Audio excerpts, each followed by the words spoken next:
Hello, hello, hello, hello, hello. It is Thursday. Another Thursday. And of course another stream. Hope you enjoyed your day so far. Hope you had a great Wednesday. Maybe you see it later. Maybe you're just interested in how I made the braids using particle hair. We'll see about how that turns out. So today, of course, will be a more, I guess, laid back day, just like the last few. But actually, we want to try something new today. There's a section in the particle hair system that I've never really tried before, which is the kinks. There's a specific kink that we want to try today, which is the braids kink. We want to see if we can create convincing and good-looking braids for our female orc character with the particle hair kinks. I mean, the braids are there, so they, at least have to look somewhat decent. And we'll test and try some stuff to really see how well it actually will look in the end. Let's go to the summary. Hello, hello. Oh, hold on. Why is it so dark? Oh no. Why do you do this, webcam? Hold on, I have to change some settings here. There you go. Why is my lighting so dark? Dip, dip, dip. There you go. Is that good enough? Quite bright now, or is it? Oh, it gets quite... Why is it so weird? Oh, there you go. Okay, I just have to adjust the lighting and then it fixes itself at some point. Perfect. Yeah, I think because the window is so bright, and then I close my windows, so I have better lighting in here. Okay. So as you can see, we have two topics today, as always, or as usual. We have the 30-minute quick sketch, and then we have the actual topic of today, which is modeling a realistic hairstyle. Today we already started the last few streams, so today we're gonna do, we're gonna kind of finish the hairstyle and then also create the braids, which is of course part of the hairstyle, for the female orc character, so that tomorrow we can basically finish the whole thing, the orc piece basically. If you only want to see one of these two, then you can go in the description or the timeline. There should be some timestamps that you can click through to see whatever you want to see. If you only want to see the braids, you should find timestamps in the description. Okay, so let's go into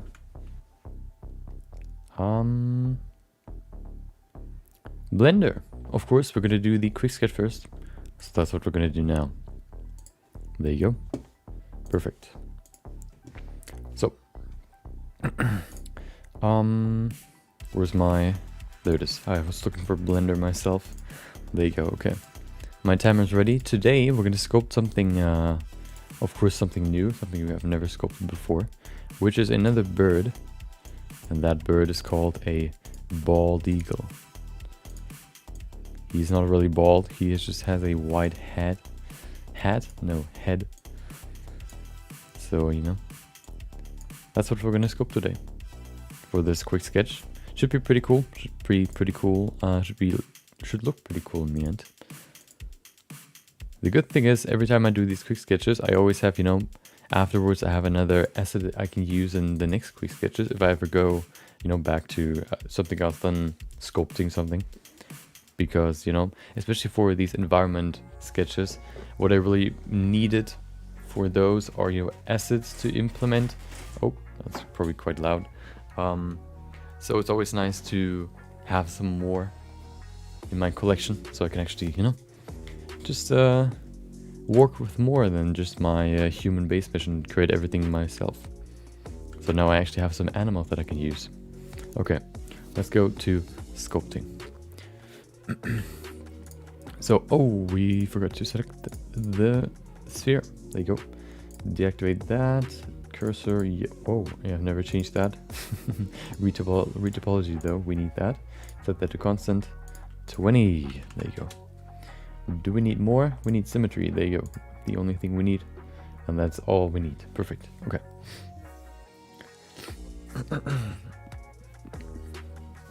So Where's my brush? There you go. Not my brush, my pen. Yeah, I mean, I want to have as much time as possible, as always, to work on the main topic of today, which is of course the hair, because I really want to finish the piece tomorrow. Because next week I plan at least to make it more exciting, more eventful, with more topics than just, you know, going through a whole character modeling workflow. I think we've done that now for 3 times in a row, so I want to kind of change it up a little bit. Yeah, okay, so let me see. I have some references as well. These references are actually pretty good, so I would say I am ready. Hopefully you are ready as well. If you are ready, then I would say 3, 2, 1, go. 30 minutes quick sketch is starting now. There you go. Oh, hold on. There you go. Okay, let's go. So what do we need? We need the beak first. That's probably the easiest part about the whole thing. So let's put in the beak first. Pull that out. There you go. Oh, I probably need some more here. There you go. Oh, in the other direction doesn't really work. Let me rotate it with the snake hook tool. Pull it out just a little bit more. There you go. Let's go in here and do some work on this mesh. First of all, this needs to be thinner, so I'm going to just grab this and make it thinner. There you go. Create a nice beak shape. I also have the best, I guess, reference for that would be the front view. You cannot see, of course, the references, but that shouldn't be a big problem. There you go. That's pretty good. That definitely fits better than what we had before. There you go. Okay, perfect. As always, of course, you always, you know, with sculpts start off very, very rough, and then you go more and more into detail. So this, of course, you know, first you try to break it down into the most simplest shape you can think of, and then afterwards you can go into more detail, added more, you know, more substance, more the actual, you know, I guess mid-level structure. After you've basically established the absolute basic foundation, you can go into more and more detail to create the full sculpt. I think beaks have like this inset right here, which is kind of weird sometimes, but I think that's how they're structured. You also have this part here. There you go. That's the beak. We have the mouth as well. I think we also need to kind of make this longer. The beak kind of looks kind of short right now, so I'm going to pull it out just a little bit more. There you go. Pull it down. We have a pretty strong, some pretty strong eyebrows. I think bald eagles are very notorious to look very angry or very determined, let's say, all the time. That's what I'm trying to put in right now. We have some eyeballs as well. Of course, they have their own little deeper spot in the head right there. Okay, smooth it out. Smooth it. There you go. Okay, that's a good beginning. Let's go and continue with the forehead. There you go. Go in here and do some more work. The head is definitely bigger, so I'm gonna make it just add some more volume over here. There you go. We have this side as well. There you go. Okay.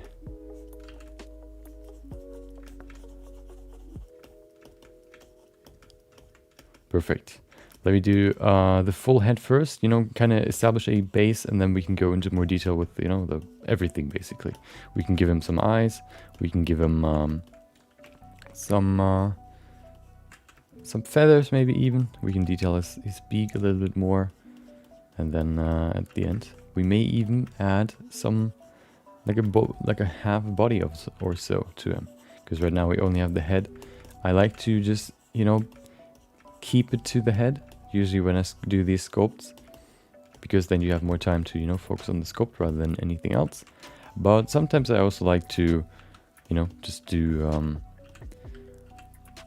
a little bit more, especially if it's kind of fitting and kind of makes the whole thing just look better. It's not really necessarily every time that it looks better, just because you add more, you know, more more to the sculpt.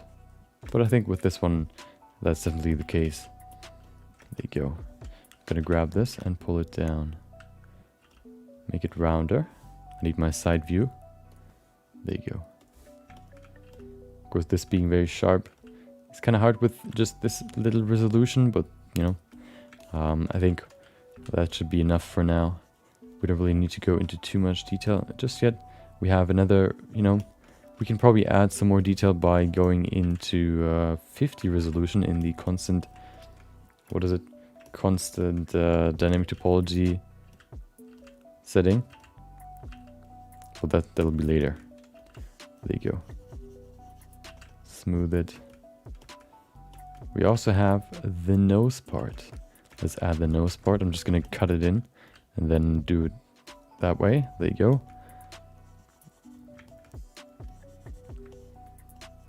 There you go. We have the nose part. I'm gonna pull this over here a little bit, just a little bit more forward. I'm gonna grab my good old crease brush. I'm gonna make it big, stronger, and then make a little hole right there for the nose part. There you go. Perfect. Okay, I think I want to also change the beak shape just a little bit, especially, you know, the two parts where they meet. But we're going to do that just in a second. I want to first of all kind of establish a broader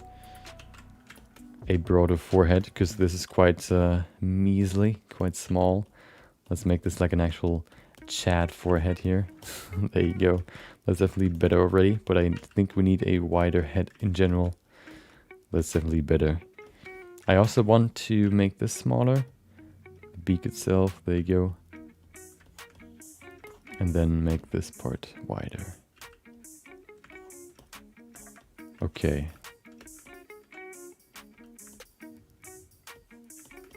Let me grab my good old crease brush and give him like an actual separation between the two, I guess, beak parts, you could say.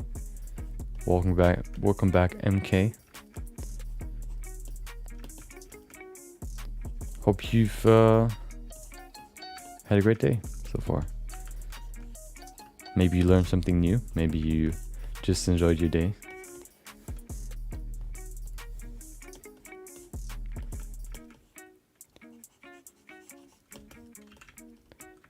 We're doing the quick sketch as always, and then we're going to go back into the hair sculpt. Today we're actually going to try to model some braids. There's actually like a preset for braids, for braid hair, which is what we're going to try today and see how it turns out. The only real braids tutorial that I found on about Blender was with an add-on. I think the add-on is free, but I wanted to try it without the add-on just to see if there's a way to do it without, you know, which could become a video. Seems like a topic that nobody really has done any videos about, and if this, you know, a good-looking success, then this could just become a video. Because, you know, this, I don't know, it's just weird that there are still some spots in about Blender that have never really been covered, or at least I couldn't really find good videos about it when I look it up on YouTube. Okay, let's give him some eyes now. So let's see. So the eyes are quite sideways, but they can still look forward. I need to increase the strength first. Okay, let's see, how far back do we have to put it? Okay, behind his eyebrows. There you go. Probably over here somewhere. I'm gonna pull this down a little bit. There you go. Make this line stronger. There you go.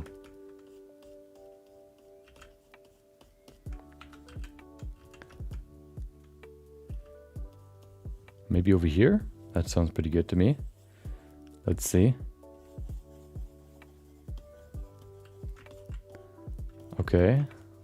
I think that's pretty good for the beginning. There you go. I think it's too far apart though, so I'm gonna make it slimmer. Yeah, they're definitely too far apart. So I'm gonna make this inside part here just a little bit thinner, that's better. Although maybe not perfect, but I think that's something we can work with. There you go. Okay. There you go. Let's see. Let's actually finish his head first, or his head shape. I don't think his head shape is really done yet. So let's do that now. We first need some more volume at the back here. Let's just add that. And then there you go. That's the beginning of the end. And then let's extend his head just a little bit. I think he can still need, still needs a little bit more. There you go. Okay.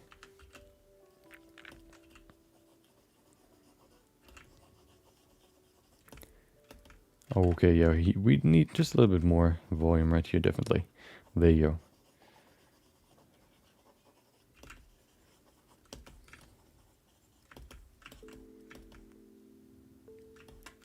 Let's see.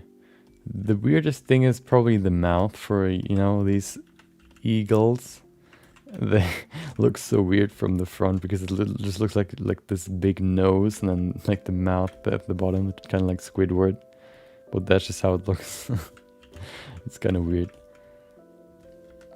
I think we need to make the beak just a little bit wider. There you go. Okay.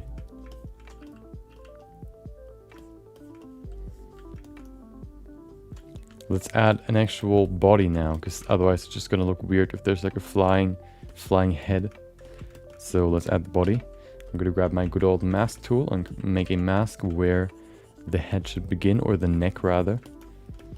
There you go. Make it wider. Go all the way around. There you go. Okay. Yeah, so the plan is to finish the hair today, so that we can then tomorrow finish the whole thing. The plan is, you know, to just work on the hair as long as possible and, you know, finish it today, so that we can then tomorrow do post-production, shading, skin and all that stuff, and rendering. And that's the plan for tomorrow. So hopefully we can finish everything today. I'm fairly confident that we can, so that we can then, you know, do something else next week. Next week will probably be more eventful when it comes to, you know, what we'll do on stream. More different topics, probably, you know, every stream will be another topic. Not you know, another full week of just a single character. There you go. So I kind of want to, you know, finish the org this week, so I have that done.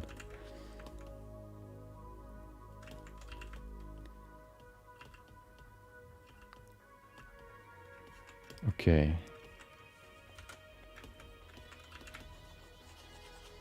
So if you have any, you know, requests, content requests or whatever, you can always tell me.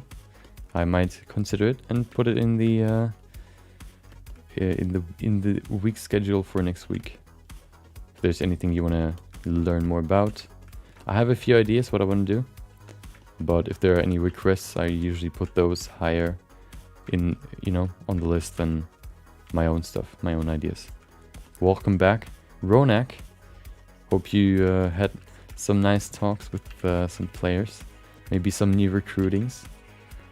Maybe some new players. Are you fairly confident in your team, or the team that you have right now? Or are you still looking for someone to, you know, be the captain? Oh, welcome back, the Rambler. Or I'm gonna just call her Rambler. I think I said that the last time as well. Thank you. Hope you guys had a nice Wednesday. Wednesday sometimes, you know, can be quite annoying because it's the exact middle of the week, work week.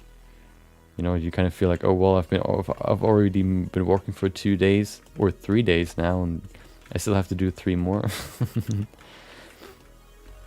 But I mean, you know, if you, oh nice, you recruited, or are they already on the team, or are they just, you know, in the tryouts now?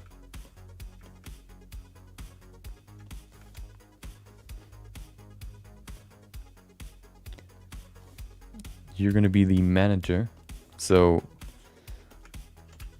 okay, interesting. Is that a new position that you're gonna take over, or is that kind of, you know, were you just waiting to take that part, and you know, when you have a full team?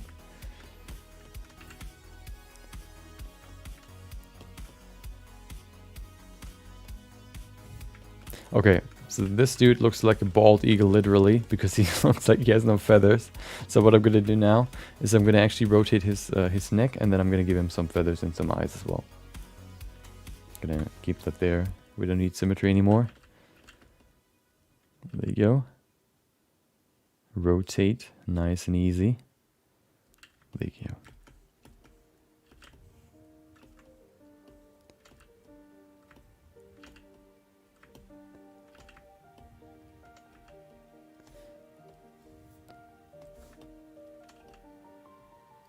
Oh, nice.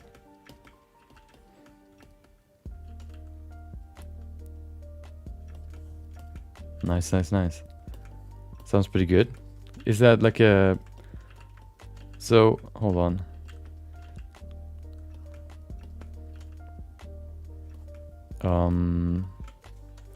I completely forgot what I wanted to say. But I'm happy for you. Seems like you wanted to do it, so that's nice. Something, you know, it's always nice to be able to work as something you want to work as. And this sounds pretty cool. Being able to, you know, go into such a, I guess, young industry and kind of be a part of it always sounds very exciting. And then even having your own team and managing it.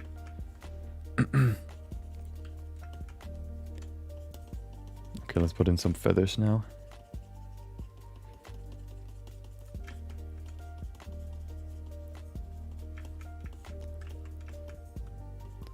So what you're telling me is that in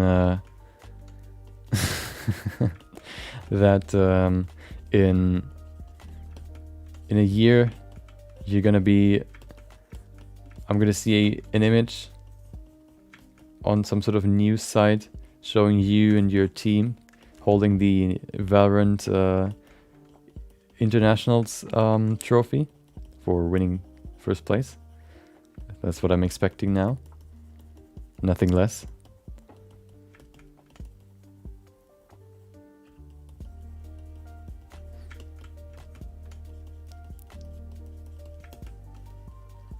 Okay, this will take a while. I think I want to do the eyes first, because those, you know, looks kind of weird if he just has nothing. So I'm just going to give him good old spheres. There you go. There you go. Smooth. Zip. And a mirror. Oh, nice. Okay. I'm excited to see what you guys can do. Disrupt the industry.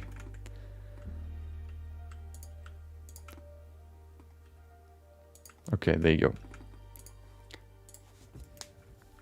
So, how do you guys just, you know, do the training? Do you just, you know, train by, or does the team train by themselves, or do they, I guess you create, you plan scrims and all that stuff, and then usually they just, you know, they the rest of the day they just train by themselves, or do you have like an actual, you know, team meeting, or I don't know, like a, you know, just like a, yeah, good old meeting, or do you just, you know, meet with them individually, or how do you plan on doing it, or do you guys already have a plan?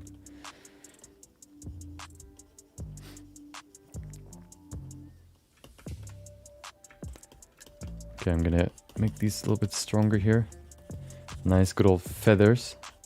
There you go.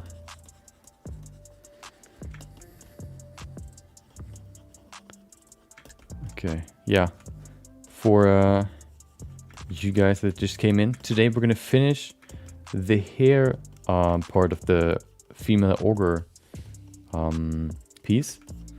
And then tomorrow we're gonna finish the whole thing. We're gonna do shading and post-production and rendering, so that we can then next week go into some more variety topics, I would call it. We're gonna do some more, you know, just various topics, not only, you know, working on a character for the next week. Probably what I have in mind is stuff like geometry nodes, or one topic that is already planned is okay, the plan right now is 50 tips to improve your character sculpting, or overall Blender sculpting, you know, Blender character scopes, let's call it. I still have to think about a title, but that's going to be the concept. Yeah, then I have some more ideas that I'm gonna put in the schedule for next week. It's gonna be more, you know, more exciting. Okay, you gotta do some business. Okay, yeah, I'll see you later. Good luck and have fun. And as always, if there's ever anything you want to know more about in Blender or whatever, just ask me. Or, you know, any what is it called? Any topic suggestions? I'm always happy to hear.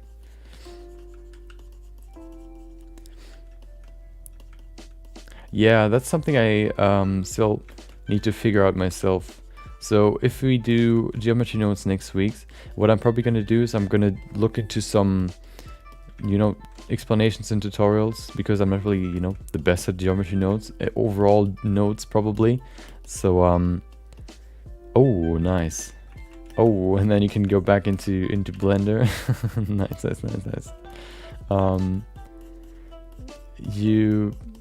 So I wanted to create a laurel wreath with geometry nodes first, but I couldn't figure out how you could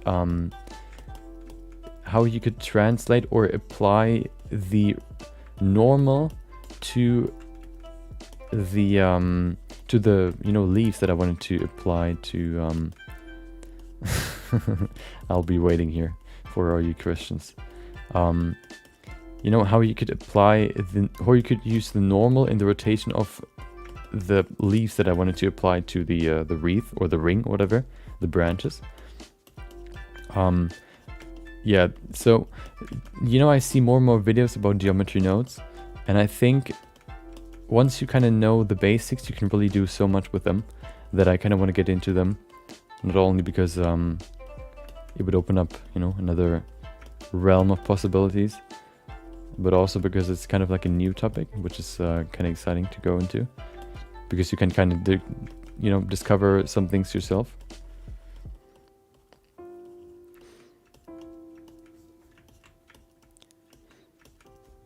Yeah. But I wonder if you can avoid, you know, collisions if you use geometry nodes. I wonder if that works. Probably just because they have, you know, they all have the same rotation. They don't really collide with each other. I don't know. But I could see some problems there as well. So yeah, we'll probably do some geometry nodes next week. I'm going to put that on my list. We have, so far, I think what I've planned is one, actually, like, you know, I guess practical topic. We could even do more if they're like short, but one that is more practical, and then at least one that is more, let's call it one that is more about learning or teaching, one that is more about doing, and one that is more about, I guess, learning myself, researching, let's call it.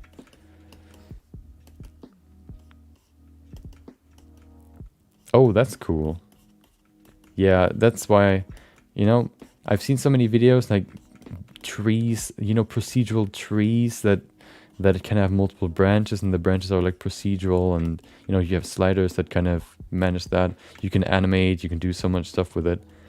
And I think, you know, you have so little nodes compared to, you know, the shader nodes, that it has to be quite simple at least to get into. And then it's probably like a huge pit of doom once you get in there and you know, you discover how deep it actually goes. Probably because so far as I've understood it, that you can create, you know, your own parameters. So you can define more and more parameters, which can then, you know, do certain things.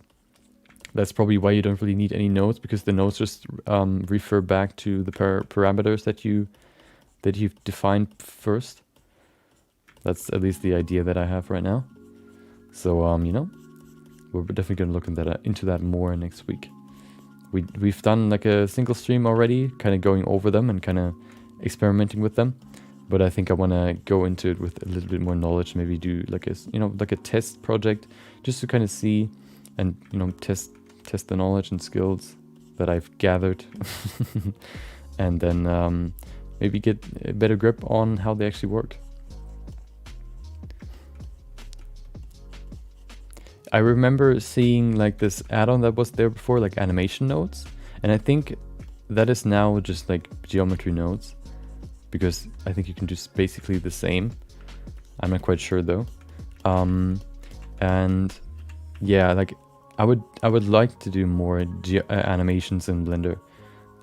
Just, you know, I haven't really gotten to that yet. And maybe geometry nodes would be the way to do it. Welcome back, Yanis. Hope you've enjoyed your day.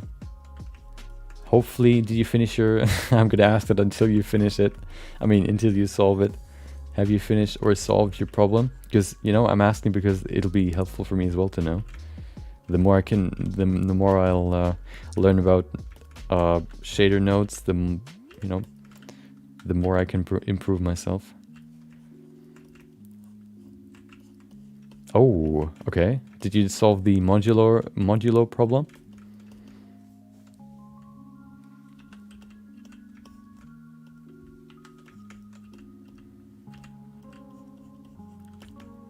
The roadblock, basically.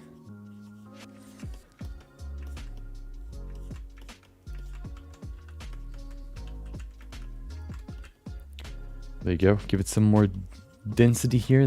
He needs to look badass. So he needs to have this nice frowning eyebrow here.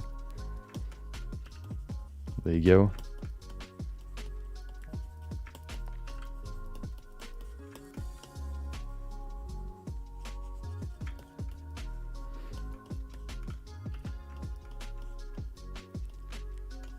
Okay.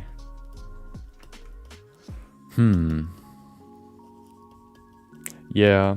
Have you tried using my theory of just, you know, what was it? Using a gradient node and then a color ramp node to separate it into multiple pieces so that you can then select each individual gray tone to, you know, to separate it that way.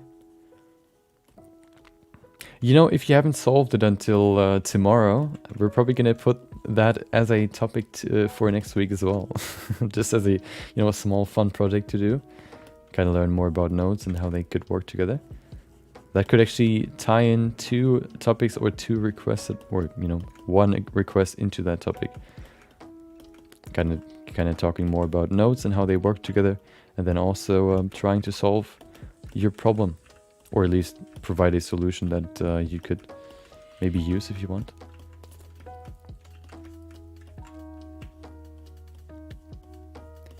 There you go. I think the eyes need to be bigger, but I'm gonna care about that later.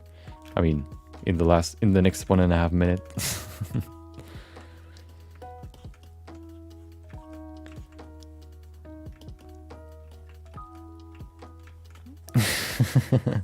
I mean, we're only gonna do it for like a stream, so I mean, I'm not gonna throw myself into that pit if it's gonna lead to endless death and despair.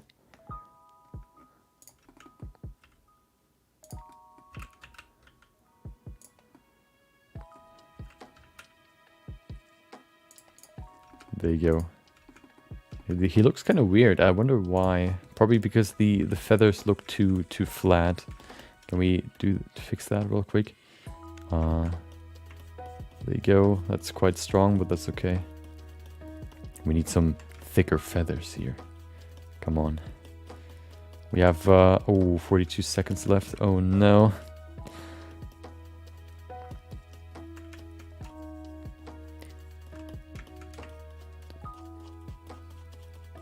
Come on, we need more. We have 26 seconds. There you go, there you go, there you go. 18.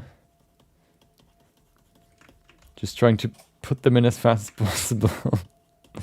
Now it looks like he has a haircut. Oh no. But I think it at least looks a little bit better than before. 3 seconds. There you go. Okay. That's it. He looks weird. Well, that's the nature of, 30-minute sketches. Sometimes they look just weird. And we have to accept that. Okay, let me quickly make this actually look somewhat decent by just cutting off the bottom part here. Make it flat. I just like this very, very clean ending on these sculpts. There you go. Perfect.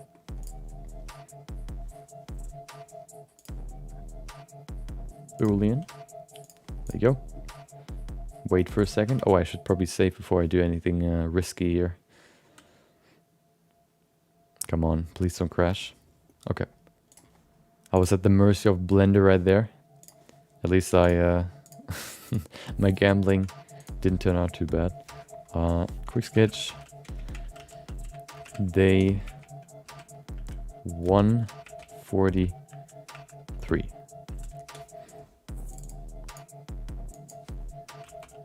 If you have any ideas how we could call this piece, put your ideas in the chat. We sketch day 134. Nope, 143. Maybe bald, very creative. Maybe eagle, or eagle bald.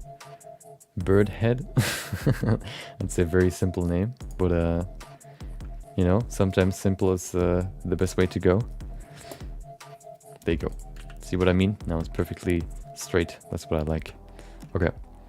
We need, first of all, 2 things from one of the old pieces. 126. We need the lighting scene first, which is this one. There you go. We have some eyes flying in here. Wait, are they in here? No, they're not. Oh, that's interesting. Perfect. We don't need this. Let's look at it in rendered view. There you go. Oh, there you go. Let me place my camera where I usually place it. Somewhere over here. There you go, that's pretty cool. This actually, with some shading, it doesn't look too bad.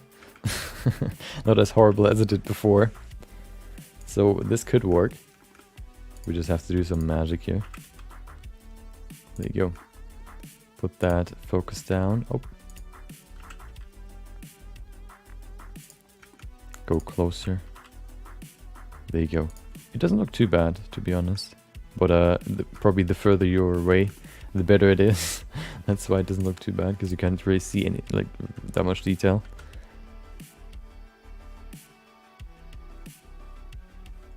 I like the structure and the feathers here. That looks pretty cool.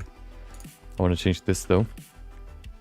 That's better. Just kind of get this nice rim light there. I'm going to do the same on the other side. Sometimes I like to add that on the other side as well. Like this. Perfect. Save it right there. Oh, save it, not save it as. Let's do the first test render. We use nodes actually, but we need one more thing, which will be in the old project as well. Material, and there we go. We have the good old scope material that will enhance the look of the sculpt by basically enhancing the creases. That's not what I wanted, because we have to change the node that we use. There you go. See what it does? It basically puts some black in the creases and helps make the sculpt itself just look more, define the sculpt a little bit more. I also want to change the shading on this eye. Let's see.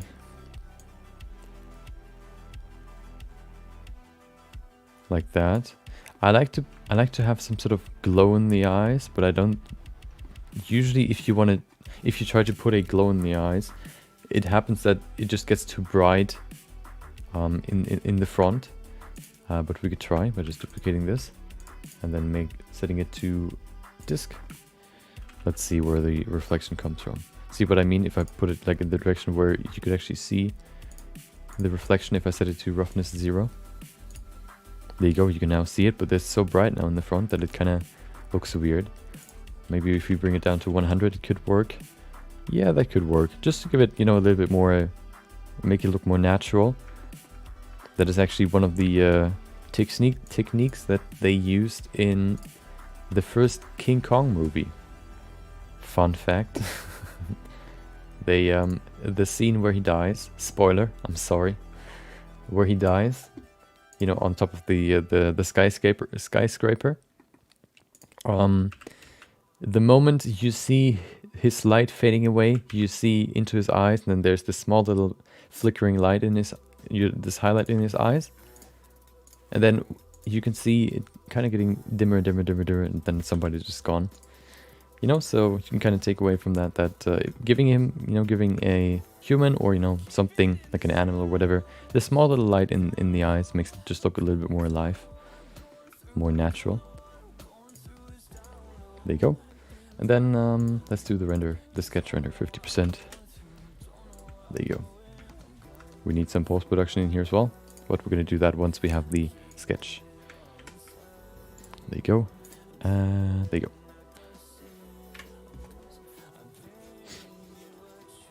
I mean, if there are no no other ideas, then I'm gonna call it bird head. There you go.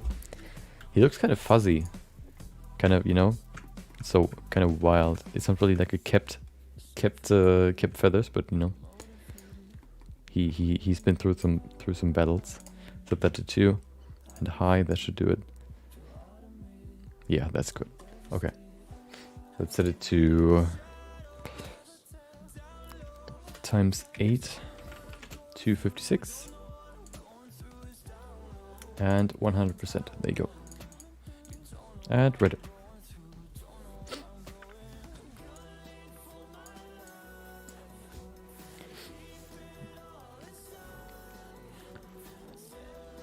Okay, 2.5 minutes. Shouldn't take too long. Perfect.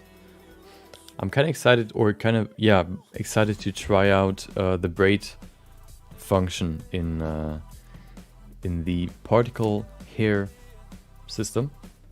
I've never tried it. I kind of, you know, I discovered it yesterday, or I got reminded that it is there actually. So today we can actually try if it, you know, it helps or if it actually looks good. But the only problem is probably that you can only have one certain type of, you know, braids. You cannot have, like, for example, braids with 4 hairs together, braids with 3, braids with 2. I think you can only have braids with 3, which shouldn't be a big problem. I don't know why, but this alert always spooks me. Hold on, I gotta open up stream now so I can see the name. Welcome. Fug. Hopefully that wasn't the name wasn't spelled or is, you know, I didn't say it wrong. Thanks for subscribing. If you're here, hopefully you enjoyed the stream.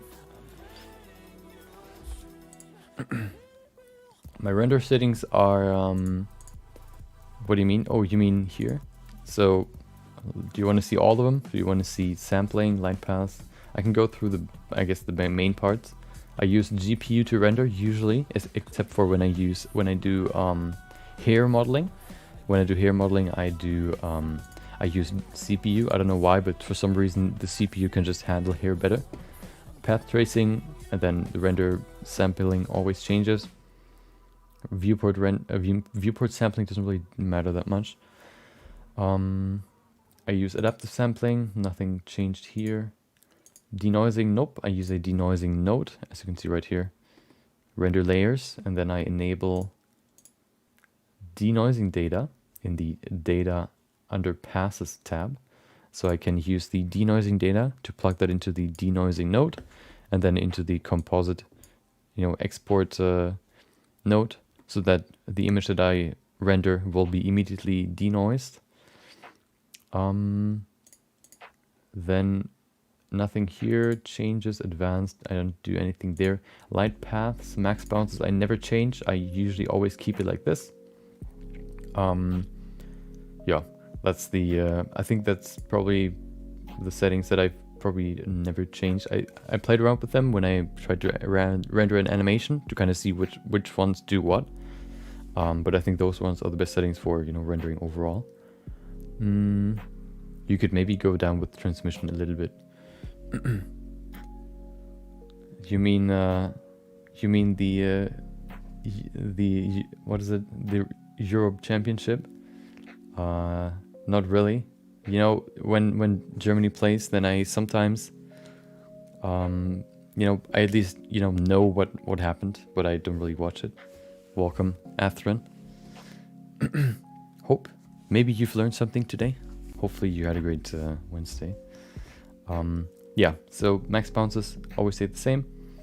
We have clamping, which I never change. We have caustics, which I never change. Basically, you can, I think, they are used in very specific areas. I usually just keep them like this. I don't really change them at all, ever. We have volumes, I don't even know what they do really, but they're there. Subdivisions, I never change those either. The only really thing that I've changed is performance tiles. If you use GPU, like I do, you use 512 pixel tile size. If you use CPU, you use 16 pixel tile size. So that's one thing you can do to optimize your render, depending on which rendering method you use. And then I use Hilbert spiral. I don't know if there's a big difference between, the different ones, but I use Hilbert spiral. I don't use progressive refine because it's not optimized right now, but I think with the new cycles update, cycles X, it is supposed to be, I think, the standard rendering method, or at least way more optimized, which will then probably be the one that I'm going to use. What progressive refine basically does is it takes the whole image and then, reduces the noise more and more. It adds more and more samples onto the render until you say, okay, now stop. So you can let it play you can let it render for like a week or so, and you have then like 15,000 samples rendered, but it's never going to stop. But you can also say, oh well, I wanted to render with 256 samples, but it actually looks pretty good at 130. So yeah, I just vaguely remembered that it's definitely going to be better. If it's going to be the only one, then yeah, that's even better, because I like the concept behind it. Okay, let's do some post-production. I'm going to save it. Are there any more settings? I don't think so. Everything else is basically the same. Maybe color management. What I like to do sometimes is I like to switch the look to medium contrast or medium high contrast, but usually it's just none, because I do post-production in Photoshop anyway, so I don't really need to use this. Save as. There you go. Oh, there's one more thing that probably is pretty important for your renders. I'm going to show it to you in a second. Quick sketch, day 143.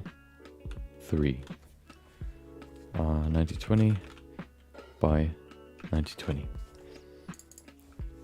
So the important part about the rendering is in here, in the output tab. Dimensions, and you have output, which is file format. I don't know if you looked into this part before, what the file format really does, but I always use OpenEXR. You can have, you can render as JPEG, you can render as PNG, but OpenEXR is basically like a raw file form, like a raw camera format. OpenEXR saves more light or more value data, which means the gradient from the darkest point of an image to the brightest point of an image is bigger. There can be more, you know, steps in the gradient. If you have PNGs, or if you have a EXR and you have like a gradient going from the darkest spot that it can be in EXR to the widest spot that it can be in EXR, if you would then switch that same image to PNG, then probably like a full bar would be completely black on one side and a full bar would be completely white on the other side. So EXR can just save more, you know, more information about an image, which will make the image overall just look more, you know, give it more depth and also, yeah, give it more quality. So what I do is I render it as an EXR and then I'm gonna save it as a PNG, just because I can't, or at least I don't know why, but Photoshop doesn't like EXR images, so I just save it as a PNG.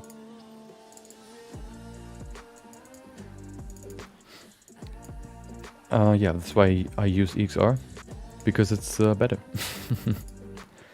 Okay, let me open up Photoshop in a second once I have my quick sketch ready. There you go.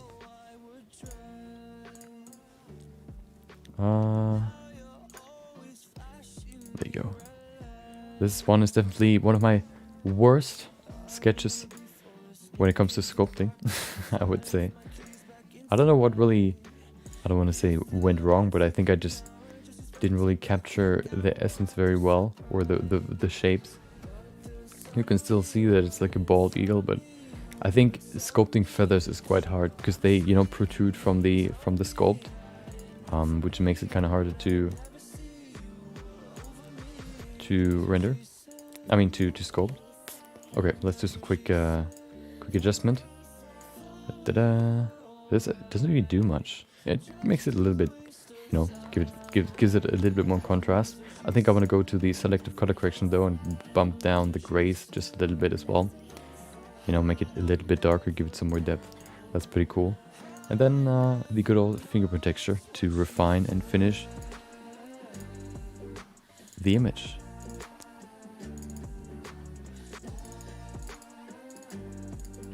There you go. Set it to add, and there you go.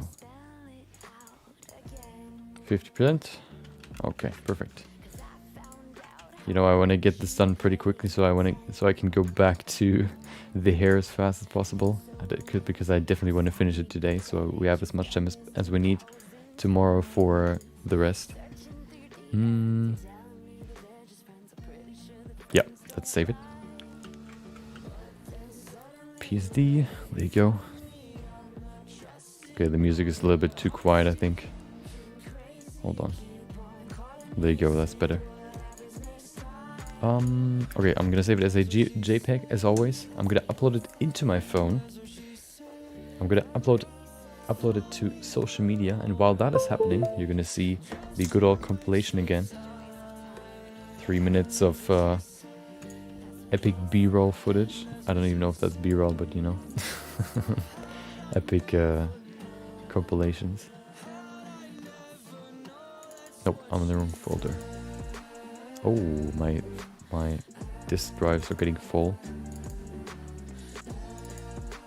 I can't remember when they planned on releasing Cycles X like fully. I know there's a beta or even alpha version right now you could download, but I can't remember what they said about when they want to drop the whole thing. I think in like half a year, like end of the year, will be definitely a big leap when it comes to Cycles. I remember I started using Blender right at the cusp of 2.8, where everything changed, going from this gray interface and, you know, very bland looking icons and all that stuff, then to this dark gray with these, you know, colorful icons and all that stuff. Was definitely a huge improvement, and overall, because, you know, overall huge improvements in performance and all that stuff. And I think what we've seen so far for Cycles seem to be pretty promising. Yeah, somewhere in October. I can't remember when I covered it or when we went over, you know, the article. Oh, I want to open. Oh, oh, nope, that's not what I wanted. Open recent. There you go. Orc. Haha. Okay, yeah, today we're going to do this side, the braid. There you go. And also, we will do the back, the ponytail. The ponytail looks too clean. So we need to add some more uncleanliness to that as well. Maybe we're going to adjust these hairs a little bit. They look very, I don't know. Maybe we just have to add a few more. Yeah, maybe some detail here. Yeah, I think I looked in, or we looked into it probably like 1 or 2 weeks after they released that, you know, that article talking about it. That actually gave me the idea that probably with like 1 or 2 more graphic card generations, that we might even have almost real-time rendering in the viewport. Yeah, almost real-time rendering in the viewport with what is it? With path tracing. So basically cycles in real time. Because if you look at, you know, the demos with, what was it? Adaptive sam, no, what is it? Viewport denoising enabled. It looked basically like, almost like Eevee, but it was, you know, a little bit blurry. And then if you go like, I don't know, like 3-4 years later, I think at some point we just have, you know, real-time path tracing. There's no need for cheating light or whatever, or even using Eevee.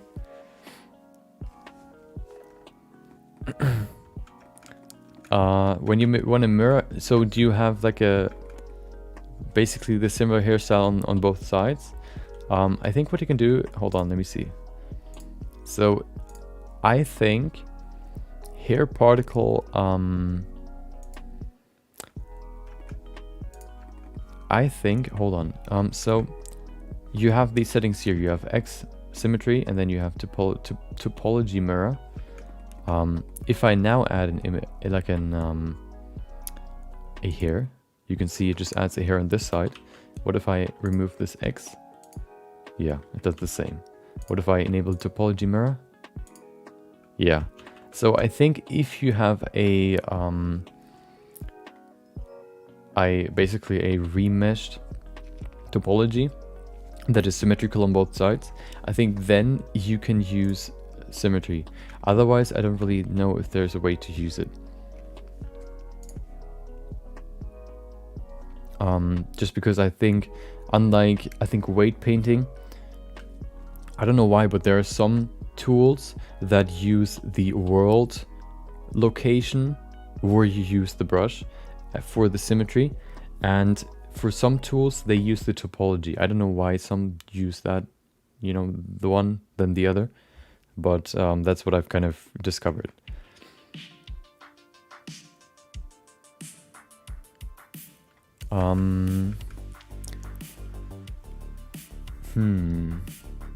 So wait, can you do that? Hold on.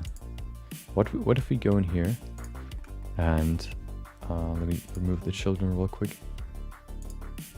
So what if I select these fully? I say preserve root position off. And then I remember that I've done it before. Does that work? No. I can move it, but I can't duplicate it. So I think what I've done for the eyelashes actually is I've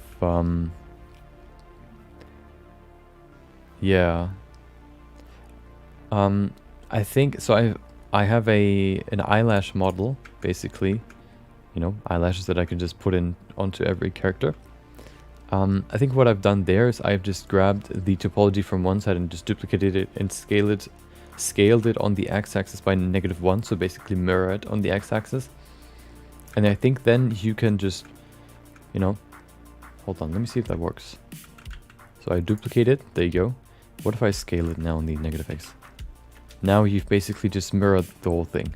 So what you could do is you could, you know, only work on one side and then add, well, I don't know if that really works though. Yeah, no, it could actually work because you create a underlying layer of hair underneath the real, you know, the real body. Of course, it always depends on what kind of use case this is for. But I think if you have an uneven or asymmetrical geometry topology, I think the best way to do it would be to just, you know, only work on one side and then scale it on the negative x axis to have two sides, of course the other one being mirrored. So what you could do with this one is, for example, you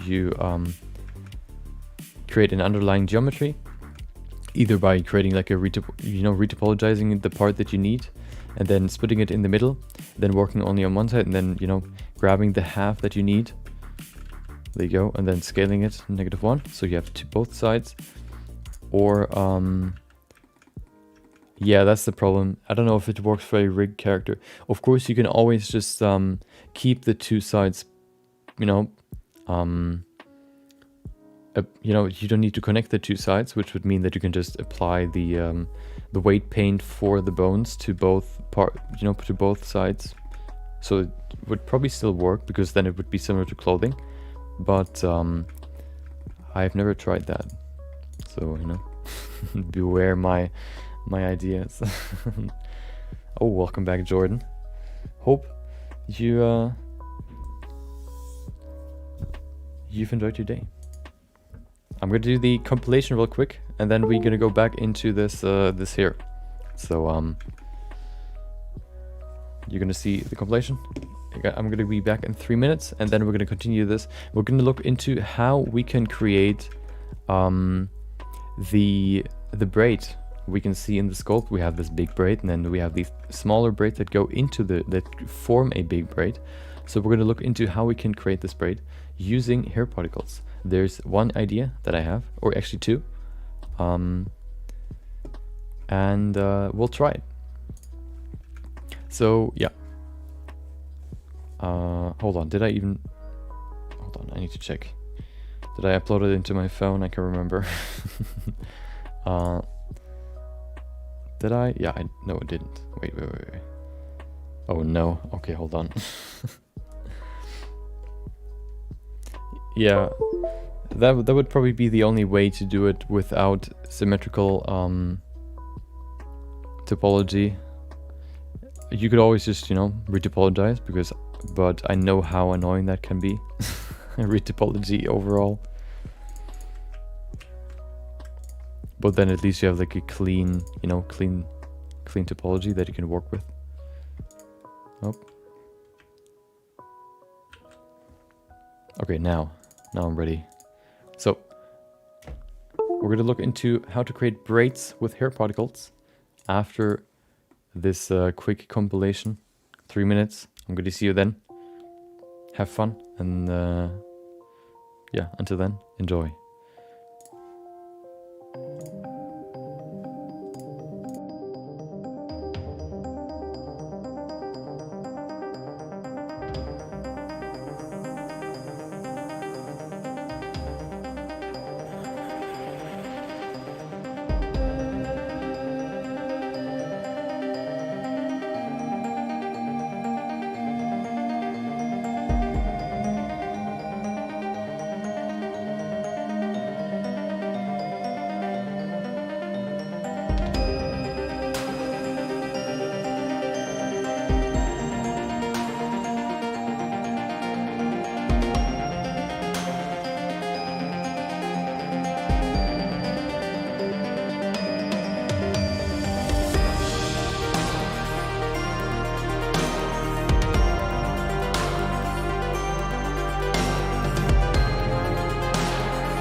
There you go.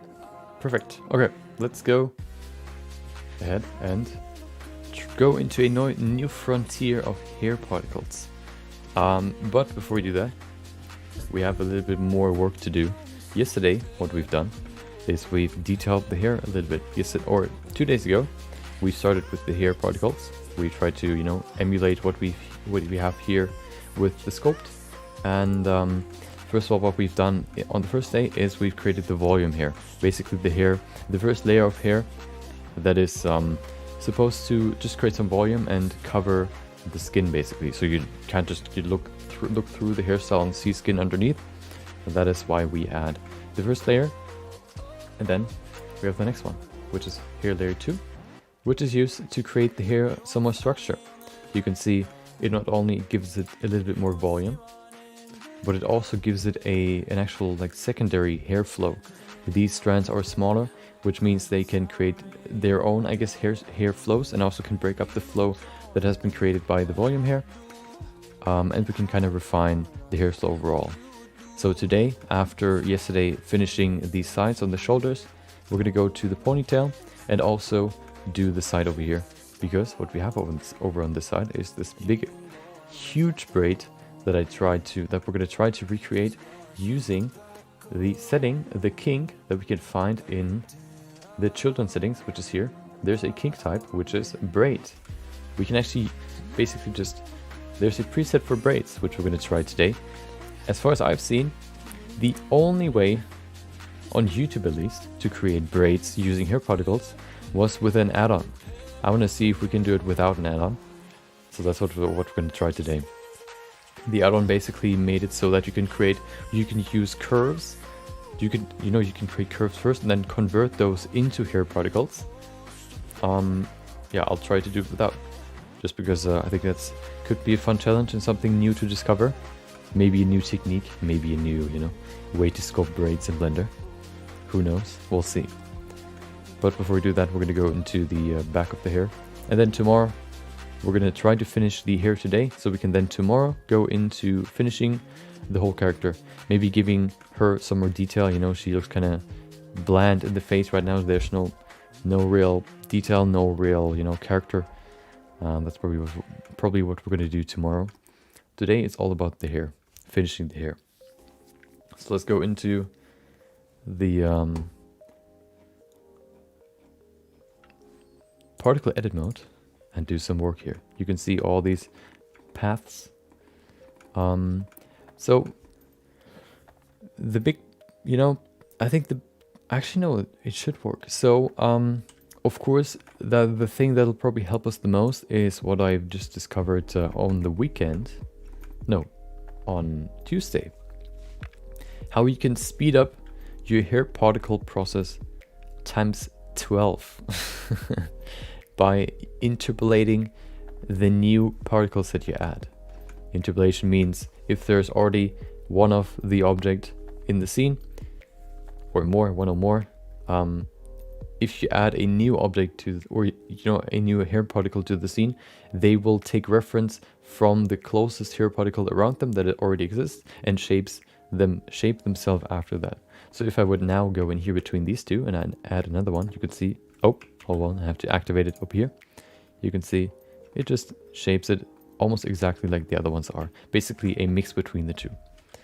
I don't know if we can really use it back here.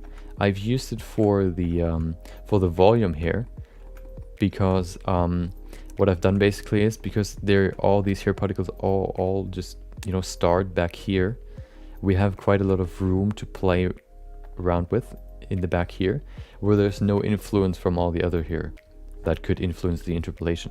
So I basically just created a circle of volume hair in the middle right there that I then can use to interpolate more and more hair into it. So I created a hair cage or hair circle first, and then I just added more and more pieces in the middle to fill out the circle. I don't really know if we can use the same technique for the second layer of hair, but we'll try. So let's see what the sculpt says. We definitely need some more volume over here. So that's going to be the first, the first plan. I'm going to start over here. Probably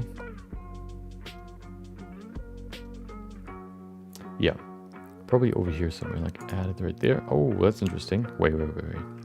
Where are you coming from? Why do you go in that direction? Why are you so short? Let's, I think we need to define some hairs first before you can use interpolation, because it doesn't matter how far the particles are, you know, away from the hair particle. If there are hair particles, they will always, you know, affect the interpolated hair particles.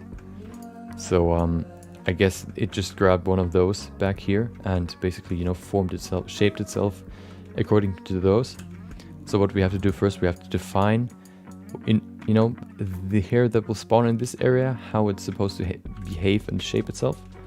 So that's what we're going to do now. The most complicated part about this part, or, you know, the most complicated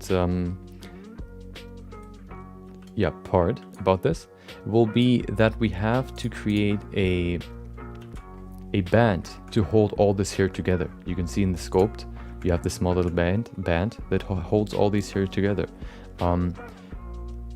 We basically have to create a small little ring, or we have to condense all the hair very, very small together so that we can then add geometry, you know, just geometry with creating a band and putting that on there so that it actually looks like the hair is getting held together by the band.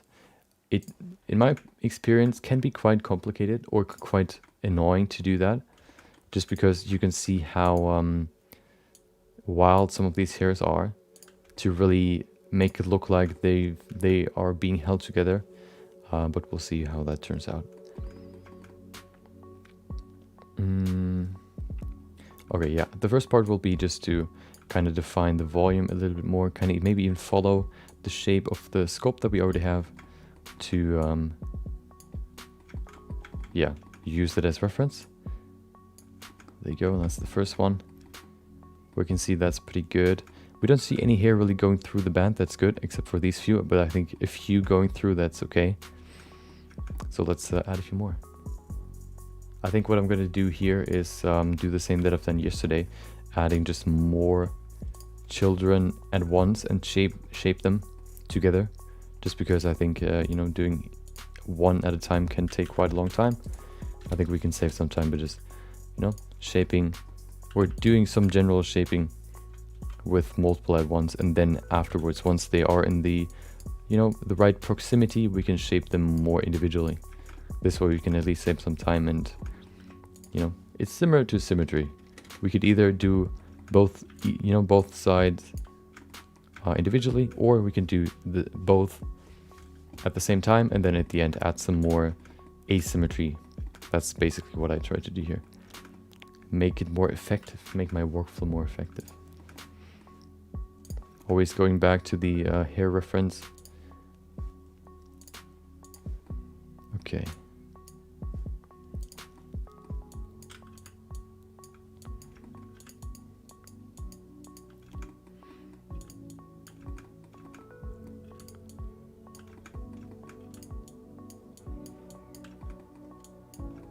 So there, of course, it's one thing to create good hair particle, you know, a good hair particle structure. One thing that is very important for hair particles to look good is a good hair shader. Good thing is there's actually a good hair shader that is just like a preset, like the principal BSDF shader that we can just use, and that basically does all the work for us. So we don't have to spend that much time on the shader than what we have to spend time on the particles themselves.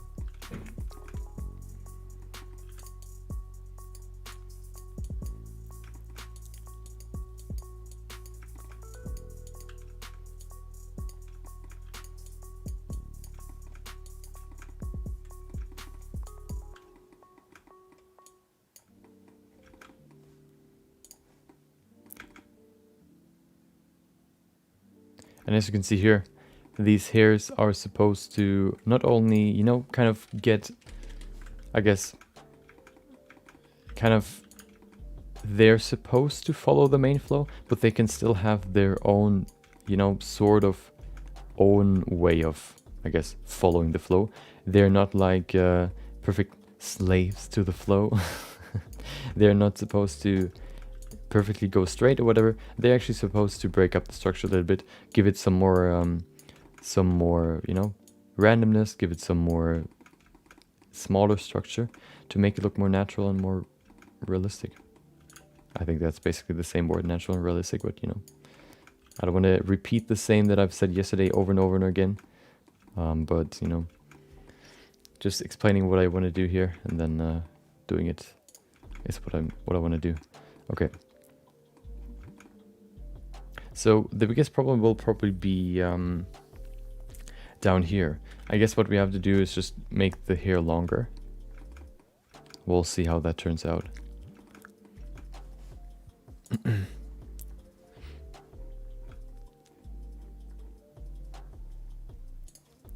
Okay. Let's see.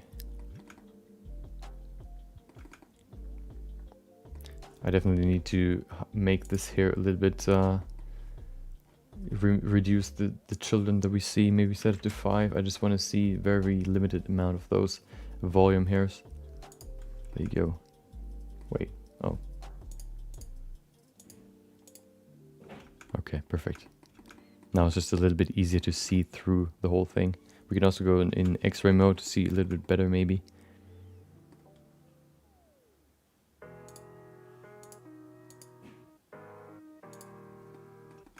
Four more.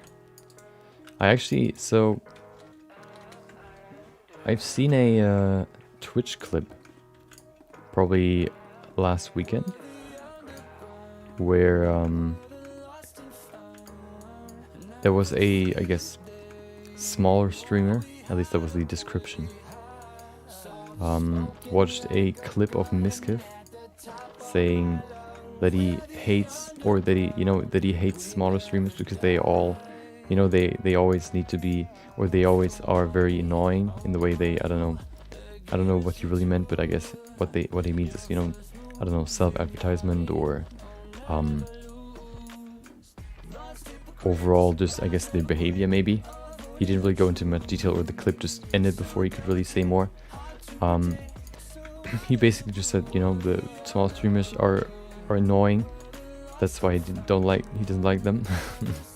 And then the other person that reacted to it, said that small streamers basically have to be annoying to really get somewhere. That kind of made me think if that's really true. I came to the conclusion back then that it's not really true. I think,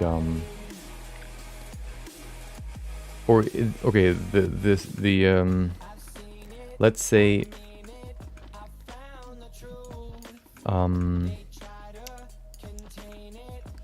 let's say, how do I want to say it? Smaller or beginning Twitch streamers need to be annoying to, you know, get somewhere.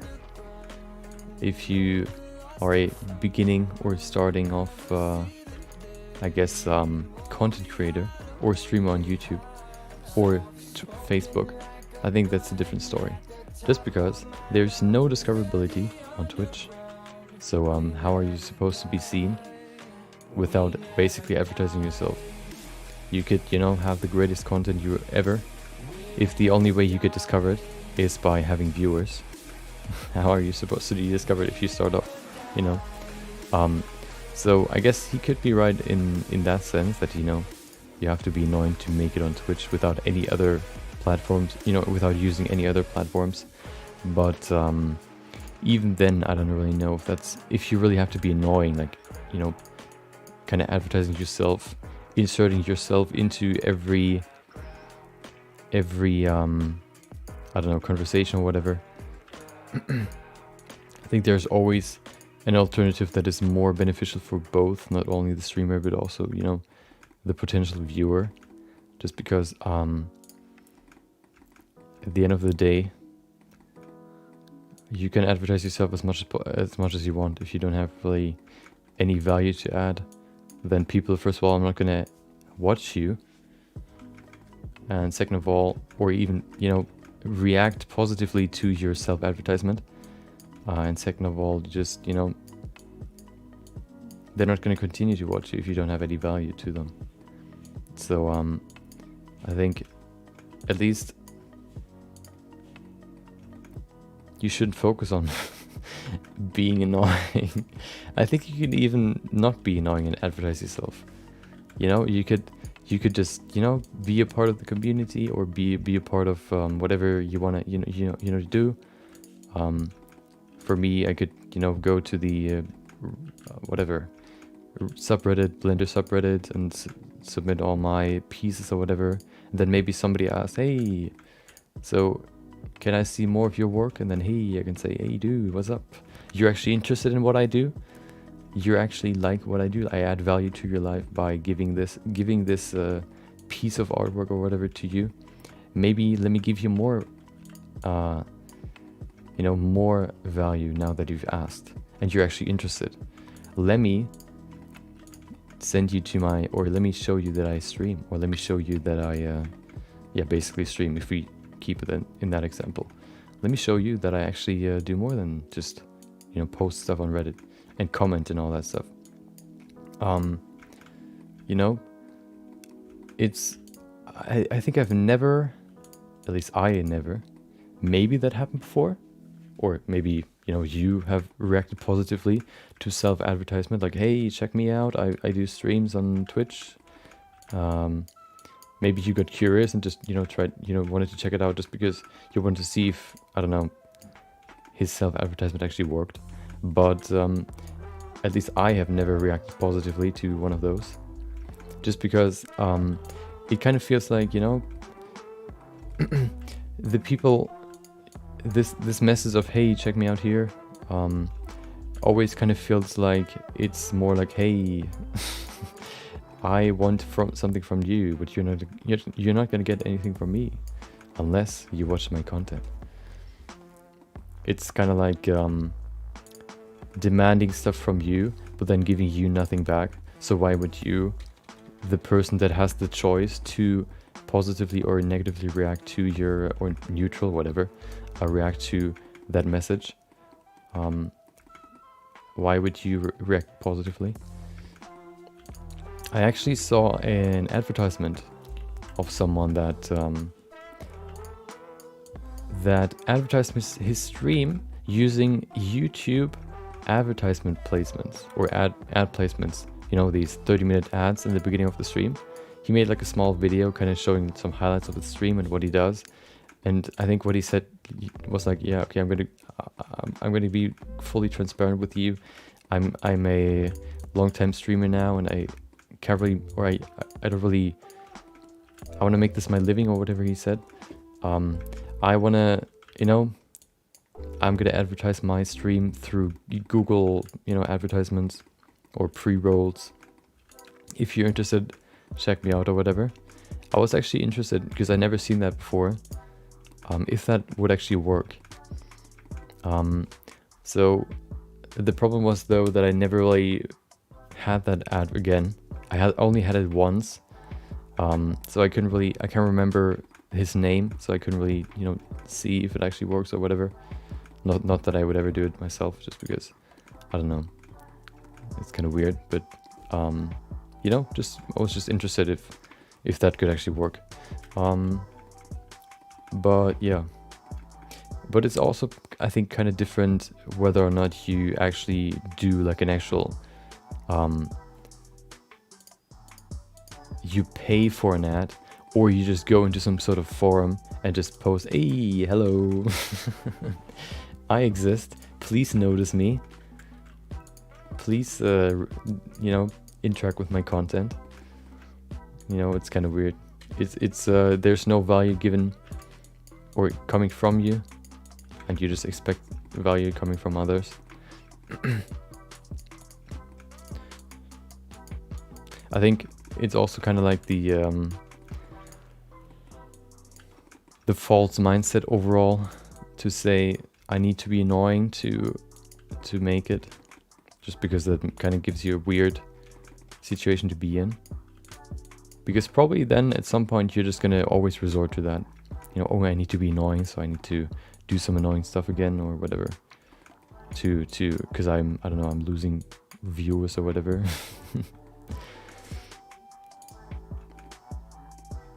I think there are a whole lot of problems with that assertion. But, you know, maybe I'm wrong. Oh, hold on, wait, why is my preserve root position off? That's why I said on Twitch you probably need to be, you know, you probably need to be annoying, because there's no other way for you to really, how do you say it? Hold on.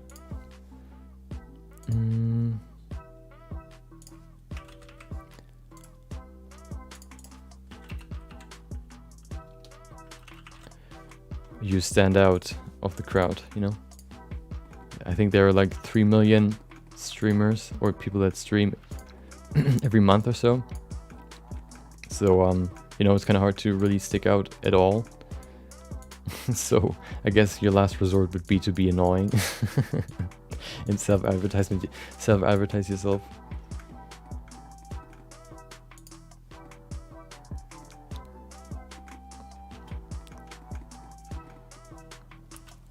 But then even, you know, if you're only streaming on Twitch, then you basically already lost. Because of that reason. You basically try to win the lottery. Which will probably not end well.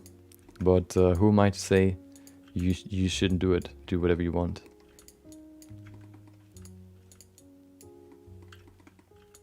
If you only want to do it as a hobby, you wouldn't have to be annoying, because you don't really care about, you know, you have fun streaming. You don't really care about the viewers necessarily. I mean, probably to a certain degree, because, you know, why would you just stream? You know, the whole reason somebody would stream is so that people could watch it. But, you know,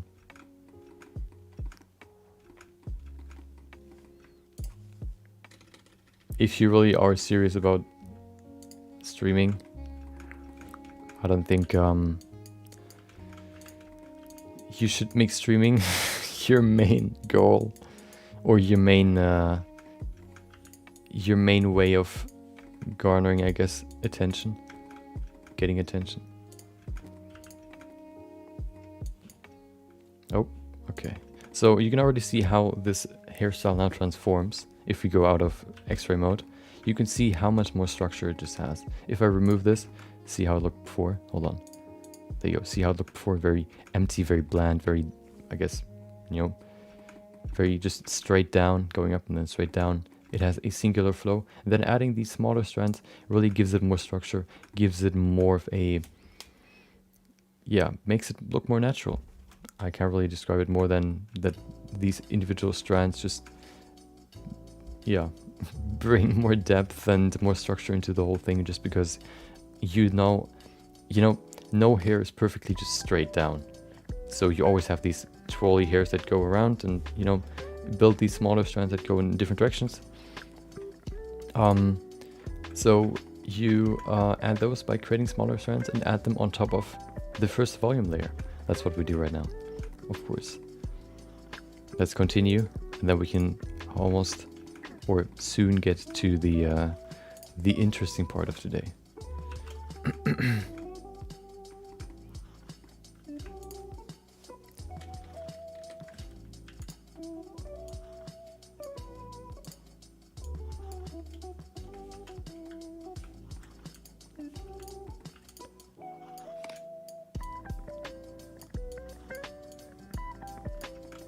Okay, hold on. I'm gonna make a quick note, real quick, for what was it? What do I have here? My note. I have a note. Okay, there you go. I need another one. Next week's streams. Streams. Hold on.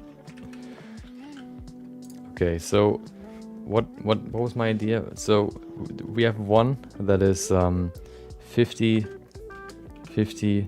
tips to improve your character sculpts. Then we have geometry notes. Then we have one project that I wanted to do next week was how to sculpt / create pieces like ... like an artist. I'm gonna put it in like artist XYZ. You know, artists that have a very distinct style. We try to kind of analyze it and see how they create them. I already have one in mind for next week. And then I also have what was the other one? Oh, creating creating a what did I call it? Digital clock shader. There you go. So those will probably be the topics for next week. No full character workflow the whole week. I want to make it a little bit more engaging next week.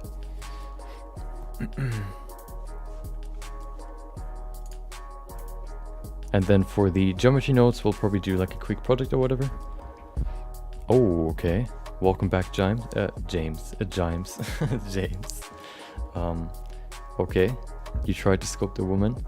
If you say you tried, doesn't sound very promising.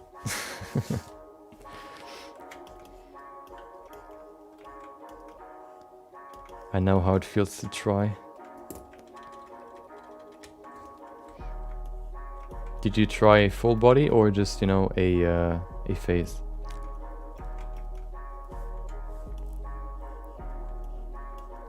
Because if you tried a full body, then next week's probably Monday topic will be very interesting to you. Hopefully not only to you. This schedule will probably be uploaded either on Sunday or Monday with the exact details.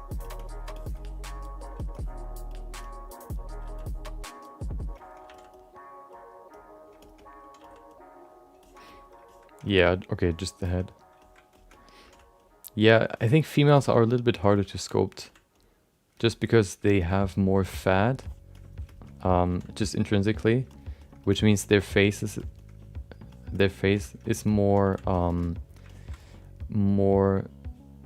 less defined, just because the fat pads kind of cover the muscles and all that stuff and the bones, which means you don't really have very good landmarks to kind of base your face off of, especially for likeness sculpting. That's why I find likeness sculpting female characters actually harder, female people, not female characters, actually harder than likeness sculpting males.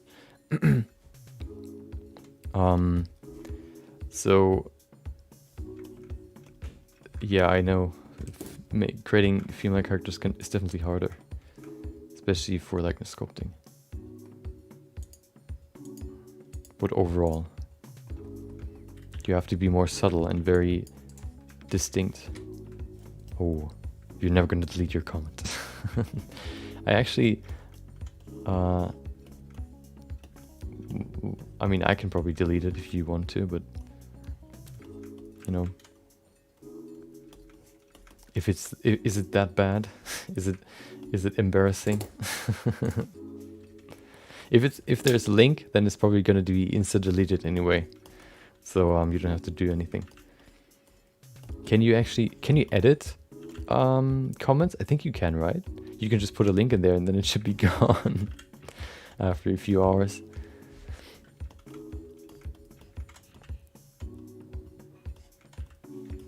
The cheeks. Okay, yeah. I don't know if you were here just a few minutes ago, but next week we'll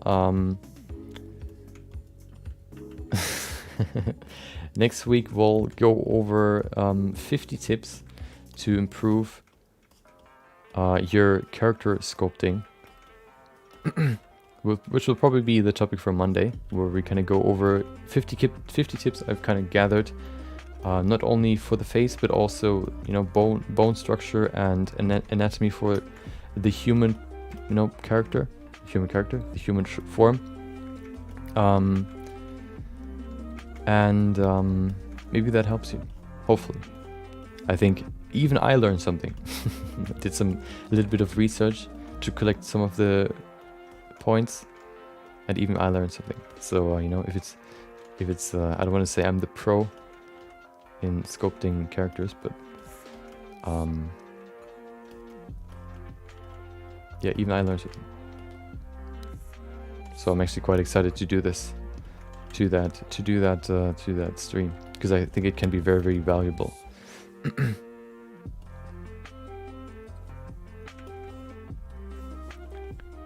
Okay, perfect. Let's add more. We have a few more over here. Yeah, maybe it's just a lag. Sometimes when I want to upload a thumbnail, it just doesn't let me. You know, I upload it and then it says, oh, it's, you know, I press on save, and then the thumbnail resets back to its original thumbnail, like nothing basically, like just some random screenshot, and it tells me, yo, the thumbnail has been saved. Either just like a display error where it actually saved, but it displays me the old thumbnail. But even then, I think I tried it before by just leaving it on and seeing later if it actually worked, and it didn't work. So I think it's just sometimes kind of laggy, especially if you just posted it.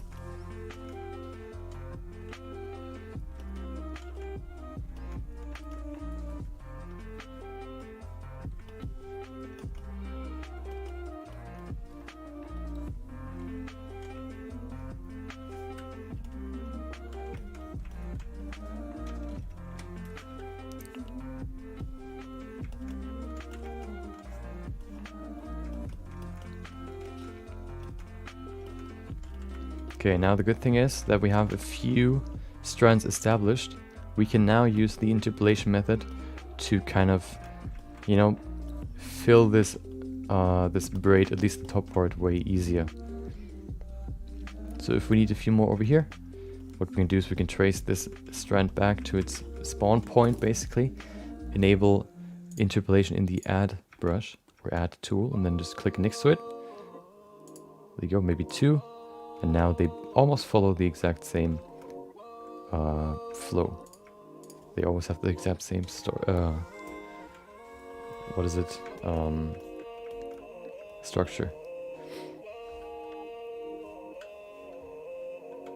Okay. Yeah, I mean, if you've deleted it, I don't think I'll see it. I don't know if I see a notification. But then when I click on it, yeah, I think that's what usually happens. If you, I have a notification for every comment, but then when I click on it, for example, to respond, it just is not there anymore, so I can't respond to it. So I'll probably see it. I'll see your filth.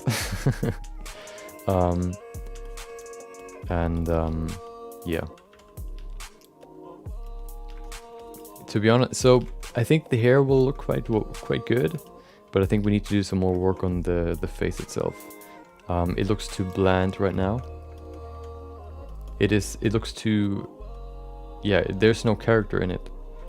I think we need some more, first of all, some detail, some characteristics, like maybe some scars, maybe some, you know, some war paint or whatever.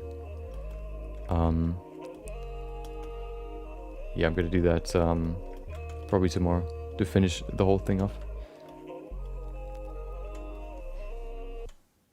What? You just typed you have. I don't know if that was supposed to mean something else, but doesn't really mean anything.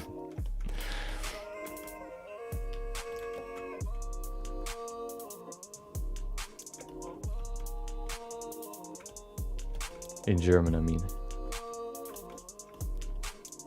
Did you just translate it?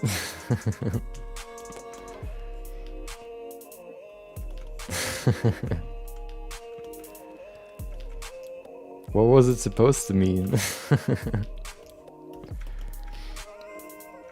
Could even think about an alternative. Okay, let's see. Yeah, we definitely now need some more down here. The first third looks good. Now we just have to expand it. So how do we do this? I guess we could just make the strands longer. That would probably be the best way to do it. Let's see. I don't want to use interpolation. I want to, you know, select a spot where there aren't any particles right now. Maybe in the center right there. Maybe down here more. There you go, the small line.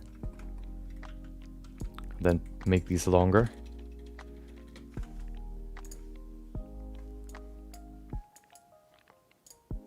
There you go. Of course, we still have the same amount of segments, but maybe that is still enough to really create a good hair flow down here.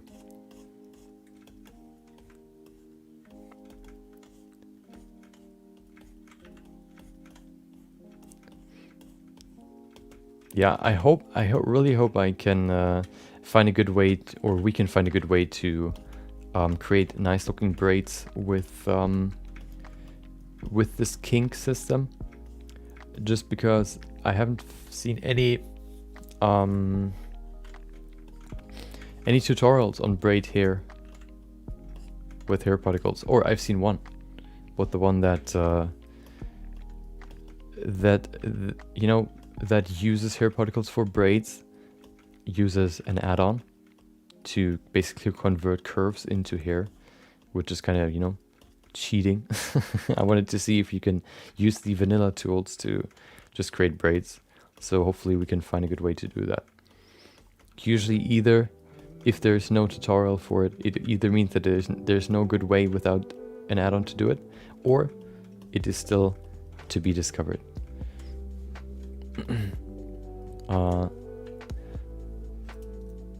Wait. Oh, you mean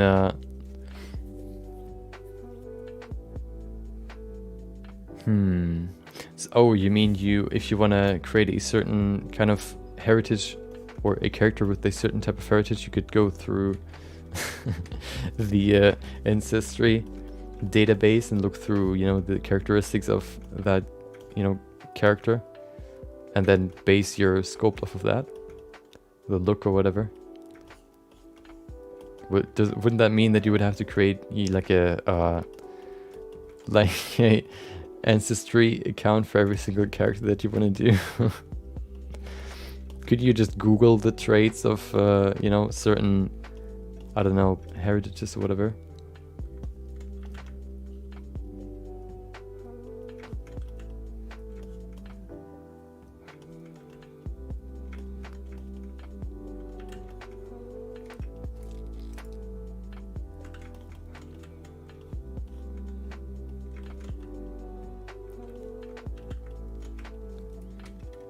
That sounds too complicated for it to be worth it.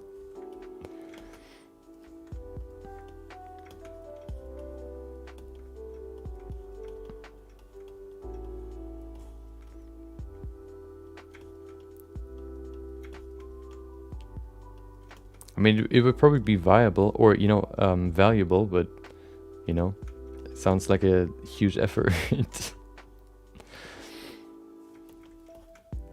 Don't you need to pay to create a like to get a result?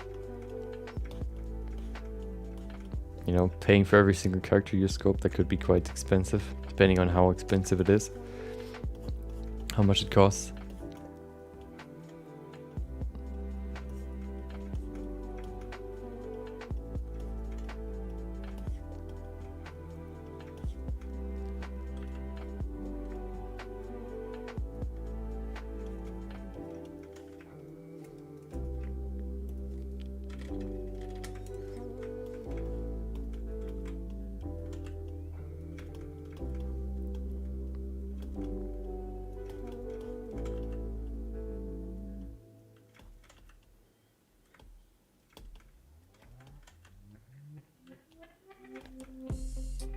Okay, so now that we are in the second stage of the braid, what I discovered is that they are actually quite long. So we now have like the stepping from the first part to the second or level, I guess. But it still looks good. There's still a good, you know, parting. I kind of wondered if we need to create like a in-between part where we add, you know, hair strands that are, you know, just as long that they fit in the middle between the two levels, but maybe not, maybe not. Oh, okay. So you're still logged in. Can you go into incognito mode and try it? Oh, you, hell yeah, paying $20 for to get to know how you could customize your character. Sounds worth it.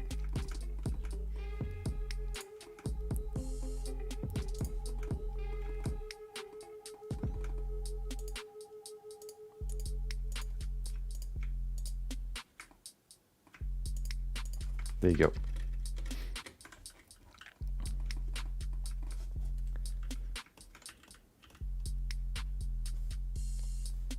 Oh, wait.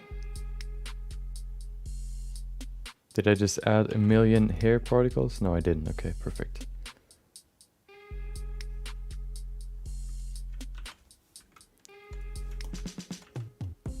Yeah, you know, I am glad when this is finally done. Here it can be very, very, very, very annoying and very, very, very, very slow. Especially if you create long hair. Long hair requires way more work than short hair. Who would have guessed? So, you know, it was a grandiose choice by me to create a long hairstyle with tons and tons of hair. But you know, at least now I have two. I have both variants. I have one character with short hair, one character with long hair. At least there's, you know, one good thing about having both. If anybody wants to know how I make long particle hair hairstyles, you can watch this one. If you want to know how to create short hair, you can watch the other one. The process doesn't really change, to be honest. Only really the I guess the time you have to spend on it changes. I don't really do something else. I just, you know, I don't really change my process. Maybe I can work a little bit more freely when the hair is shorter, just because you can't really mess up too much. You don't have to control every single strand like perfectly, just because, you know, the length kind of makes up for the detail that you have to add. Less length means you don't have that much room to add more detail, which means it's just easier to work with short hair. So I can't even remember where I learned this technique. I think so. There was this time where I had a subscription to CG Cookie, which is a website where you can sign in and pay monthly to, you know, have all these courses to learn Blender or other programs, I think, as well. And I got that, or you know, I paid for that. Hold on. Welcome, Corey. Hope you, if you're here, hope you enjoy the stream. If you're not here, then, I mean, you can hear me. I don't know why I always say that. Hope you'll continue to enjoy the stream or the content. Thank you for subscribing. So yeah, I paid for like a monthly subscription for like a year to just, you know, watch these courses. One for hair, real-time hair basically. One for, what was it? So I'm just listing off the most valuable, I guess, parts of the subscription, what I've learned.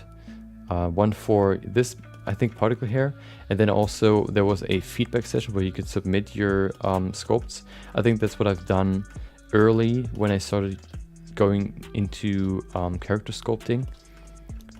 You know, they gave me some critique and some ideas what I can improve on, which was actually very valuable. And some of the tips, or probably all of the tips that I still know or remember, will be in this 50 tips stream next week. So yeah, it was definitely very helpful. But at some point I just kind of, you know, discovered that I don't really use their site anymore. So that's why I learned how to use this technique. If you know how to create hair, or how the general hair workflow looks like, what the general hair workflow looks like, then I don't think you need to really, there's no certain technique that you need, or the technique doesn't change depending on what kind of system you use, whether you use real-time hair cards or you use particles. The system doesn't really change. The only thing that changes is oh yeah, I know what you mean.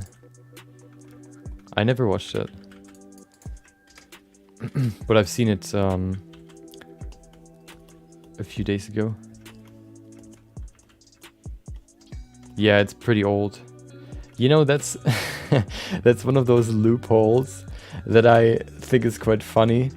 That I might, you know, kind of use myself, maybe, I don't know.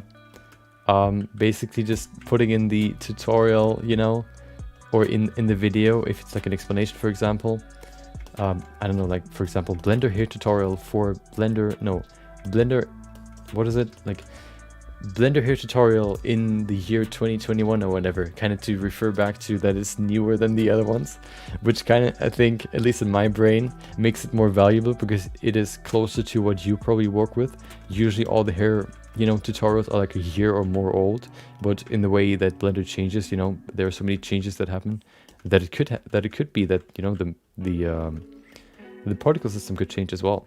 Usually it doesn't, but I think it always just looks a little bit more, I don't know, it just sounds a little bit better if you know that the tutorial is pretty new, because then you can be sure that what they talk about you can still do. You know, I basically never look at tutorials that are from like 2016 or so, just because I know that Blender has changed so much that, you know, there's nothing for me to learn in there because everything changed, or at least the interface changed, so I would have to look for ages to find what they are using or what they are you know, working with.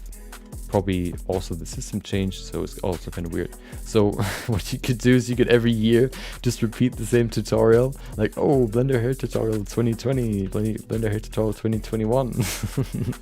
The endless loophole of tutorials.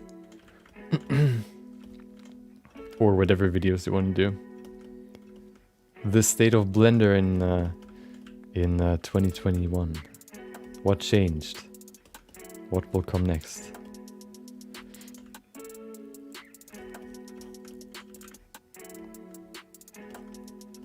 That's also something I kind of discovered, that most of the hair no, not really. For hair, it's actually quite different. For hair, there are quite a lot of new tutorials, or at least ones from like a year ago, that are popular at least. Of course, there will probably always be new tutorials that, you know, come up.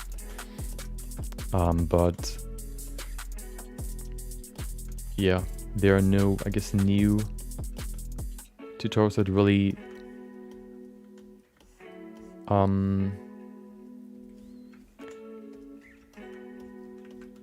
that have a lot of, I guess, attention, or garnered a lot of attention.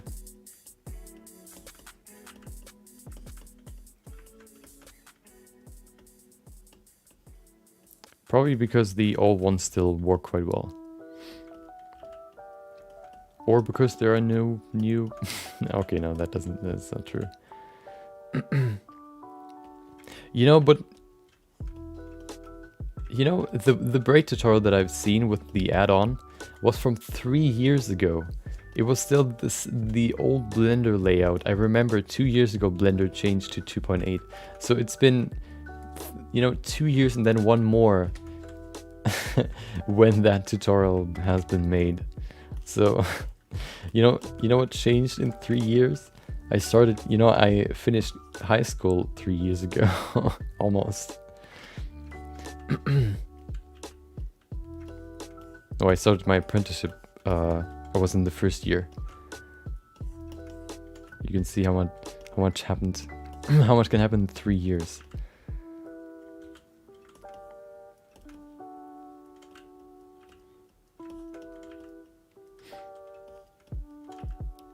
Yeah, 3.0. Oh, yeah, yeah. But I haven't really seen that many, I guess, big improvements that I guess, celebrate. Maybe the one thing that'll probably be very, very big will be the asset manager. Maybe I'll just have to look more into it to kind of, you know, find interesting aspects that will be introduced. But overall, it kind of seems pretty... From what I've heard so far, it seems pretty tame in what they change. Also, you know, there are so many new techniques, new ways, or new, I guess, yeah, techniques that they add to the sculpting branch. But they all seem so niche. Like, oh, you can now draw a shape, or you can use textures as masks.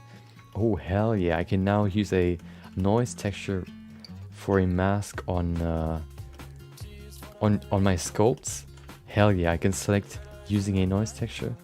That's definitely something I'm going to use a lot. I can also just apply a texture to my brush and do the same. Or almost the same. Yeah, I think the asset browser will be very big. It will be very, very useful. Because, you know, before you always have to kind of append from other files, which is kind of annoying. You just scrub together your, you know, the assets you need. And then afterwards, you know, you can actually just browse through your assets. Which will be way, way better. I actually had the idea of creating like a small shader library. Now I can actually do that way easier. I actually started, you know, collecting some shaders. But then when I heard that that they bring out, or that this asset browser is coming, I actually stopped just because I wanted to wait and see how that looks. How that will turn out. I actually thought about maybe looking into Unity as well. I mean, Unreal Engine 5 as well, just to kind of, you know, test it out, seeing how it differs and, you know, compare it to Blender. Of course, it's like a way different kind of software, but, you know, maybe you could even use it in future, I don't know, future streams or whatever.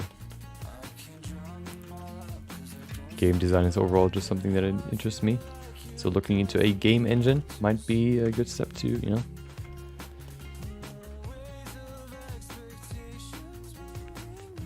Might be a good step to go into. Yeah, linking, I never linked anything, I just use append, because then I can make sure that everything is still there when I open up the file again, like a year later or so.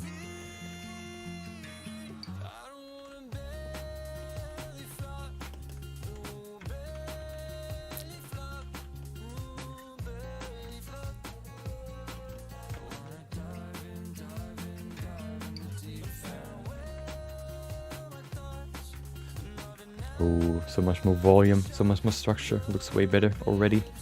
We're now almost 2/3 through the ponytail. And then we can do the, what is it? The braid. The main attraction of today.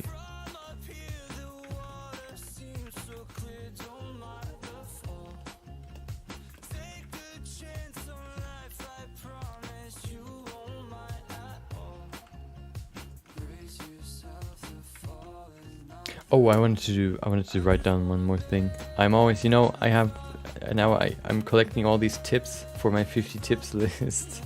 There's always something new that comes in my mind. Hold on, I have to write it down real quick. What was it? Oh yeah. Hold on, I always have to check if I already wrote it down. Okay, yeah, do that.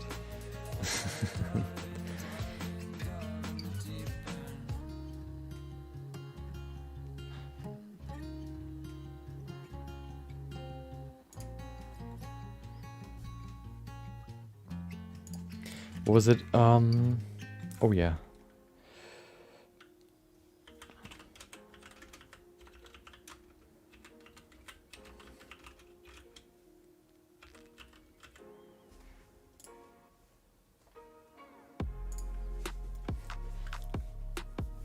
Okay, let's continue.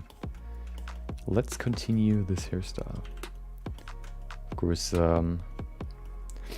this will not be a perfect hairstyle just because I kind of... Excuse me. I sort of, kind of, you know, try to be quite quick, which means the quicker you are, the more quality you lose. I'm not saying that it'll look horrible in the end, but it could be better. But because I want to finish this tomorrow, you know, we can have to do some compromises. Make some compromise and not do. There you go. So now we have the third layer basically done. Oh, there's one more spot that I want to fill. Maybe two. Actually, no, we only need to fill this one. Then we can go to the last bit to finish the, what is it? The ponytail. And then we can go to the braids. I said that now probably for the 10th time. But you know, the more I say it, the more it'll be in your head. It's like advertisement, you know?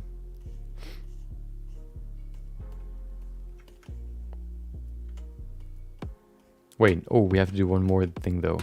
We kind of have to create the transition from the, you know, for the shoulders. There's quite a big hole right now that I kind of want to fill, but that shouldn't take too long.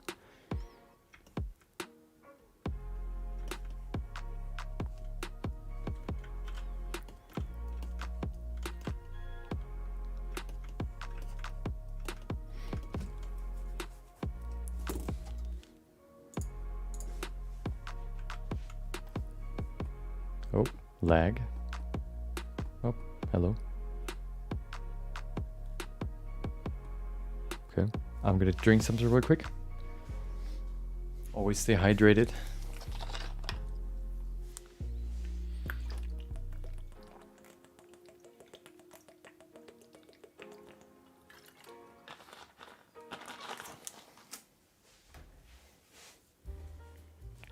Why is it just frozen now? Did I press something?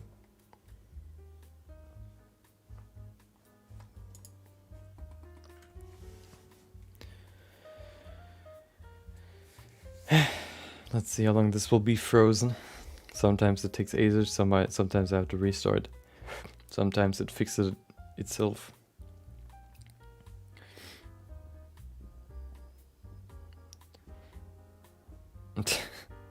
Double F, unacceptable. You need to improve on your writing. Come on, you can't kill this like that. Come on. Okay, I think I need to restart. Hold on.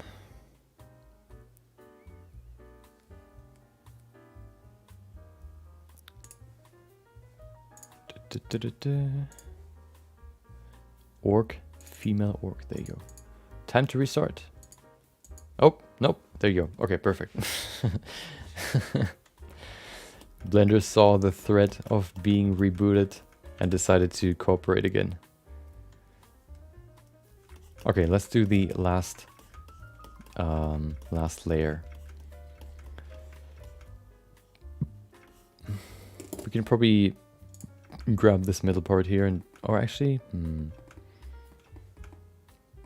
probably just gonna add them manually. That's probably easier. I'll just add like a 10 or so.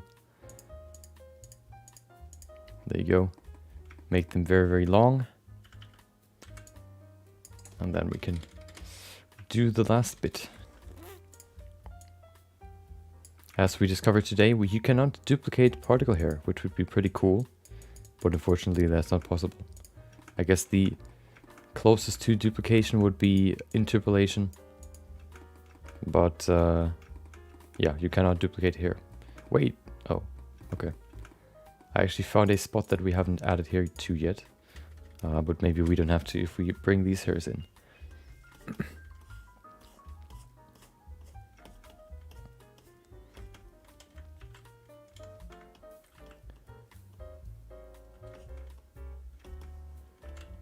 There you go. So I watched a a video today about how some, how Twitch, it was about Twitch, how Twitch can improve their use, I guess, what was it? New user acquisition. There was an idea where they could add, because, if you go into a stream and you don't really know what it's about, and you just go in, you're probably just gonna be thrown into like in conversation that already went on for like an hour or so. So you don't really know what they're talking about. You can't really figure it out. And maybe you've never used Twitch before, so you don't even know what all the all the emotes are and all that stuff. So you probably won't stay there because you can't really, you're not in that culture, so you don't really know how to interact with that culture. So they, one idea that they had was that they could add a pre-roll, that they could replace the pre-roll ad with a pre-roll video, basically like a, hey, that's the stream, that's what we do here, kind of like a, not presentation, but like a small video that plays before the stream actually starts, kind of just to explain what the stream is about, and kind of, the person, the streamer, what the streamer is, what the stream is about, just to kind of acclimate the person a little bit more into what they actually watch. If you, for example, never if you now stumble into the art section, for example, on Twitch, and you just see my stream, for example, and you join, you see some dude working on these weird, black stripes here, or black lines, just pushing them around and talking about some random stuff. You probably don't really know what to expect, or what really to make out of the stream. So having like a small video in front, hold on.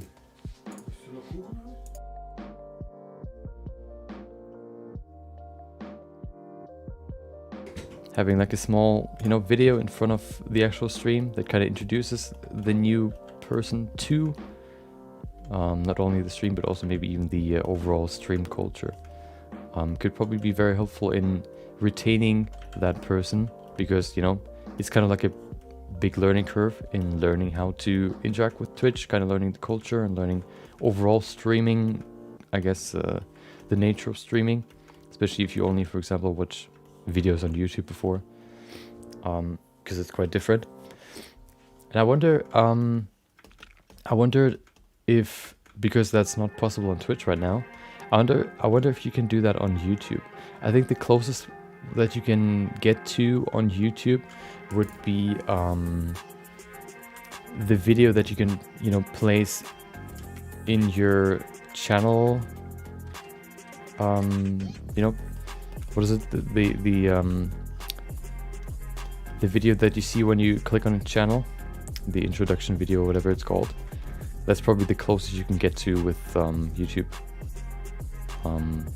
With YouTube systems, there's probably no way to create like a video that plays before you watch a video or a stream, but it would be definitely very cool. Kind of like, hey, today we're gonna do this and this and that. We're gonna talk about these topics, or we do this and this and that. Feel free to do whatever, and hopefully enjoy. Kind of something like this, because I think the biggest flaw, or probably the fact why streams will always be kind of like a secondary type of content that'll be consumed, it's just the fact that it's kind of inaccessible, because you kind of have to spend some time in it to really understand it and kind of get into it. And I think YouTube is definitely better in that sense for streams than Twitch when it comes to finding what you like, because on Twitch you kind of, you just don't know. Your Twitch doesn't know what you like, so it just recommends anything to you that looks good or that other people like, so you in the hopes that you might like it as well. And you GPU for hair. Actually, so if you want to render hair, then the CPU is better, at least in my, in my rig. But I think that's generally the case. So maybe the CPU is the problem. Does it freeze in viewport mode or does it freeze in rendered view? My renders and my rendered view is definitely faster if I use the CPU rendering. Maybe that could help you as well. That should probably help you in the viewport as well. Yeah, so I kind of thought about that, how you could introduce, I guess, you're bringing a small little video in front of your stream, but I think the closest you can get to is the introduction video on your channel. Or of course the good part about YouTube streams is that you can just, go back, you can rewind and start from the beginning if you want to. You don't even have to watch live, you can just, start from the beginning. That's pretty neat.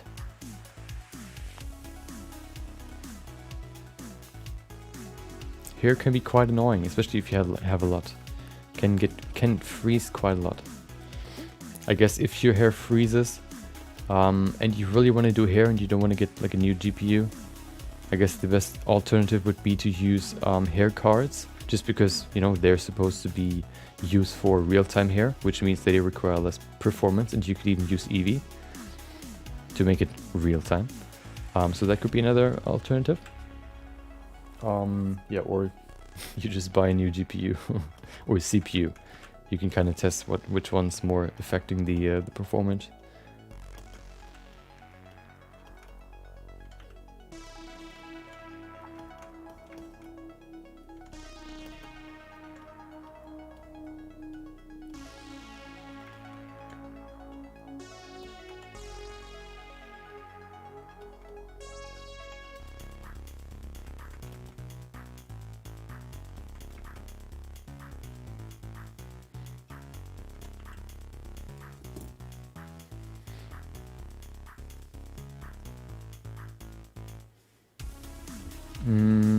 You could create vertex groups set to collision so that it does slide back.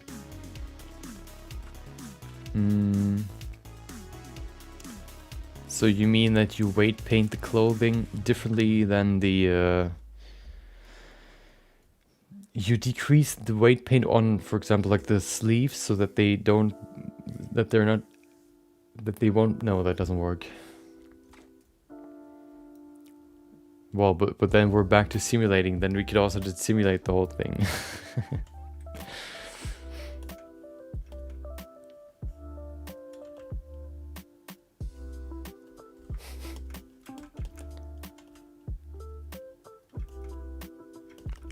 It all comes back to simulation.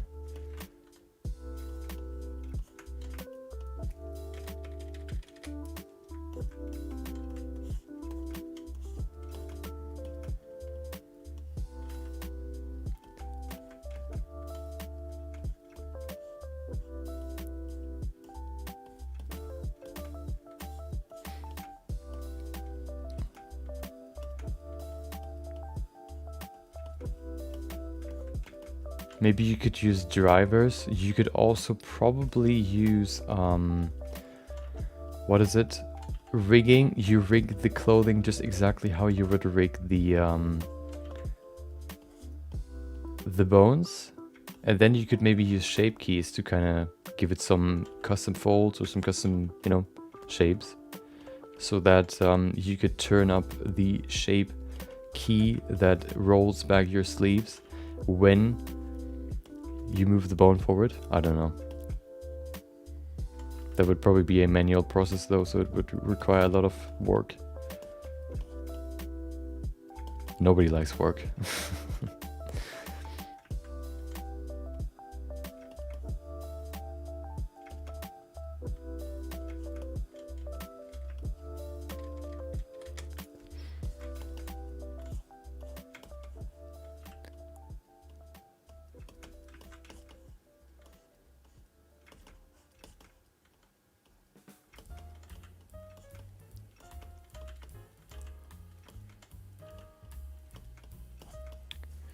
Okay, we're getting there, we're getting there.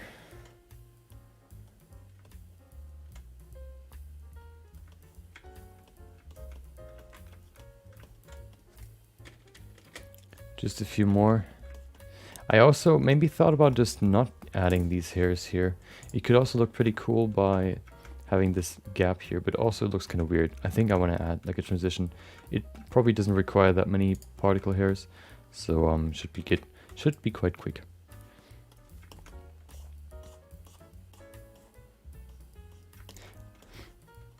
You know, sometimes I ask myself, like, are you just too, I guess, what's the English word for that? Hold on. What? Precise, I guess? Pernickety? Exact. I don't know. You know, I've seen some other examples for particle hair, and they all look pretty simple. They looked very yeah, simple, I would call it. Less, I don't know what to say. You know, and then the title or so, like on Reddit or whatever, would be like, oh, this blender hair particles are so awesome. And then you have this pretty, I guess, simplistic hairstyle. Not in, I guess, the hairstyle itself, but more the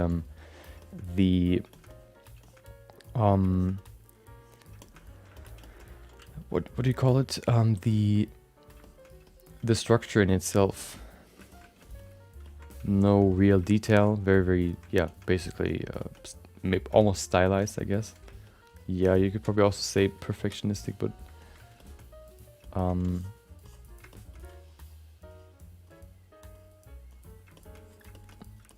I wanted to say something more like detail oriented, paying attention to detail more. I don't know.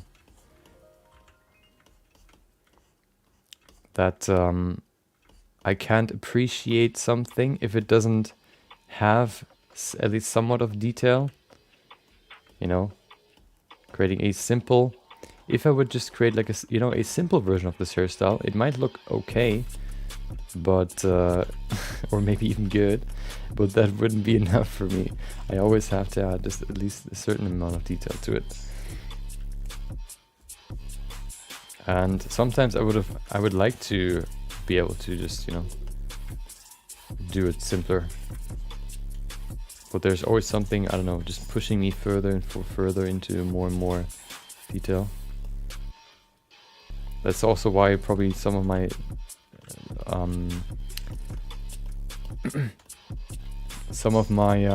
projects take longer than they probably need to. You know, I don't really have that mentality of how could you really, I guess, cheat your way to the goal. Or it's not really cheating, but how could you speed it up by using all the means that you have. I look at, for example, like Corridor Crew does like on YouTube, they do like smaller projects over like a week or so, and then they tell you all the tricks that you use to speed up the process, like photo scanning, or they're just using a photo as a texture for a face on a person, and in the end it actually looks pretty good, but I don't know. Either I don't think about it, or I just don't want to use it for some reason.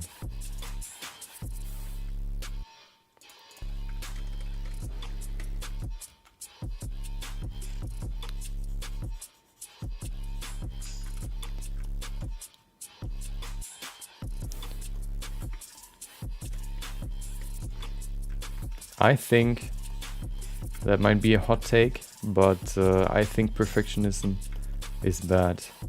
I actually posted a post on or one of my LinkedIn posts. Actually, I wrote that I think perfectionism. I thought back to like an interviewer saying like, oh well, I hate when people say, or like, when they have like an interview for a new employee, and then they say, oh, what are your weaknesses? And the employee says, oh, I'm too perfect, or like I'm a perfectionist, and they kind of hate it because they, in their eyes, isn't really a weakness. You know, I'm too good, I'm too perfect or whatever. I always strive to make it perfect, but in my opinion, perfectionism is actually a weakness, because the best way you learn is through mistakes. And usually, if you're perfectionistic, you try to avoid mistakes as long as possible, or as much as possible, which means you think about what you would do longer than you probably need to, so you hold yourself back to make mistakes, which means you learn slower. You know, perfectionism is about avoiding mistakes, but mistakes are the thing that teach you the most about how you can improve in the future. So if you always try to avoid the best feedback that you can get, you kind of hinder yourself and maybe even others.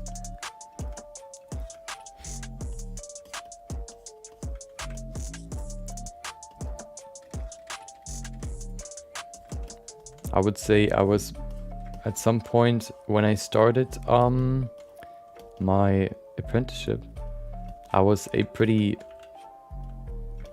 I guess,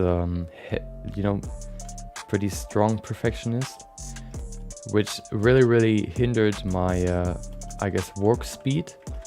That sounds weird, but my I guess the speed in which I worked, which means it took me like I tried to avoid as many mistakes as possible, but of course, if you just learn a new job, you always do mistakes. But because I wanted to avoid them as much as possible, and I've seen mistakes as like the plague. I've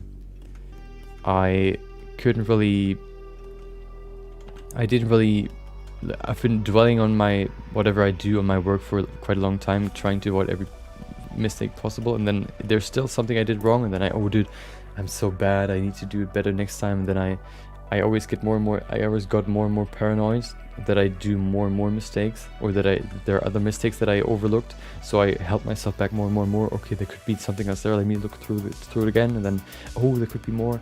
Instead of just passing it through to whoever reviews it and gives me feedback, I would always just try to avoid that feedback and find the mistakes myself, which doesn't really work because you have no idea what you're looking for.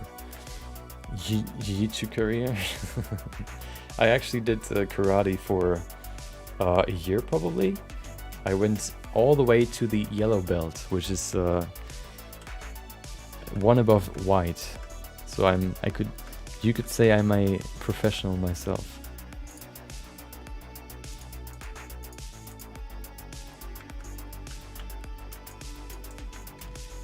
I even have my my robe still, but it's way too small. I think I did it when I was like 13 or so.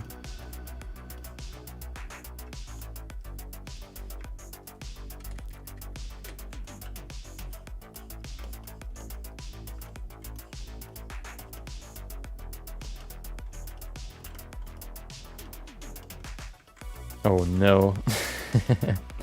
Have you been doing jiu-jitsu actively since 2013, or more like as a passive hobby that you go to sometimes? I mean, if you've been doing it since 2013, at least you have to improve somewhat, don't you? Or do you just not care and just, like to go to the classes or whatever?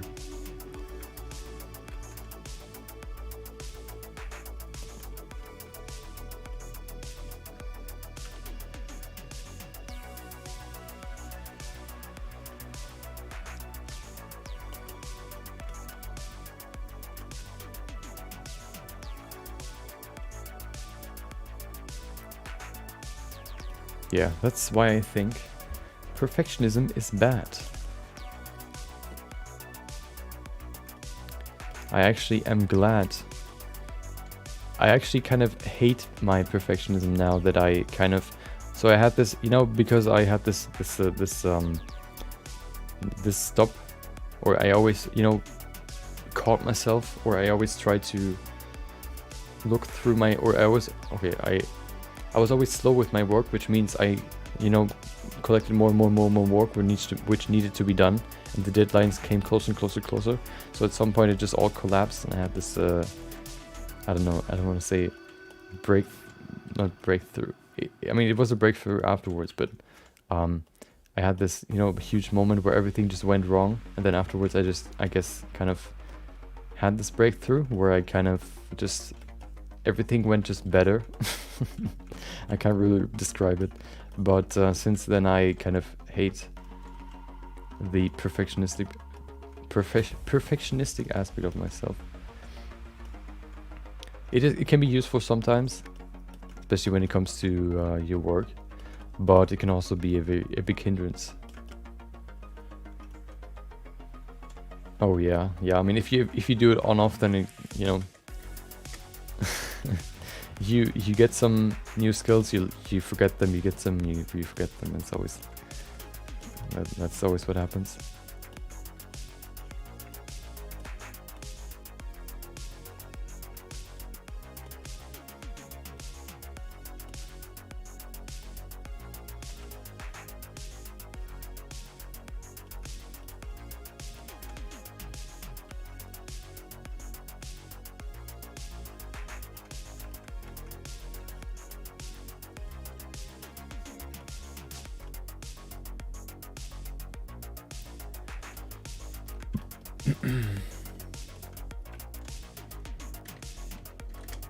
But even if you do it actively for 2 years, how are you still on the white belt? Or is that like is that the beginner belt? At least in karate it was. If you do it for 2 years, you have to get somewhere. Or did you just not try? Or maybe you tried but you just couldn't get there?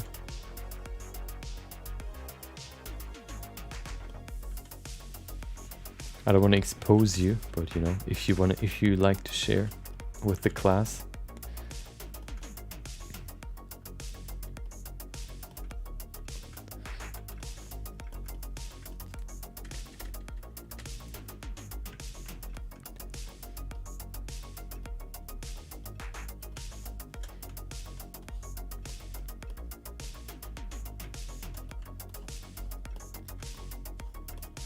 Yeah, but you can't really hit a plateau if you haven't hit, you know, at least the first stage of progress.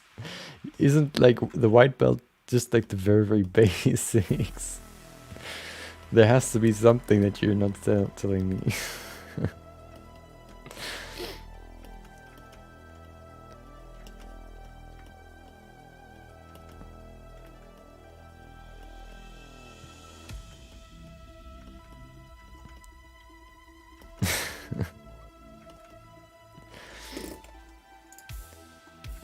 Yeah, the biggest problem is that the hair kind of fizzles out at the end.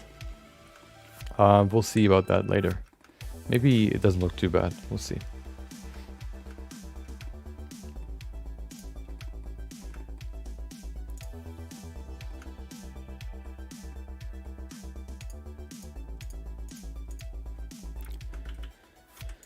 There you go.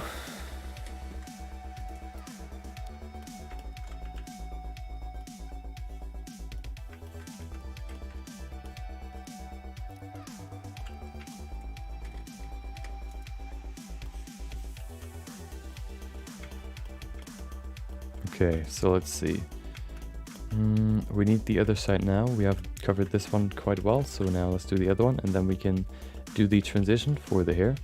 And then hopefully, if there's enough at the bottom, we can go to the next part.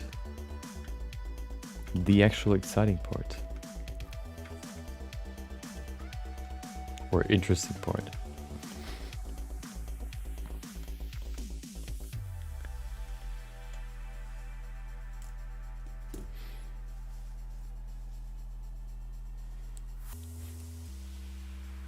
Oh, okay, yeah.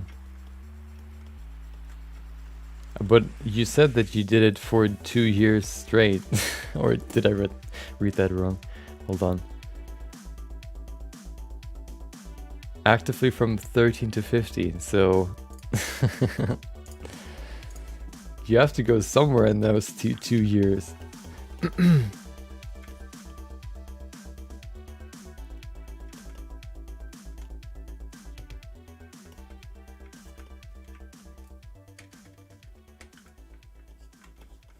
Okay.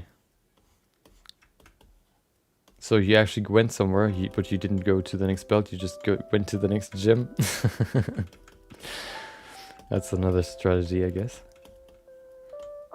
Maybe you've learned the basic wrong in one of the gyms. Maybe there's a better way to learn them in the next one.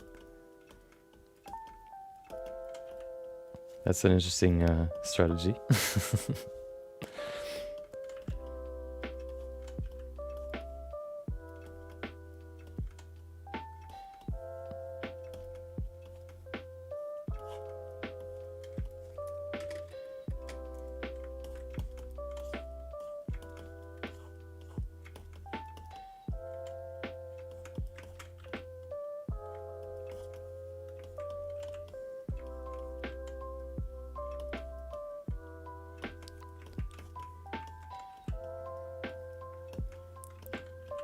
Okay, so let's see.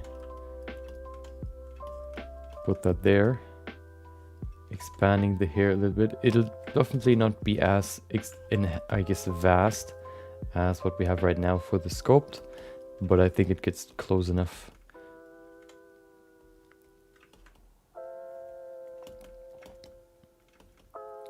Yeah, just a few more and then the transition, then we should be good. Pacific martial arts. What does that mean? Underwater? Is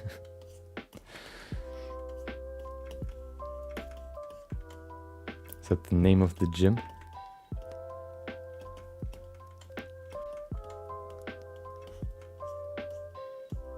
Or is that like a... hold on. Pacific...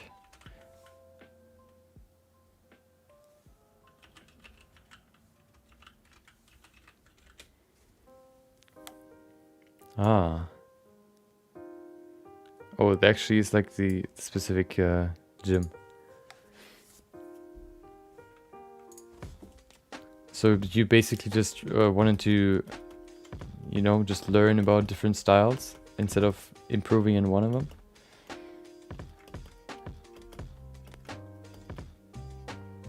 Halo Jiu-Jitsu, dude. So many new words.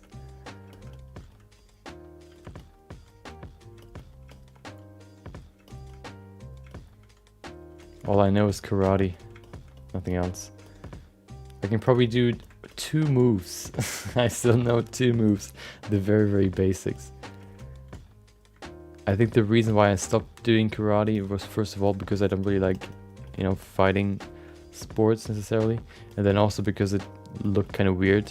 You know, the basics. Of course, the basics are only supposed to, you know, teach you the very, very standard movement that you're gonna need. But it seemed quite, you know, I kind of thought about like, how is this supposed to protect you? Or how are you supposed to fight in that style? Because it seemed very like a choreography, not really like a reactive style or like an active style. More, yeah, like a choreography where you have to plan before you can act, which doesn't really work if you know, try to fight somebody. But I guess you learn more, I guess, fighting techniques after you know the, you know, you have to learn how to walk before you can learn how to run.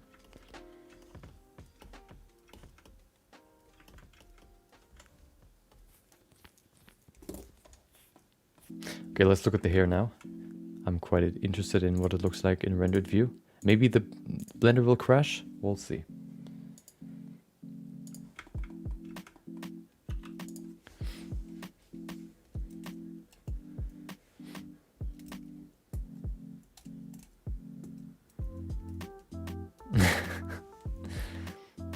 Yeah. Stick fighting sounds pretty cool.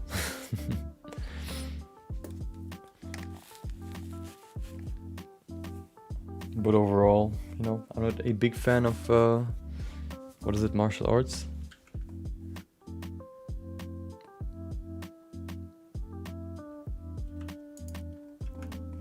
Okay, so one thing that I need to change is I need to increase the depth for the first hair product system. Otherwise it just looks very, very, you know, bleak. What if we set this to 35, the actual number that we're gonna have in the end? Oh, look at that. Doesn't like, looks good. Yeah, now at least it's like a full hairstyle. One thing that we need to add in just a second is the braids, and then hopefully it looks a little bit better.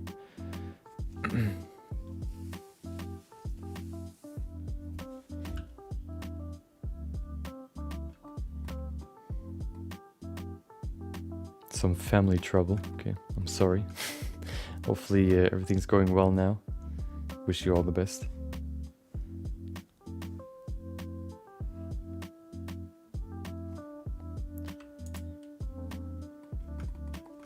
So the density looks pretty good. I think the structure might be missing a little bit, but this is, you know, the end of the hair, which probably isn't really visible that much. So I'm gonna do the transition between here and the other side, and then we can go to the braids.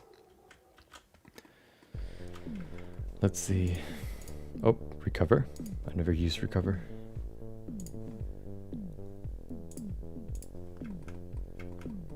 It's acceptable, okay.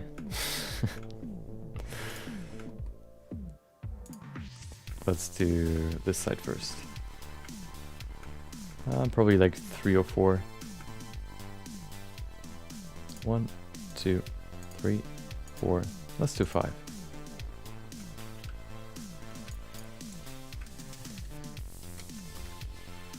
Hold on, I want to do a quick note here. Next week's stream plan. I'm gonna put in brackets Unreal Engine 5. Perfect.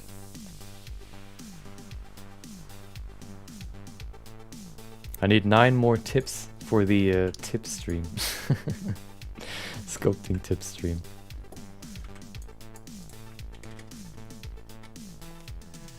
I have 41 right now. Need 9 more. I'll probably just, you know, go through some forums or some other videos to kind of get some inspiration maybe. I'll see. We'll see. Shouldn't be too hard to find 9 more. Why is it so laggy? Oh, I know why.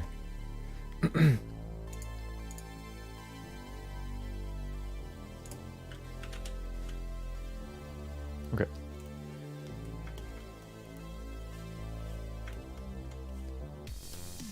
I also, the biggest problem that I have,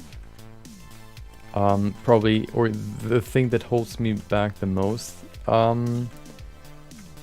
with my perfectionism always sounds weird, because, you know, as I said before, to others it kind of sounds like bragging. Oh, I'm too perfectionistic. I look, you know, I want to make it perfect. That's why I don't like to say it, but my perfectionism holds me back when it comes to videos as well.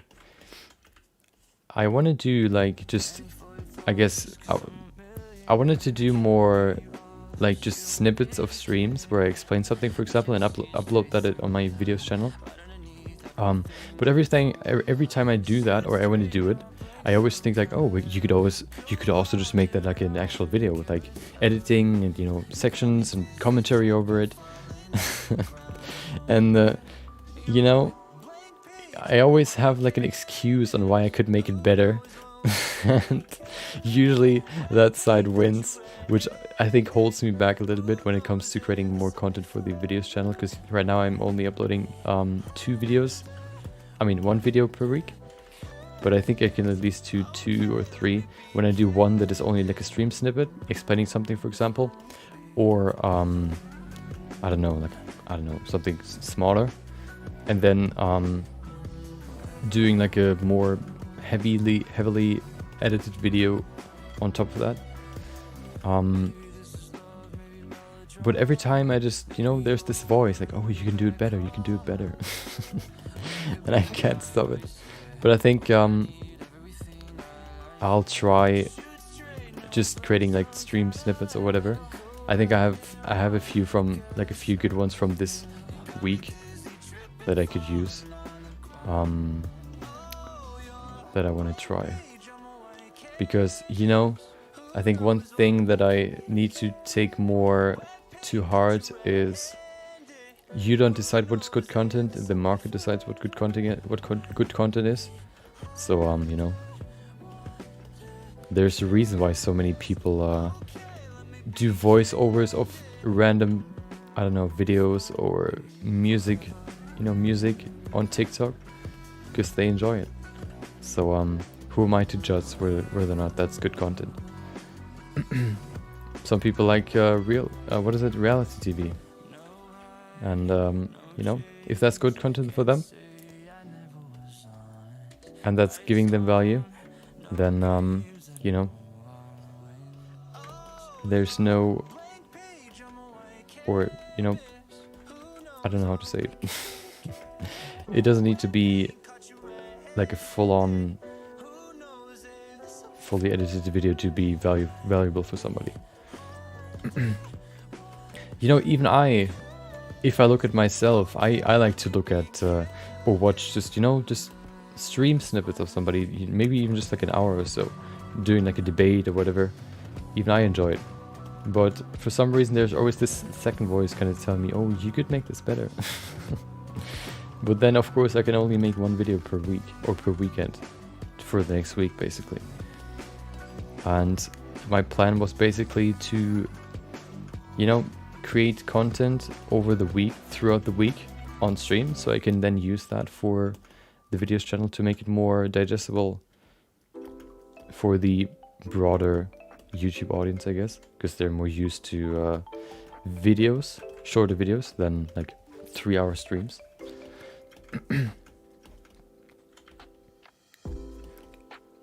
So I'll probably try that this weekend.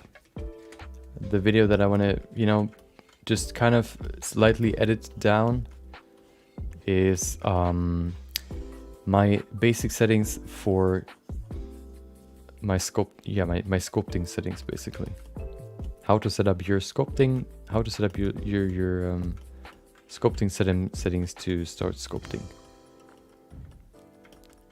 I think I talked about that when I started this orc sculpt, and I think that can be quite helpful.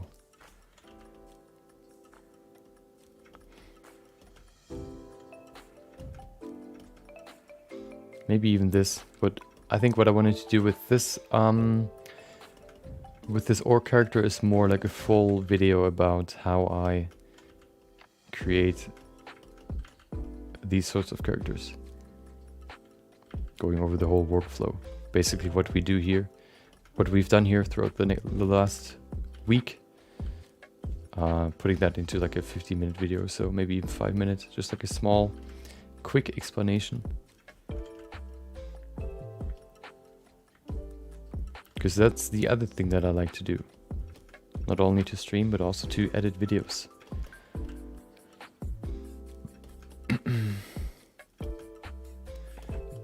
Look at that. That transition immediately looks better. Look at that.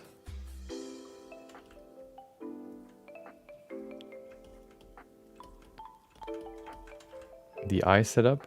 Do you mean the shader that I use for the eyes? Hold on. Do I have it in here?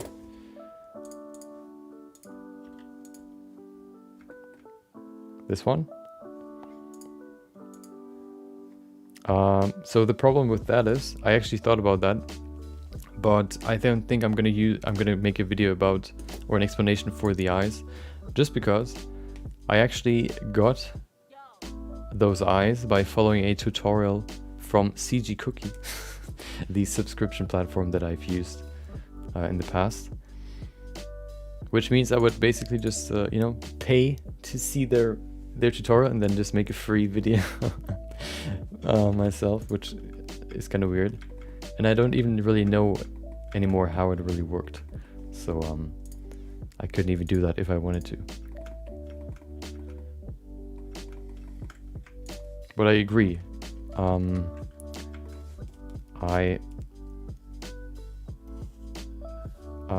thought about it. Wait, why is it so laggy now? Oh, hold on. Why is that volume here? Oh no, I used the wrong part of the hair. Yeah, I thought about making a video or explanation about how I create my skin shader. I did that before, but I want to do it again because I think the footage was pretty bad. I think, you know, creating a simple skin shader can be quite valuable if you want to create characters. Because yeah, right now I basically just have like my simple setup that I can now just, you know, use whenever, and I can quickly set up a skin shader in probably like, I don't know, an hour or so. So the eye is actually procedural. The problem is that if you rotate the eye, so the eye texture that is applied to it is procedural, but I think it was tied to the world geometry. So if you move the eye or rotate the eye, the texture would just stay in the same place, which of course would ruin the eye. That's why I baked the texture and now I use textures for the eye. But they were originally procedural.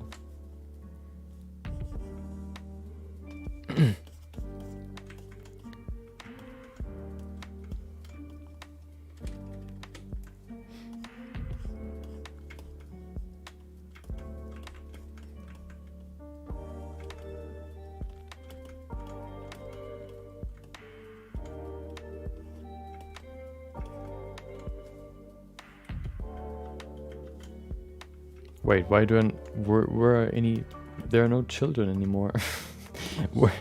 where are they? They gone. What did I do? Oh, I know why. There you go.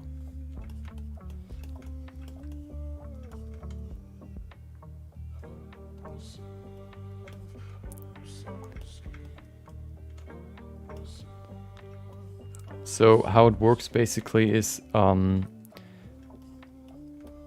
you create the geometry and then you just use the x-axis. Hold on, it's actually pretty simple.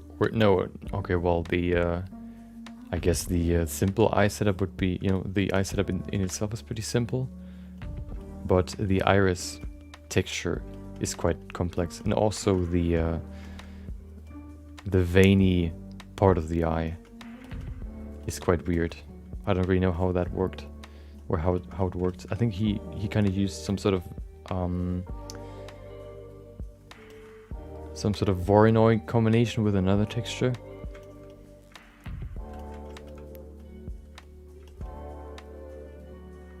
I could probably figure it out, but yeah. Maybe that could be another topic at some point. Creating a procedural eyeball.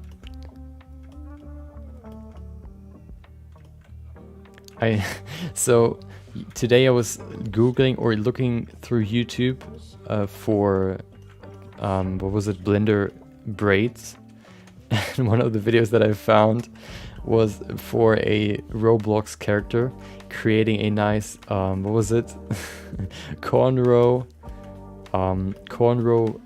high top fade hairstyle. Basically like this super detailed crazy looking hairstyle for like this Roblox character, this Lego looking dude. It looked so weird. Let me see if I can find it. Hold on. What did I look for?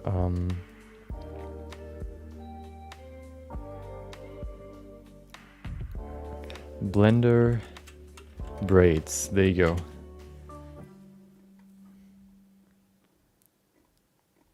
Oh, there's my video. Hell yeah. Hold on. There it is. Hold on. Hey, look at this. There you go. Blender speed model. Half up braids with clean fade Roblox speed model Blender 2.92. This crazy detailed hairstyle for this Lego dude. It looks so weird. Doesn't really fit at all. But at least, you know, 500 people that found it interesting. So who am I to judge? It was just funny to see this contrast.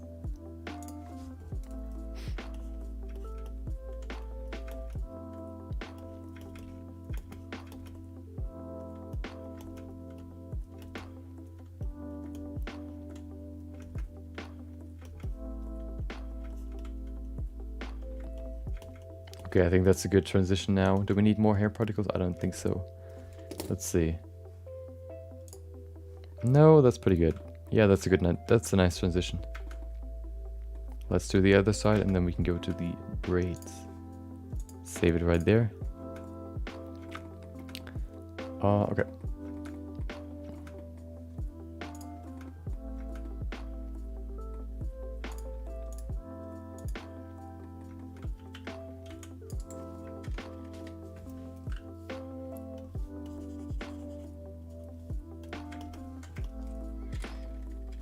Soon the tedium will be gone. Okay, I want to get this done pretty quickly. I see the time is quite far, or it's quite late already. I want to have some more time to work on this, at least an hour. So I'm gonna do this a little bit quicker. There you go.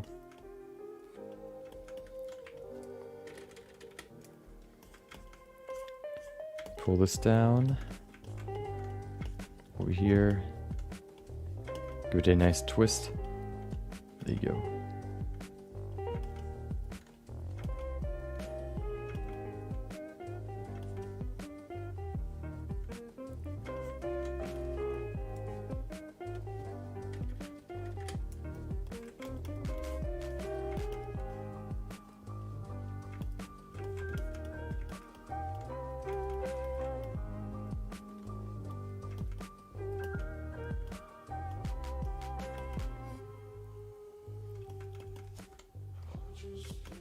I think that's enough.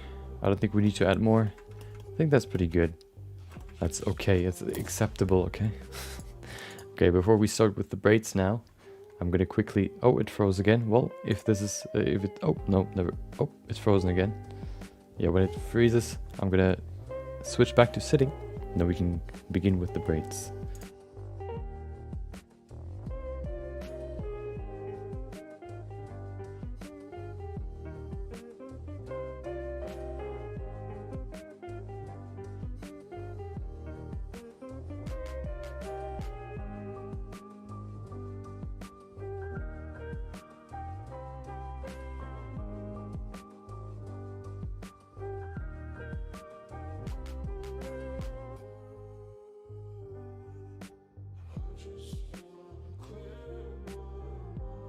Okay, let's see.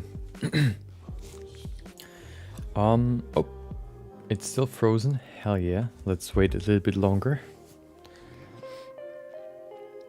So my plan is, as far as I know, we need to make a new braid particle system, of course. And then we just have 3 braid strands that we use for, you know, the braids, because we have 3 braids on one side and then 2 more on the other. We have 5, no, 6 actually in the end.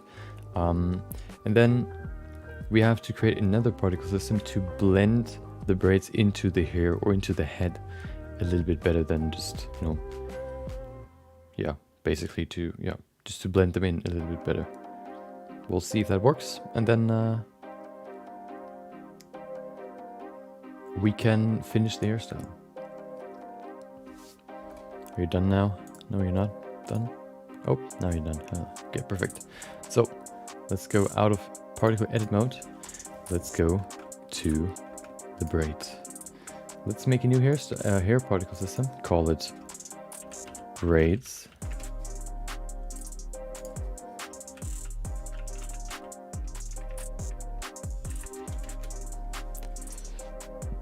We have, let's set it to 1, because I only need 1 for this. I actually probably need more than just 1 particle system, because some of the braids are bigger than others.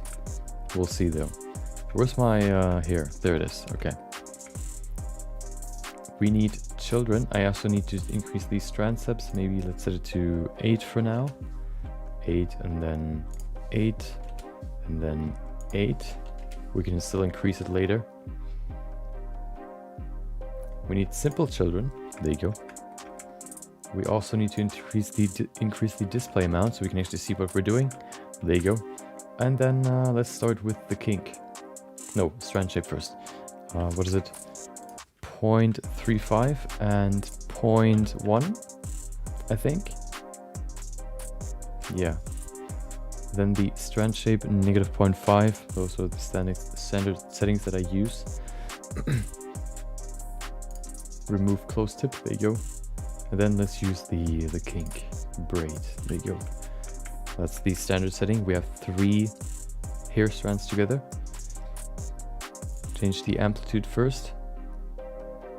First, what I want to create is this side. Actually, should I begin with these two? These two seem to be simpler. So let's do these ones first.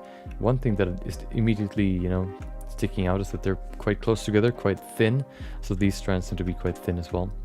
I think these ones are just as wide as this one. So we can use those as... we can use this particle system for both. First of all, what I'm going to do is I'm going to decrease the radius to make these strands a little bit thinner. This is still way too thick.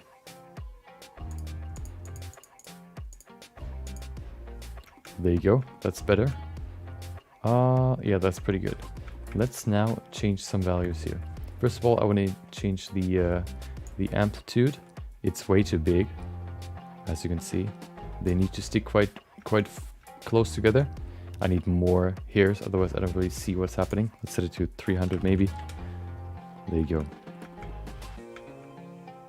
We can still see a small gap, so I'm gonna make it even, bring it even closer together. Maybe like 0.05. That sounds pretty good. And then we can go into the frequency. We need to increase the frequency of course, which also seems to mean that the amplitude changes. You know, and now we have a perfect braid. Look at that. We need to change a few settings first though. First of all, I'm going to increase the frequency even more, maybe to 10. I also want to change the length. They are quite short, so I'm going to, you know, decrease the length first. This one will probably be the longest, like going all the way over here, which is probably like a meter, maybe if even. So let's set it to 1 meter. Let's set it to 1.5. There you go. We can still make it longer if we need to.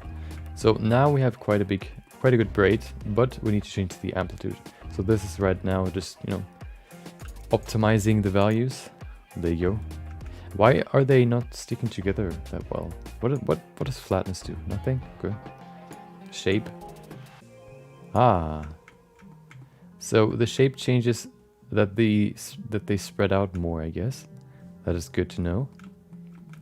What does the shape do if we go to the other side? Oh, that doesn't work. Okay. So it can probably start like this. That's pretty good. Then we have the amplitude. We probably need to change. Oh, hold on. What I want to change first is the frequency. Oh, it doesn't go higher than 10. But how can you put them closer together then? Do you need to increase the radius? That doesn't make sense. Hold on. Flatness is just nothing. That's interesting. Clump.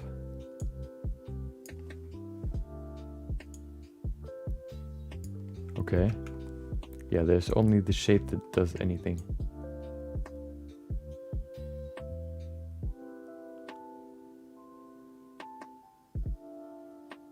Okay.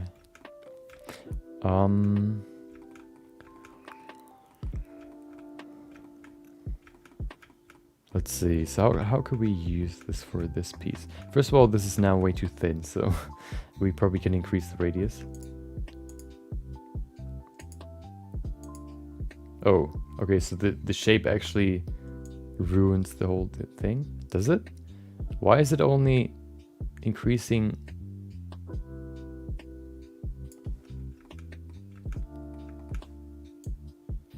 The radius at the bottom. How can you make the radius overall bigger? I mean, one thing we could try is we could go into the randomness and just increase that a little bit to push them out a little bit more. That looks better now. Size. Oh.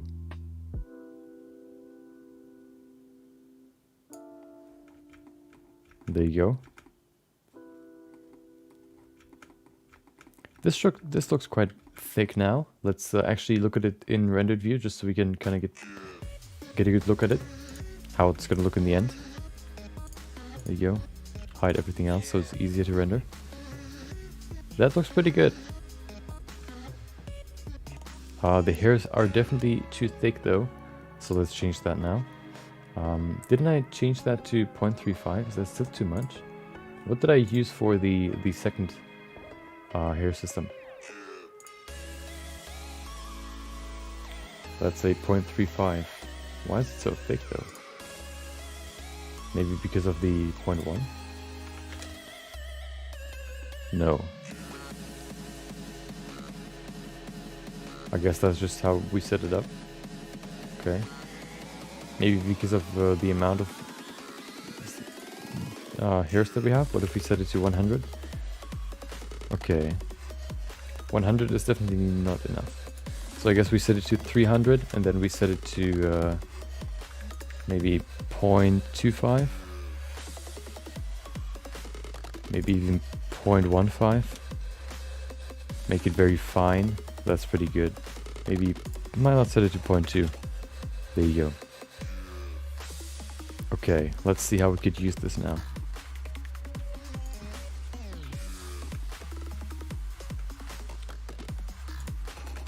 Okay, let's see. Is there anything else we can change? No, diameter. We could of course change the... Oh, endpoint, hold on. What does endpoint do? Oh, we can also use clump. Oh, we didn't even change any of these settings here. Length first of all. Maybe a little bit, just a little bit, like this. Threshold. 0.25 maybe? No, 0.5. Let's set it 0.5. Size looks good. Radius, okay. Roundness. Oh. A little bit maybe.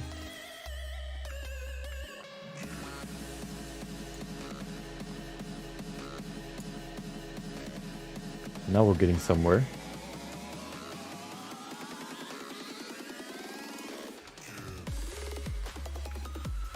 Okay. Then we have clumping, okay. Wait, hold on, I want to see roundness again. Okay. Clumping. There you go. I want to change the shape though. Bring it closer to the end so that it stays thicker for longer. There you go. Perfect. And then we have the twist as well. Do we need a twist? I don't think we do. The twist looks weird. Roughness. We don't need uniformity because that just moves the whole hair. That looks weird. Then we have the endpoint.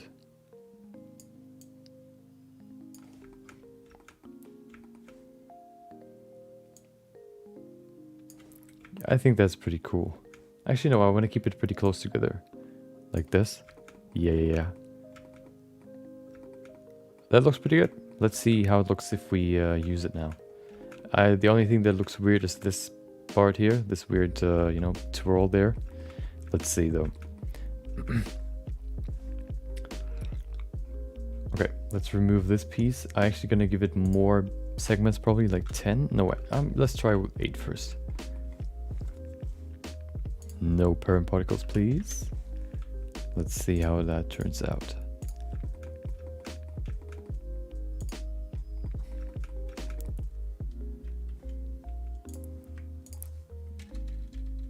There you go. Of course, we can always add more particles in particle edit mode, so that should be the biggest problem. Let's see. Okay, so I'm gonna push this in more. I removed preserve root position so I can push this more into the head. There you go. Welcome back, Yanis. Did you fix it? I don't want to pester you too much with that question.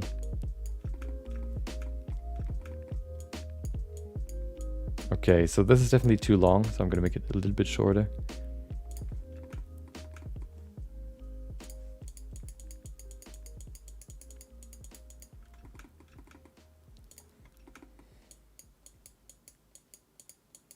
Okay, what did you do?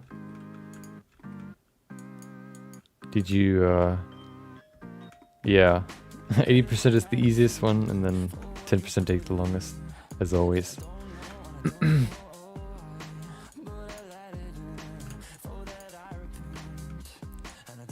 Okay, let's see.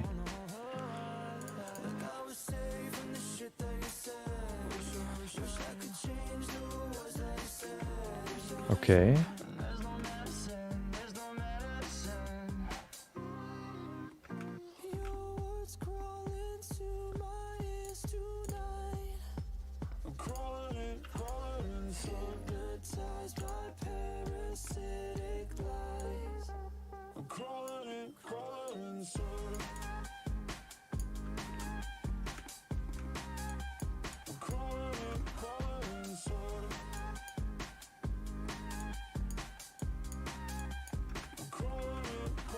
Why do they twist so like this?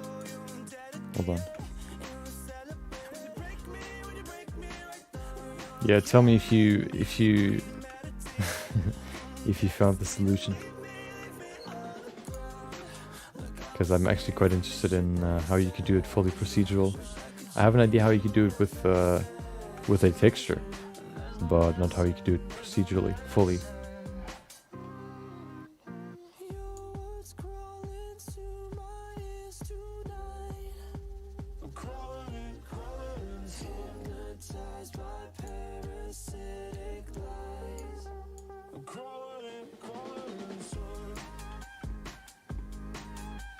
Yeah. I mean,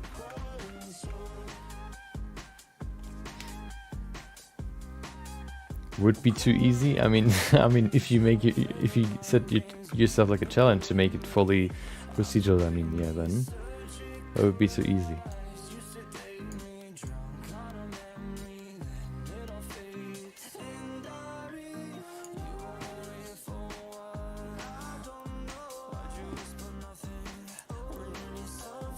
Yeah. Yeah, I mean, I don't really know the exact details, of course, of what you want to do, but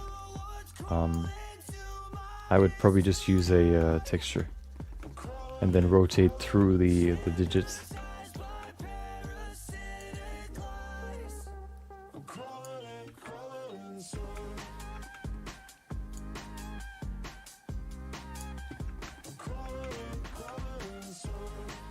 What is...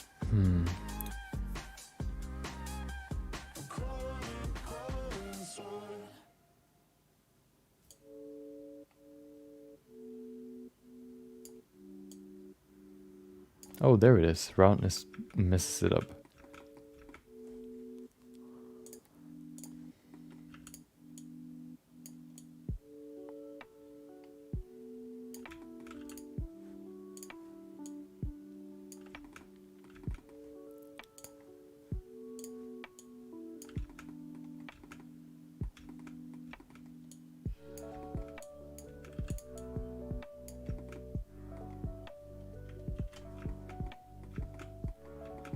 Doesn't look too bad.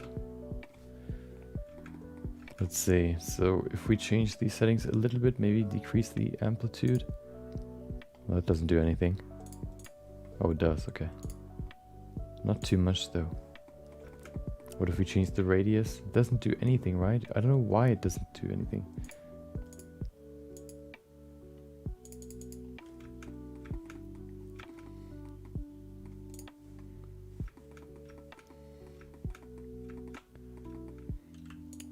So, I mean, yeah, I guess the only, so if you don't want to use a texture, the only thing you need to figure out is how to create the digits procedurally.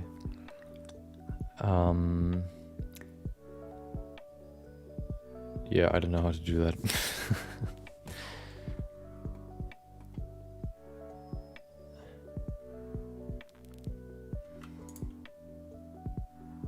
Don't ask me.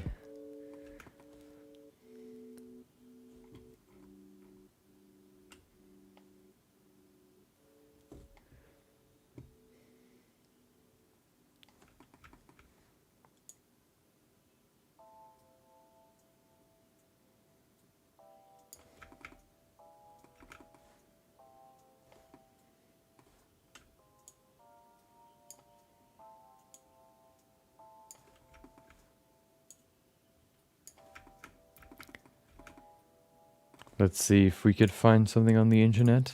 The internet might know more about this. Blender procedural digital clock. Procedural digital clock face. Aha. I got intoxicated one night and all I could think about was making this, so I sat down for about 6 hours making a cycles mask that could be used as a digital clock display. The node just needs coordinates.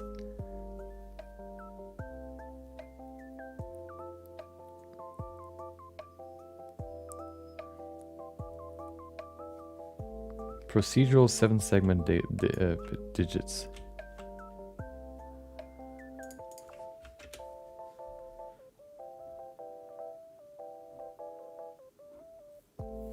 Oh, here it is.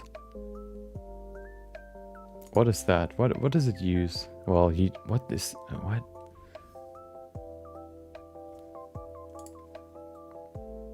Here's the file download. I don't want to use tricky getting those notes right. It seems to be.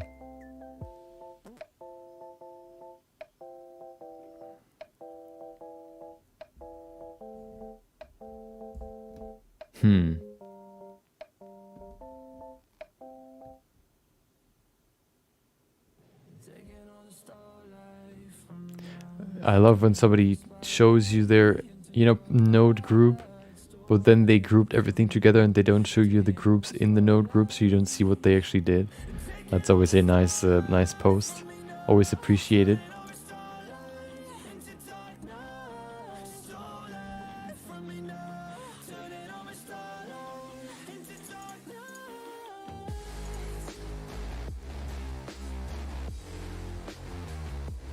Do you see? That's okay. Well, there's also a download link.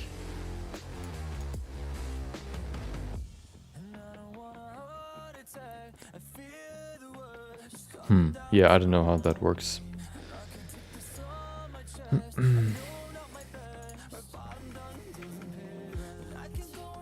How can you make them... Dude, they need to be closer together. Or I could maybe use more randomness. Like that. Does that look good? Let's see. Oh yeah, that could work.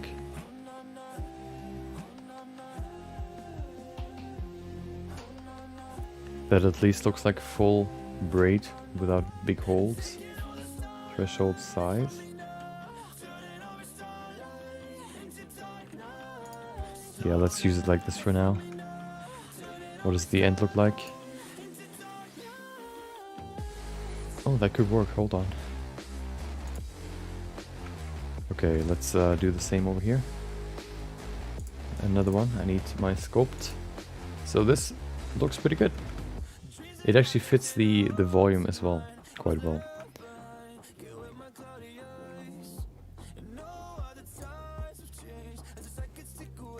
So let's see if we can use that for the other side as well.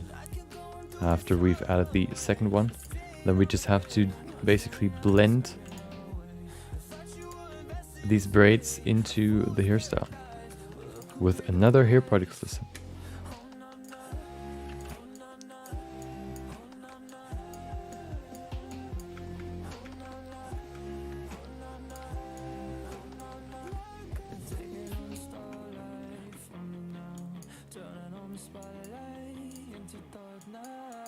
Yeah, I didn't expect to find anything new that you haven't seen before. Especially if I just Google, what was a digital clock shader?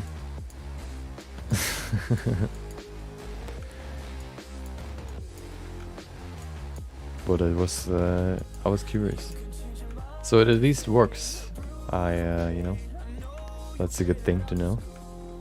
There's probably nothing that doesn't work in, you know, with nodes, but you know, at least you know that somebody did it before.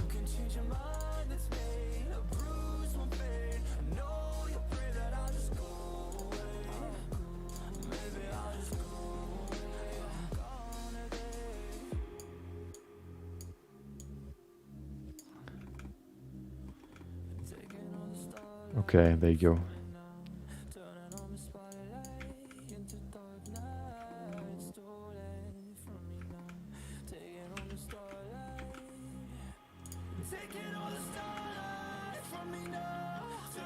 That looks pretty good. Let's do the other side now. 3 more.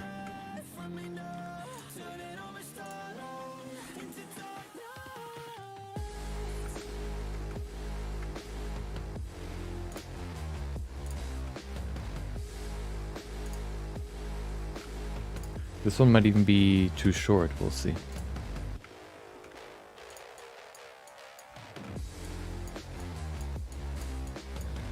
If this actually looks pretty good, then I'm quite happy with how this turns out. Because I didn't expect to just have such a simple solution here.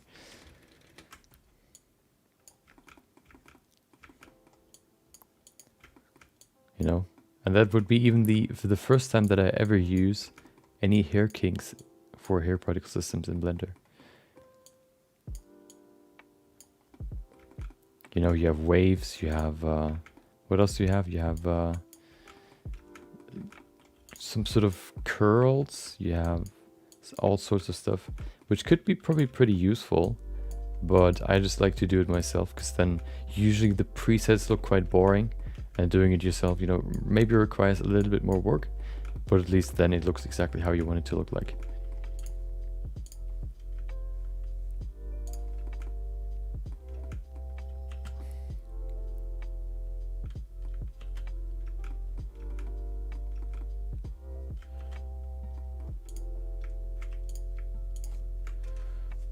Subdivide, there you go. Oh, okay. How did he do it? Tell me the secret.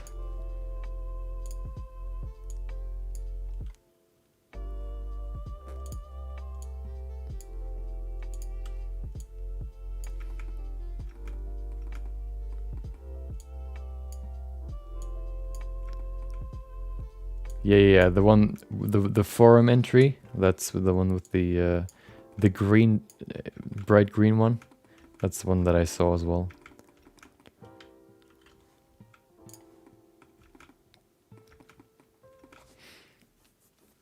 But that one looks too simple.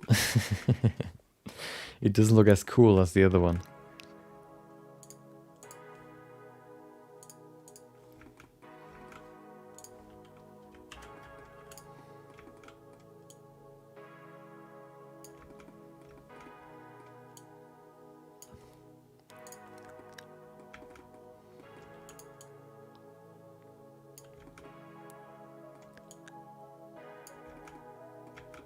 Okay.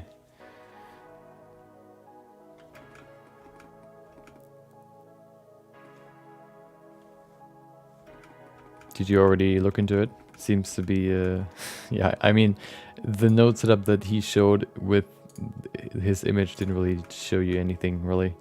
Just looked like, you know, oh, I've made these super crazy nodes, but you can't see them because they're in these groups.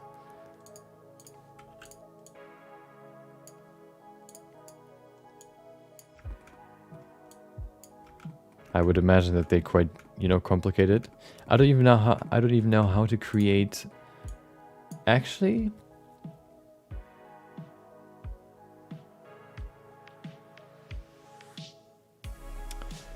so I probably know how to create digits, but that requires a big a big node tree.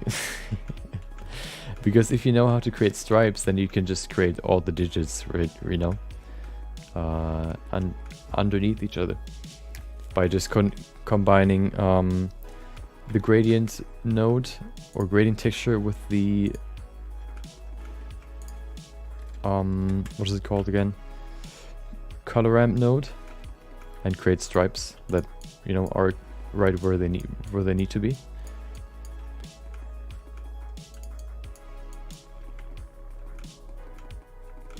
But that would require a lot of tree, a lot of nodes. So for number 1, you would probably need to have 2 gradient textures, 2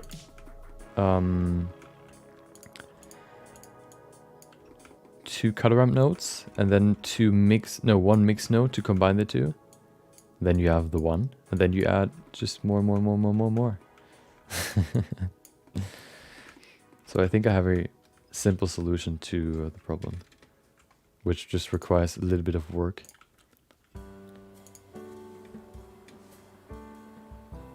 A 1,000 nodes, hell yeah. I don't think I need 1,000 nodes to create it, but maybe, I guess his is more sophisticated.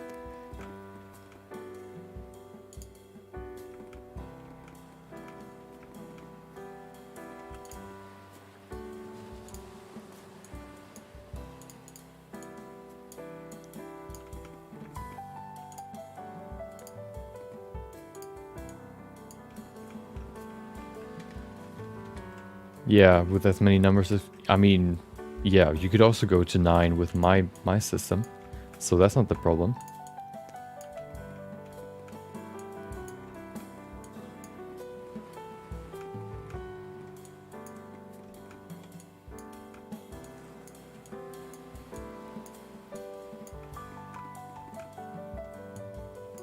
When it comes to functionality, I don't see how my version would be inferior to his. There's probably some sort of problem that I'm not seeing right now or not thinking about that I would, you know, discover when I would actually try to do it.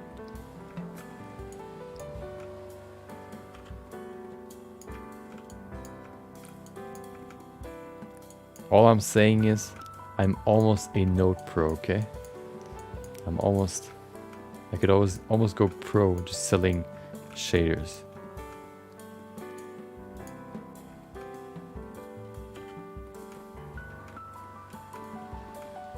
I just don't want to, you know. Okay, let's do one more braid, and then we have the braids done. No, we need one more particle system for the big braid. The big boss.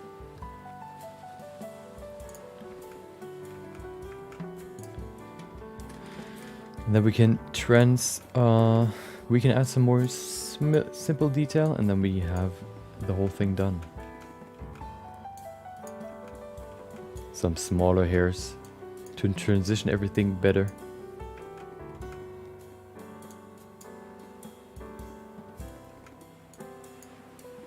Do you know what I mean with gradient and, you know, creating stripes that way?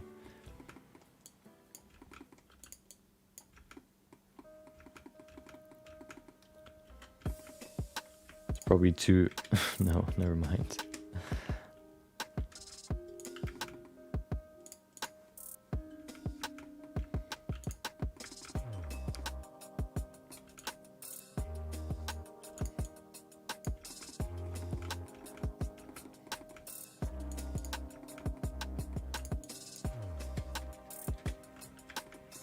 Okay, there you go. The braids look pretty good. I'm quite happy with how they turned out and how simple they are to set up. Now it all comes down to finishing the hairstyle. We have probably 1 or 2 patches we need to fix, and then that's it.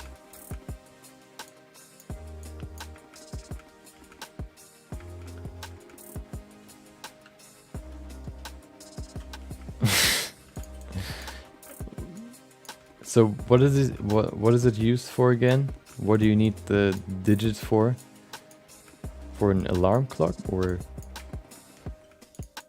Do you want to model the whole thing in a shader as well? Do you combine the whole thing? Make a procedural shader that turns a sphere into like a, I don't know, like a alarm clock?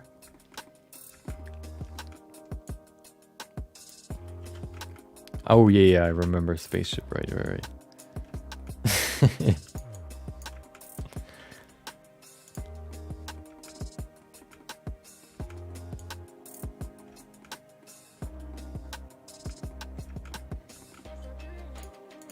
Okay, let's see what it looks like.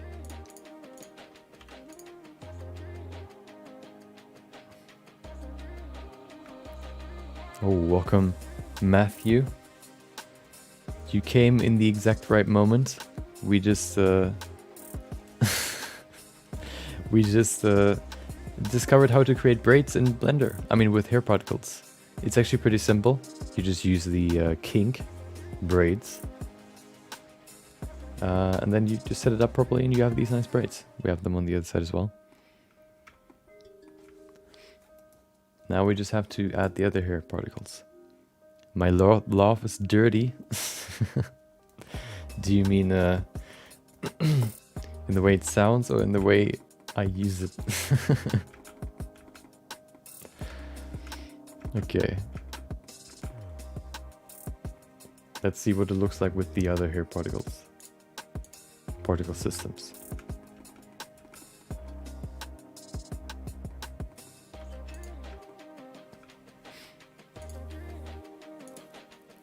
Oh, football. Who won? Hold on. Who even played? I guess. Hold on. Did you watch? No. News?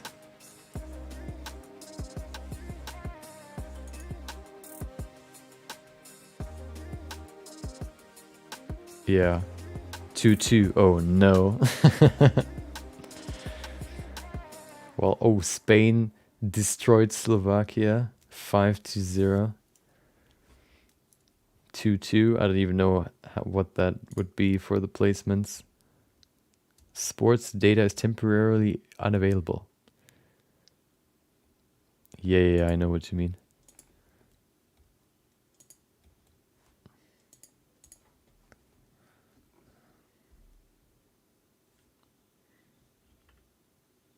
Yeah, I don't know what that would how that places Germany in the overall placement. Did hold on, what are the? Isn't there some sort of, you know? Yeah, France is probably first. But what about Portugal and? Yeah, so did Hungary play already, like twice? Did they lose twice? I don't know. No, they couldn't lose twice, right? Oh, who cares? Okay, hold on. Let's do the big braid, and then we're gonna add some transitional hairs.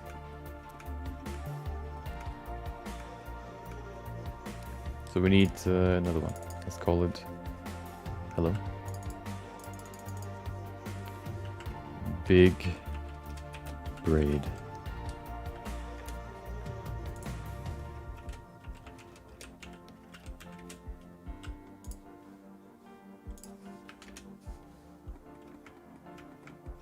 I remember last year or was it World Cup or Europe Cup where Germany lost to Korea? I think it was Korea. I think that was the worst, the worst Germany ever performed. Wasn't it even that they won the last World Cup and then they lost in the next one, like right away, like in the group phase?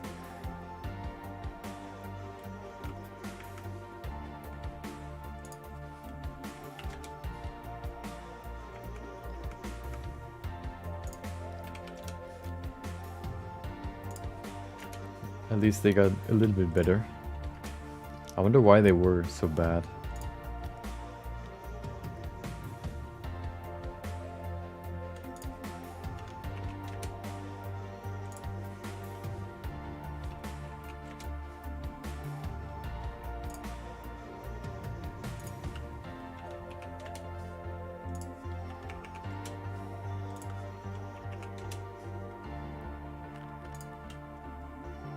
Okay, I think 200 display amount should be good enough so that we can then use, wait, can I just copy the settings? I don't think so. I can maybe write them down, but so what do we have here?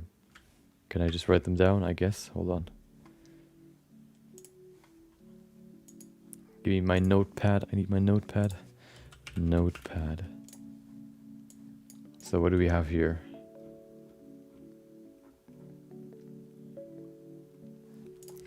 .899, 0.5, 0, 1, oh, oh,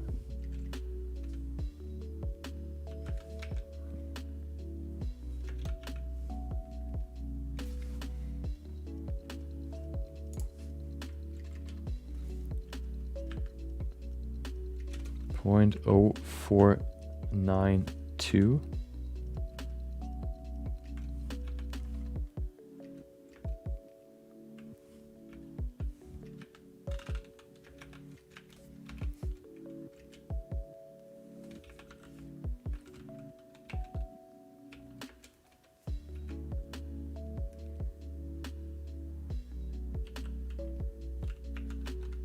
There you go. Or 72 point or 0. There you go. Yeah, let's see if they can get out of the group phase this year.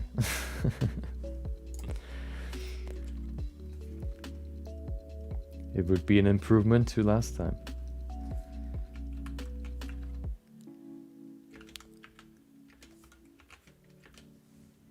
-7.9, -0.02, no, 0.246, -0.5, 0.2, oh.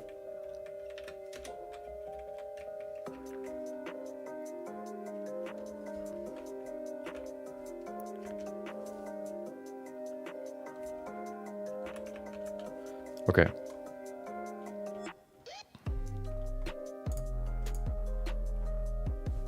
Let's begin. What do we have here?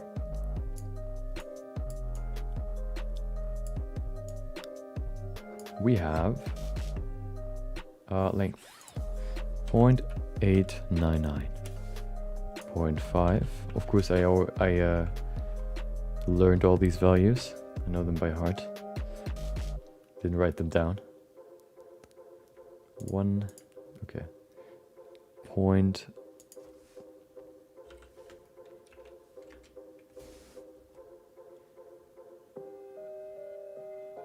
Clump. Wait. Okay. 161, 1, and then 0.0492.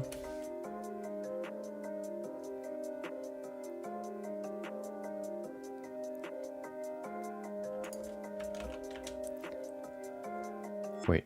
Oh, yeah. Okay. 10.0.068. Go. We also have 0.472. There you go. Probably very interesting to listen to my values that I type in.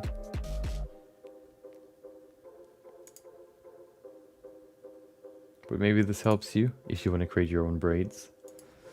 We have the amplitude, which is very small.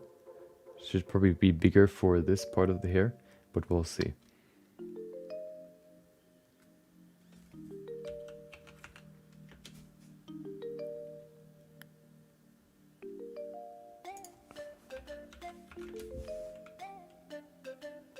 Shape.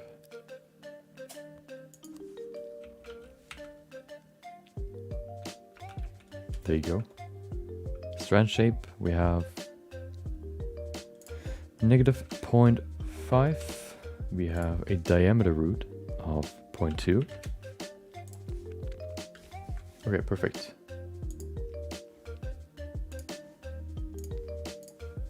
So let's customize this so it looks more like the actual braid that we have in the sculpt. We can see how big it is. So we have to do a few changes here. First things first, I don't need clumping. It's supposed to end pretty abruptly, so we're gonna set it to 0. Shape, we can keep it at 0 as well. Then we have uniformity. Nope, random can stay the same. We first of all need to increase probably. So if I increase the radius, it doesn't really do much. I wonder why that is. It just increases the source, but nothing else, and I don't know why. It's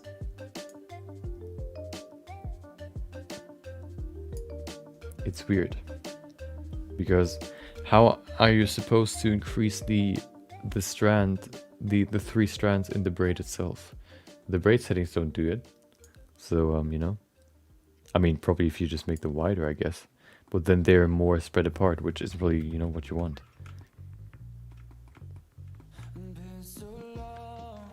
Or maybe you have to combine the two, radius and the amplitude. You know, I can increase it as much as I want, it doesn't really do much. So what is that about?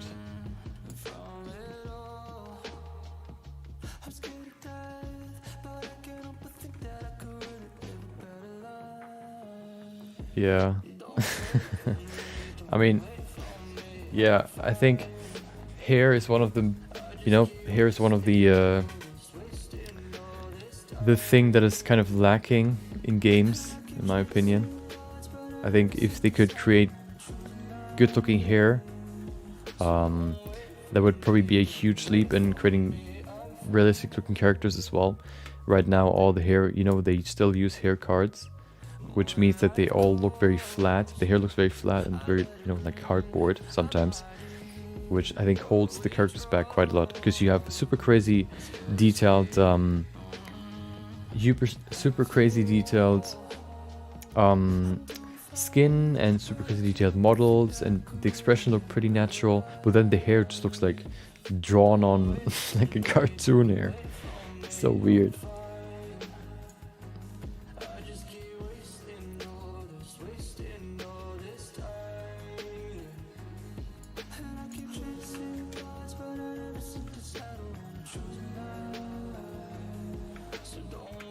That could work, to be honest. Let's see. I probably have to increase the length though. Where's my length? There you go. Set it to 4 meters, maybe even more. 4 meters should be enough. I can still make it shorter.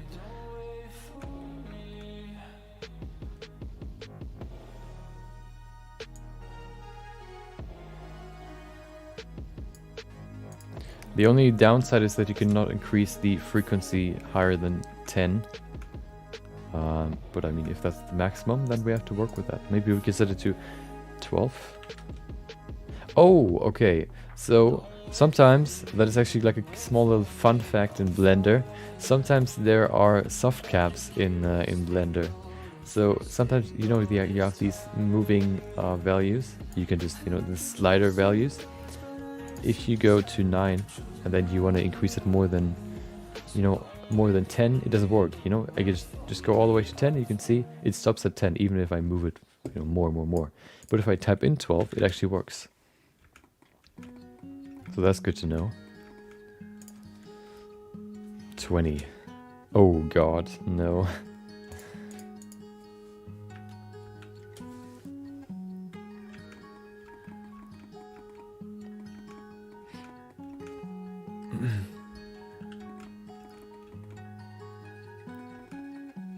You mean this? I mean, the frequency doesn't really change how long it'll take to render, because the strands are still the same. The only thing that really changes how long it'll take to render, as far as I know, is the amount of hair. So the children amount right here, display amount or render amount. That's, I think, as far as I know, the only thing that really changes how long it'll take to render.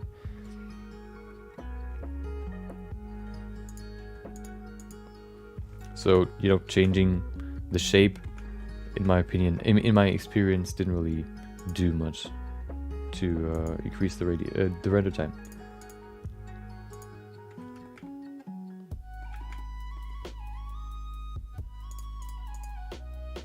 There you go. Let's see what that looks like if we bring it, put it in. I mean, we can see how long it'll take to render once we have it implemented. Yeah, I mean, that's the whole hairstyle, you know. We even need to add just a little bit more to blend everything in. Particle edits.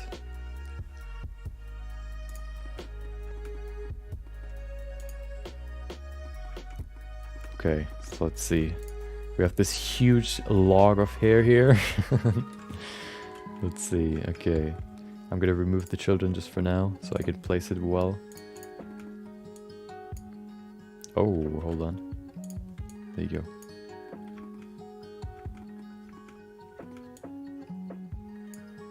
Okay, I need to hide this real quick.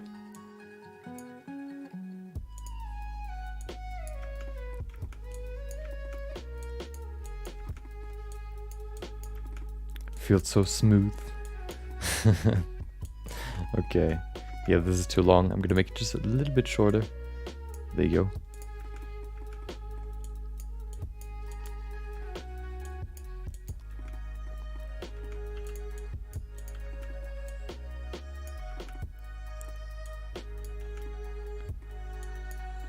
Blend it in there, perfect.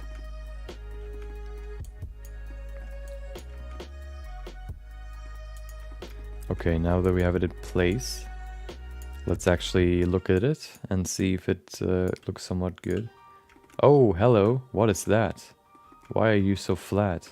What did I do to you? Wait. Oh, I know why.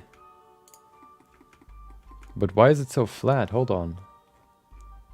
Is there like this flatness value? It just does nothing.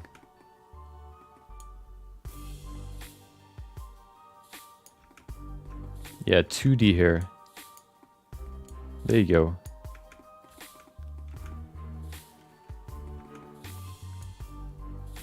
That's more like it.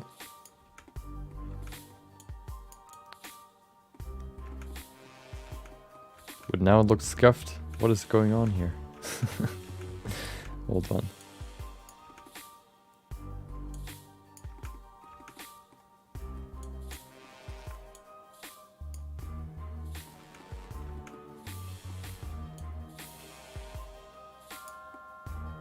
Aha. That looks better. Let's see what it looks like without the sculpt.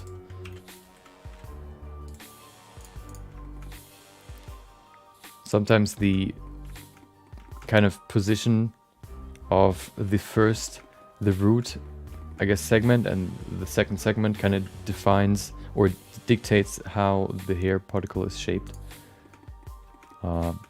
Okay. We still have a weird rotation here that I want to fix. Let's see if we can do that real quick. Particle edit. Wait. Where's my particle? Oh, there it is.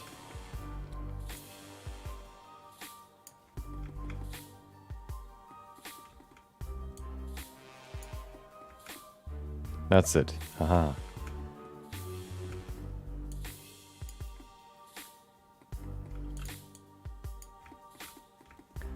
There you go. That's probably the best we can get.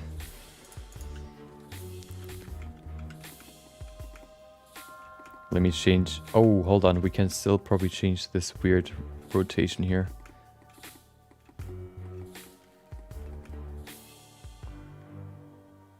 First of all, what I want to change is probably the frequency. That's probably too much. Although, well, let me do some adjustments first to the particle.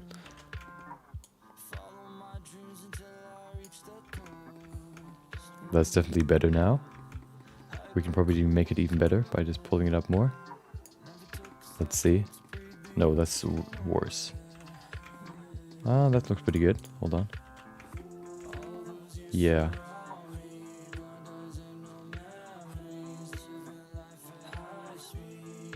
But I need to put it closer to the body, I think.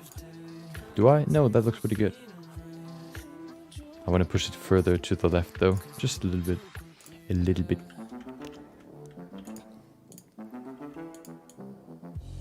Oh, that's getting quite laggy here. So much hair. It'll take ages to render.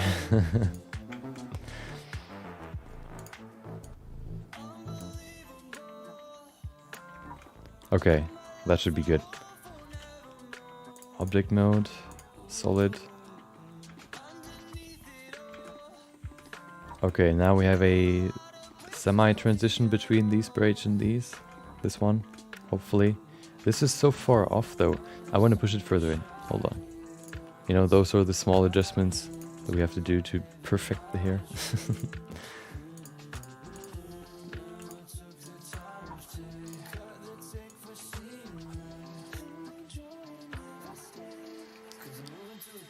There you go, that's better. That is definitely better. Yeah, that's good. Perfect. Okay, now we need some transitional hair, because there's nothing here. It looks like she's just balding here. So let's create some smaller hair strands that we can use to transition the hair into each other. Let's create another hair system. Let's call it... Hello. Let's call it Transit.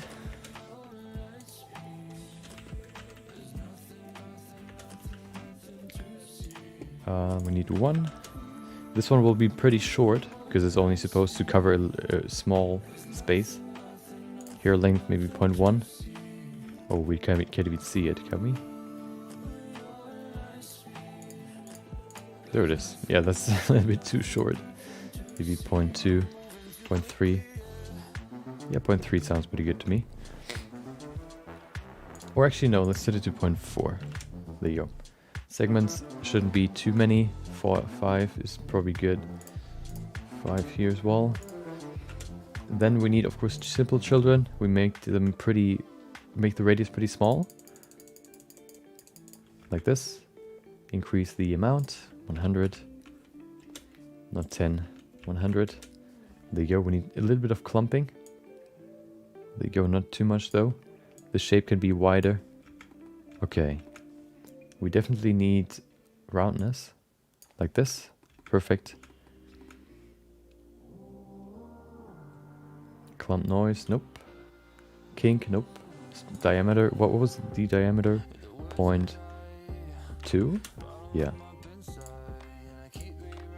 Negative 0.5. Okay, let's see what it looks like in render view. That looks pretty good. One thing that I want to change though is I want to bring in... Oh, that's one thing that I haven't done in... No, I actually did. Okay. We bring in some randomness here.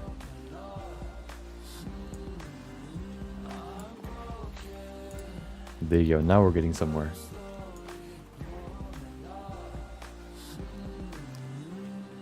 Oh, hello. Maybe like this. There you go. Threshold set that higher so we don't have that many stray hairs like that. Perfect. I think I want to decrease the radius just a little bit more. Like this. Roundness looks good. Do we need anything else? The shape looks good as well.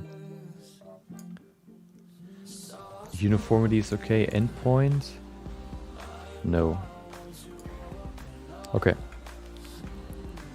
Let's use this here to transition between the other few here systems. No, I think I want to make this a little bit more kept.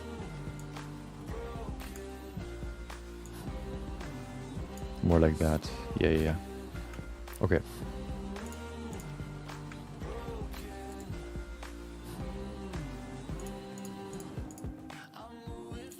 Now that I can actually work with, so that I can work with those, you know, hair systems active, I need to set those, the display amount lower. I'm gonna just set it to maybe a fourth of what they had. Or maybe even less. Let's set it to 50. Here 2 would be 15 maybe. Yeah. I just want to see where they begin so that I can see the gaps between so I can fill them. And that's already small, okay.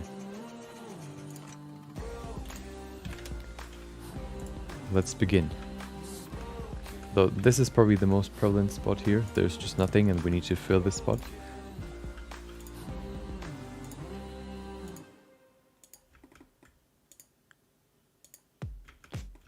There you go. Select these pieces and just brush them back. We can probably decrease the children for the transit as well. Maybe set it to 25, that's okay.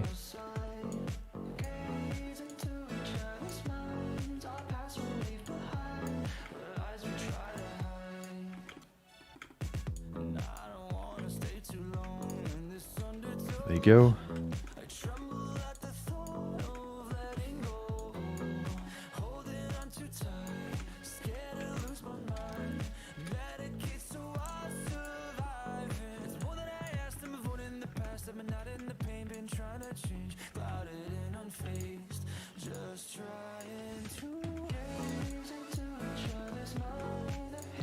Okay, I'm gonna look at it first before I continue, just so I could see if there needs to be any adjustments in, I don't know, the shape or whatever. Just to make sure that everything is looking good.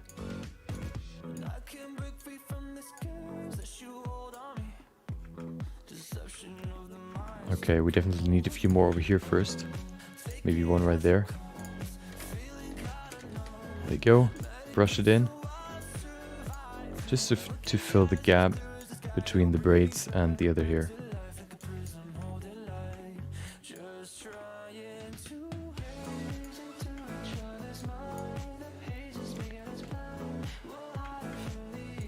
Then we can create a few more that go up to fill this gap.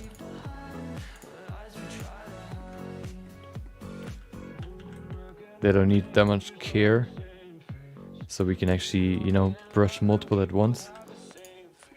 Just brush them up like this. And then back. And then maybe adjust them individually again. Just a little bit, so they don't look so uniform, all the same.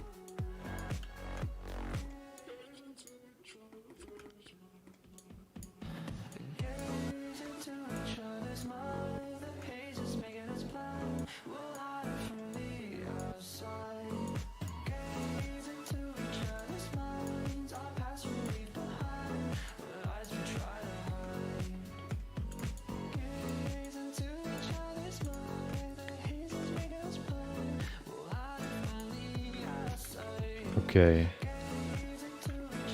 We also have, of course, the hair between these hairs here. I'm gonna just probably put in maybe 2 here to give it a nice transition. We also have one more thing that is missing, or 2, basically the sideburns that aren't there yet. The only thing that is really missing fundamentally. So I'm gonna put that in just a second. With these hair particles that we've created.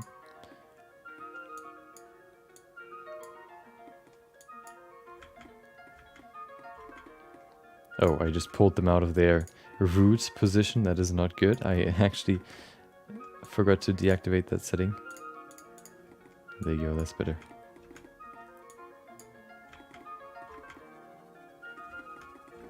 Okay, so if you go to the scope, we can see we have this hair strand that is completely gone, or non-existent right now, so we're going to put that in now.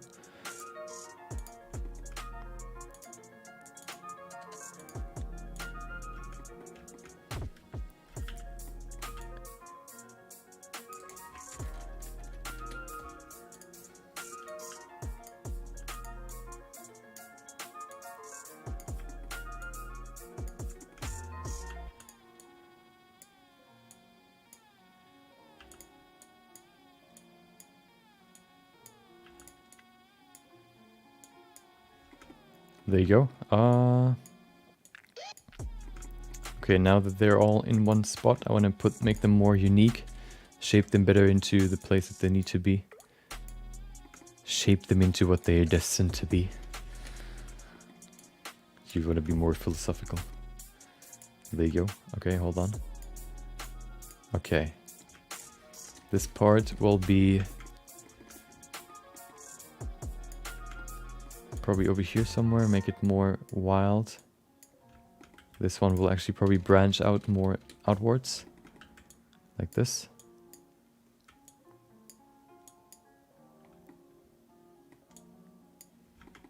Let's see. Okay, that looks pretty okay, I think. Then we have the other side as well. I think there's one more that I want to add over here. There's quite a big disconnect between the braid and the hair that goes down, so I'm gonna put in maybe one more that kind of bridges the gap.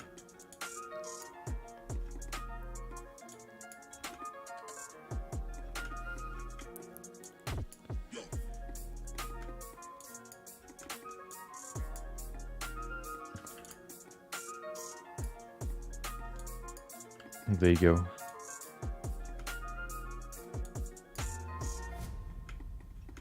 Or maybe even one more that kind of goes from here upwards. Maybe even two to create a better gradient. We'll see. So when that goes up now, there you go, and kind of gets caught behind the ear.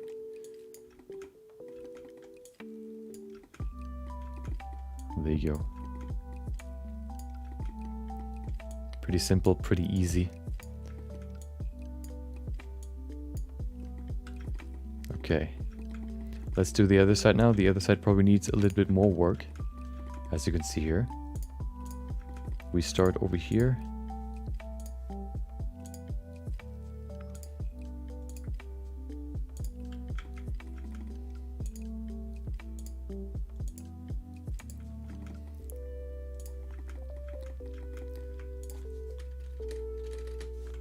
First of all, we need to blend these braids into the overall hair. So I'm gonna just use this one and probably one more to blend this one in, the first braid, and then the next one as well.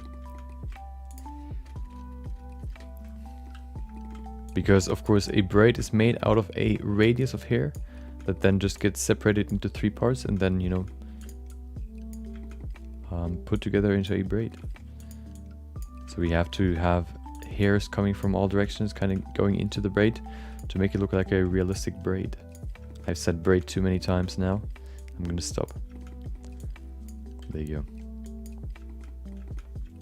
So we probably need a few more than just 2.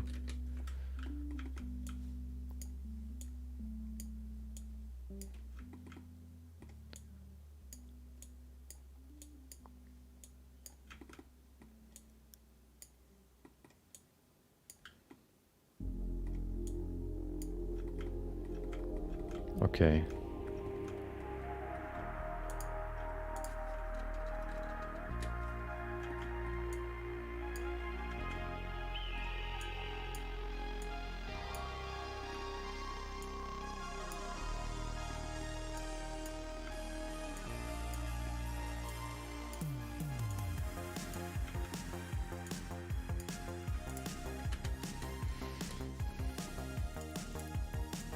There you go.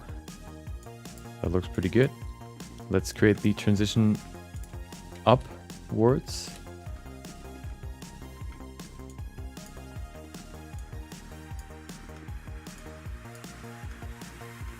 There you go, that's what I wanted, to create this nice transition between the upper hair and the other one, kind of show where it's coming from and where it's going. That was kind of missing before. There was just like a gap with just no hair in between.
Okay.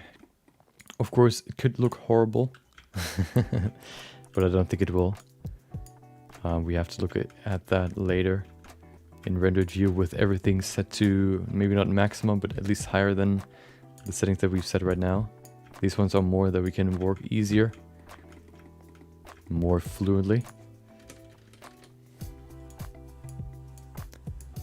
And then later we can check for the overall look. Okay. Now we also have the sideburns at the bottom here that we need to add. So one thing you can consider is also making another very thin hair particle system to just create basically another layer of level 2 hair, just even thinner, so that you can break up the structure even more, make it more random. That could probably fit quite well for this ogre character, orc character. I don't know why I always want to say ogre, but you know, it's all a matter of time, and I want to get this done tomorrow and not next week. So I'm not going to do that. We can even play around with this here a little bit, keep it in front like this. The problem here is, of course, that the hair could go through the ear itself, the ear geometry, so we kind of have to be careful. But stuff like that makes it just look a little bit more natural. Now we have the sideburn that needs to be added. We also have these two that still wait for their time to shine, so we're going to put those in first.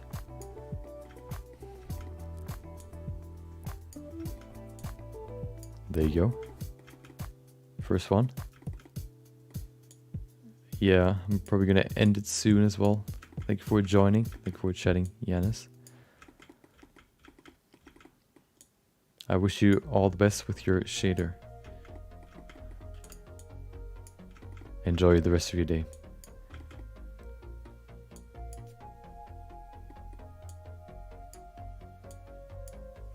Okay, there you go.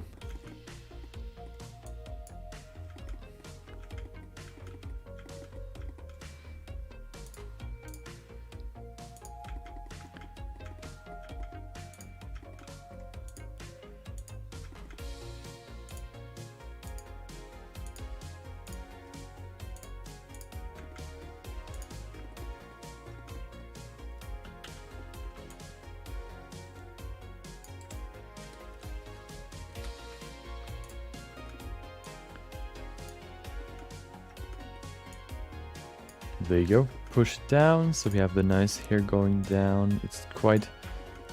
Okay, that's better.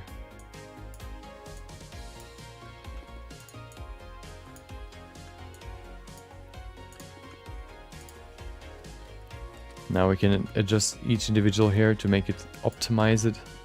And then we have the good old sideburn on this side. And then we have to do maybe a few more small little additions. And then we're basically done.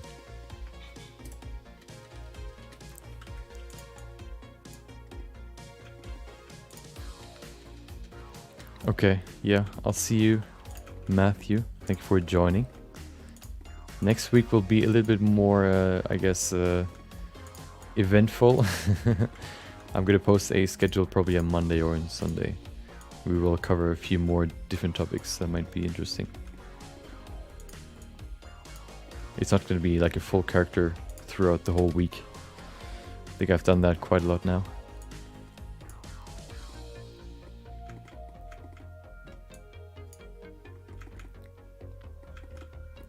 Okay.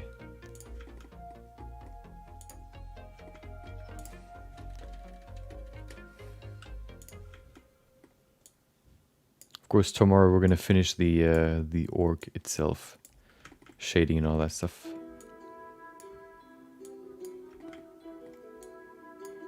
There you go.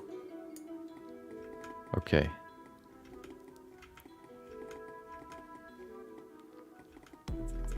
Let's define the hair in the front a little bit more, and then we were done.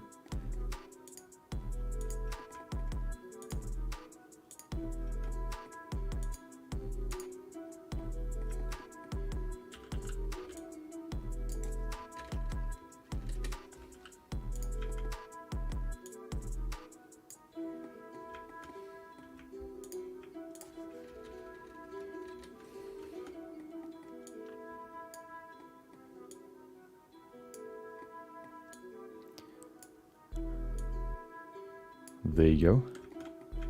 Those are the first two.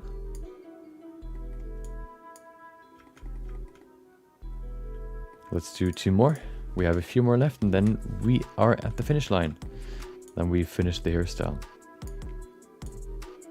A full long hair hairstyle workflow done. I haven't done a full long hair in a long time.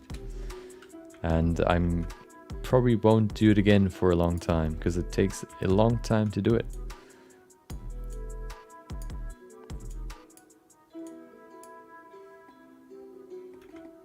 Problem is, you know, it's the only really good way to create good looking, or, you know, it's every hair technique takes quite a long time to do. So, you know, you're kind of stuck between either creating like a semi-okay hairstyle or good looking hairstyle that takes a long time.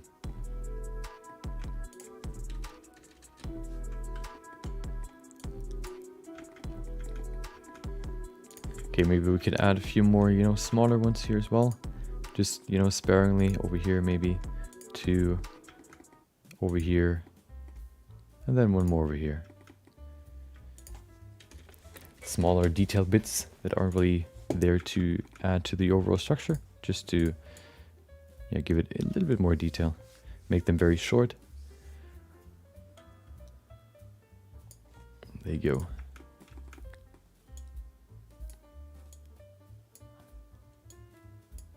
Like that. Oh, I actually forgot one more layer, but that layer shouldn't take too long. So let's do that in a second. The layer is basically just to create some more deviant hair that just flies around the main hair.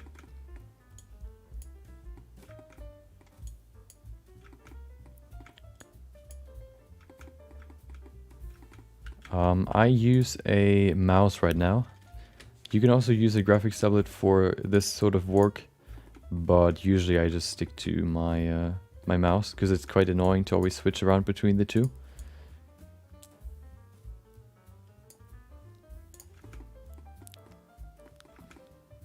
But when I sculpt, I definitely use a graphics tablet, because mouse, you know, using a mouse for that could be quite annoying. Because you know, the good part about using a graphics tablet is that you have pressure sensitivity, so you could utilize different strengths in your brush, which can be pretty helpful. And of course, it's usually pretty, it's just a little bit quicker to use a graphics tablet.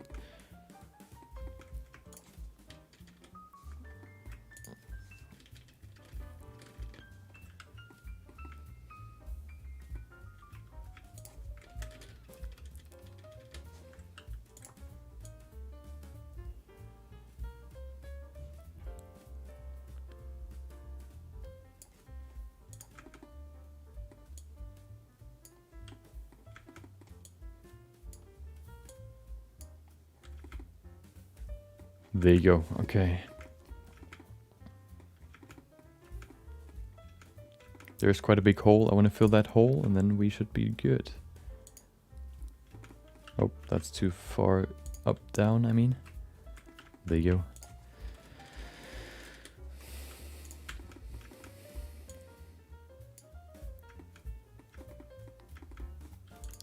Yeah. Usually for sculpting I use a pen. For everything else, I use no. So yeah, if I sculpt something, I use my pen. If I do stuff like this, hair, usually I use a mouse. Sometimes, you know, you could probably use a pen for everything because it basically can replace a mouse. But I think sometimes a mouse is more reliable. Sometimes a pen is more reliable. Okay.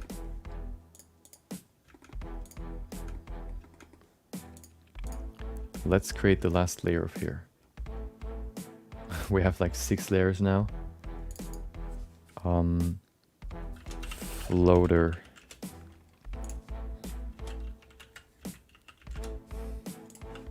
So we need only one strand, so we can customize it. The only thing we really need, first of all, we need probably 8 segments. That should be good. We also set it to 8 here and 8 here. We then need simple children, We set it to 100 so we can see the children. And then all we really need to change is the hair shape first. 0.2, negative 0.5. And then we need randomness. We increase the randomness. There you go. We also increase the size. And decrease the size, not too much. Maybe like this. 0.35. So we have this very, very rough hair. That is basically what we're going to layer on top of everything else. So we have this, you know, these floater hairs around everything else. 100 is definitely too much. This one I keep pretty low, maybe to like 25 or so, just to have these few hairs. So I'm going to put this probably to 25. Length should be good. We could probably decrease that maybe to 0.75 and then set that to 0.5. There you go. See, it doesn't really matter. Radius, I want to decrease the radius just a little bit, like that maybe, like that, yeah. And then we're just going to use this to cover the whole hair. We can probably decrease the size just a little bit, maybe to hair length 2, let's say 2.5. There you go. Okay, let's begin. Set that to 0.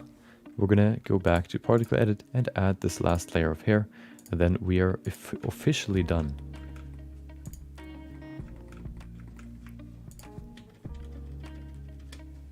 Yeah, adding all the rest of the hair definitely helped in making the top hair look less like a mullet or like a weird hairstyle.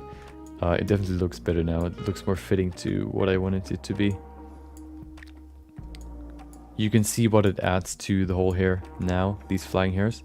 Just adds this little bit of more roughness and more randomness to it, which can really help make it look more realistic. And it's not really like a big effort to add them, so, you know, why not add them? We don't even need that many because it covers quite a lot of space. There you go. 2 more.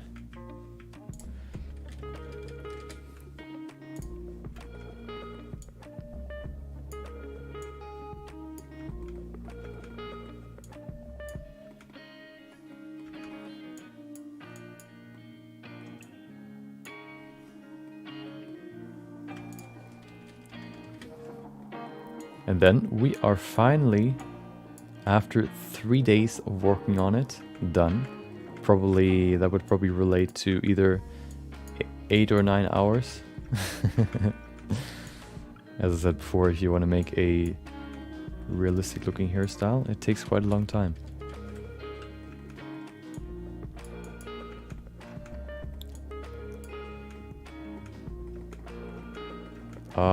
The sculpture, so the sculpture with the mechanical arms probably took, I think I calculated something like 80 hours.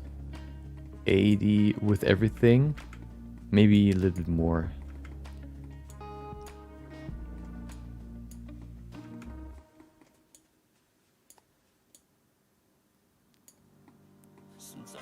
But I don't think that's the longest that I've been working on a project. There's another one that I worked on that took longer, that I actually didn't finish because it took too long, and I had so many plans for it that it would just take ages to finish, that I decided to stop working on it.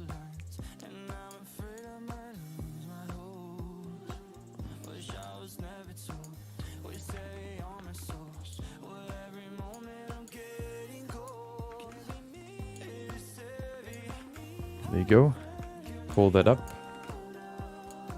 See, we only have used now 5 of these hair particles, and it already fills up half of the hair on the head.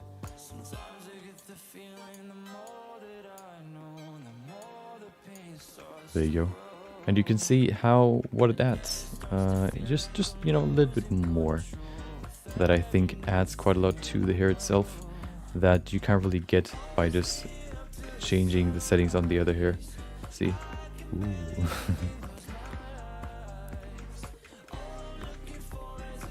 Let's do the other side now. 1, 2, maybe 3 here.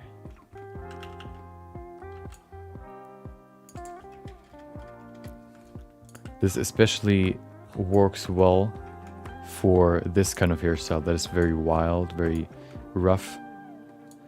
You know, having a lot of these floater hairs can really help make it look more natural. Because usually, you know, if you have very rough hair, everything kind of tends to go in every direction. So these ones work quite well to get that effect. There you go.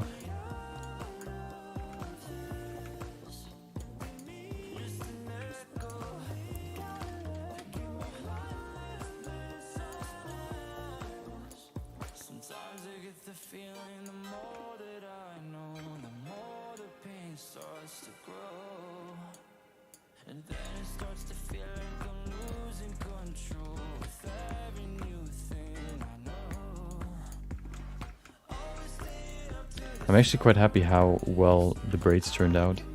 How easy they were to model. Just using the kink and then kind of changing the settings was actually way easier than I expected it to be. I expected it to be more like that we have to create 3 hair strands that we then have to kind of model together into a braid. But there was actually just, you know, a preset for it, which made everything way, way, way easier.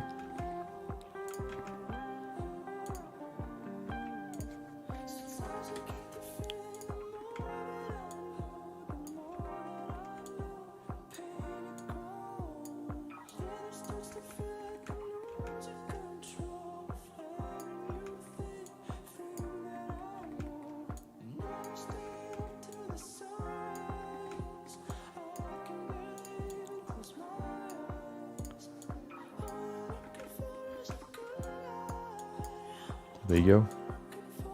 We're reaching the end. Only a few more for the ponytail part.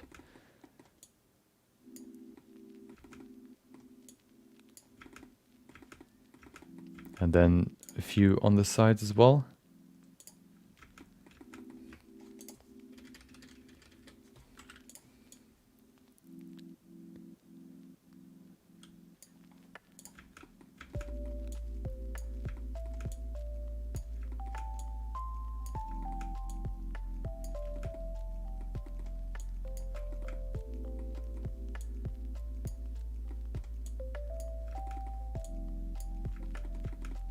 Okay, let's put in maybe 1 or 2 on the sides, right here, right here.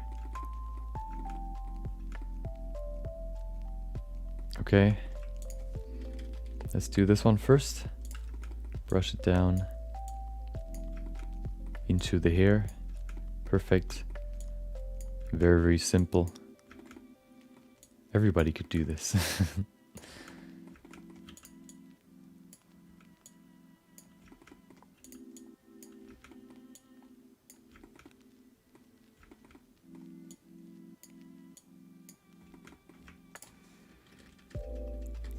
Okay, I'm gonna make this a little bit shorter so it kind of fits on this spot here.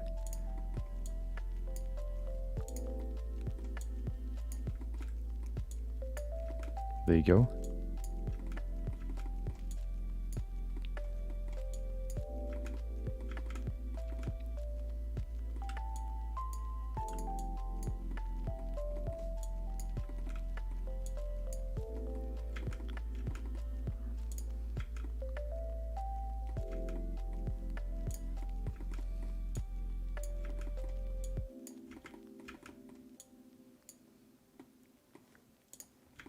Let's do that the same on the other side. 1 or 2 strands here. One goes to the front, one stays more in the middle, and then we can do the ponytail, and then we're completely finished.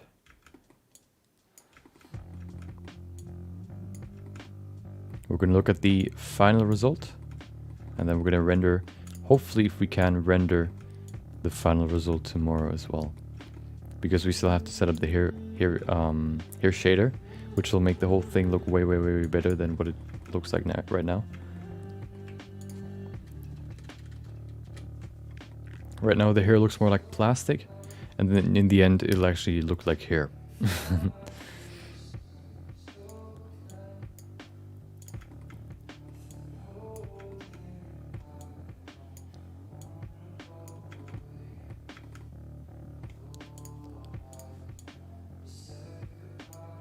Get some more hair properties like subsurface scattering and stuff like that, which is all implemented into the single hair node, which is very, very handy. Because then you don't have to do anything yourself. You just have to set, change values to get what you want.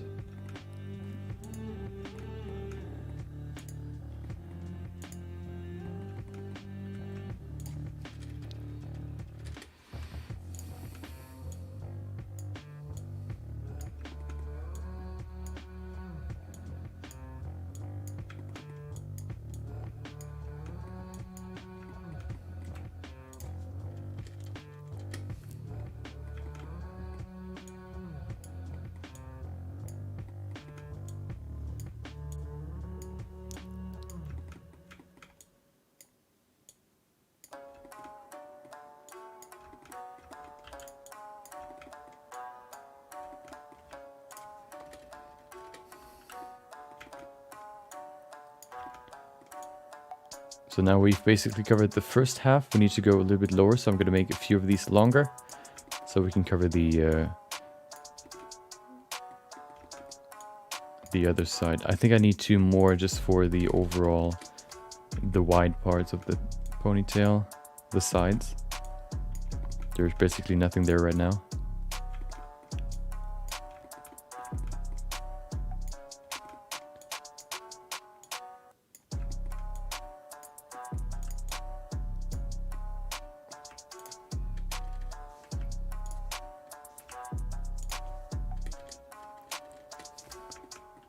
There you go. Push that more to this side. There's quite a few small gap here. There you go.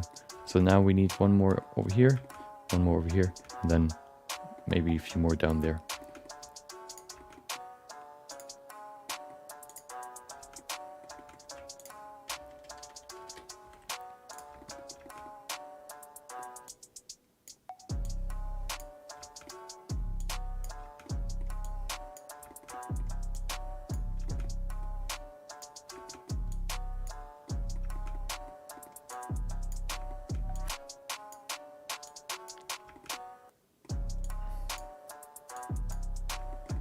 There you go. This side as well, the other one. And then we can do the last few bits. Then we are officially done.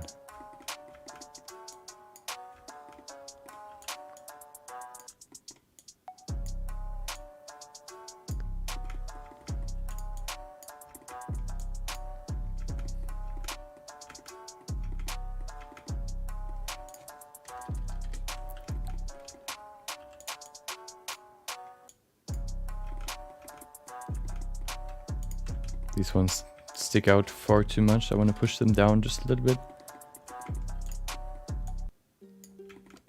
There you go, that's better.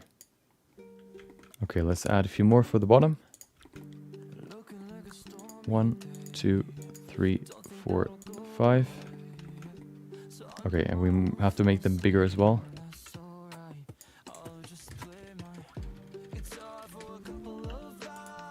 I'm gonna save it first so nothing's crashing. I don't wanna trip at the goal line.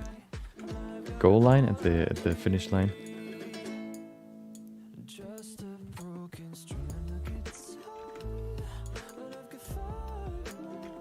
Okay.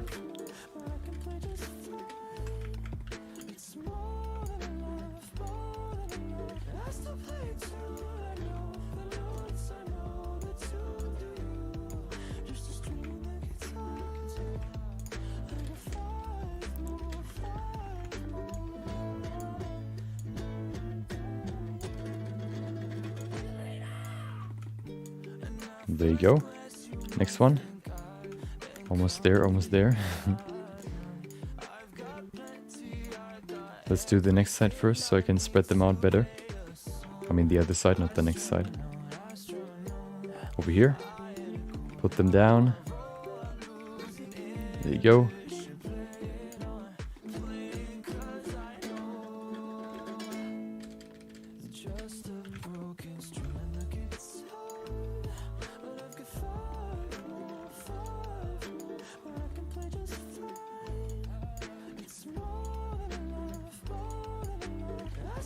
And then once more, the last piece, put it down, and there you go.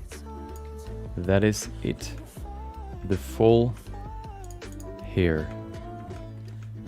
Oh, we still have the eyebrows, but we can do that tomorrow. Eyebrows don't take that long, so it shouldn't, you know, shouldn't be a big deal. But we can then look at the hairstyle now. Let's go into render view and look at it. Let's maybe look at it from this side. I think that's a good shot here. Let's set all the display settings. 25 looks good. We have transit. That could probably be, yeah, 25 maybe. We also have big braid. That is at 50 right now. Let's set it to 200. Maybe even 150. Let's set it to 150. 150. We then have the braids, the smaller ones, which could probably be 150 as well.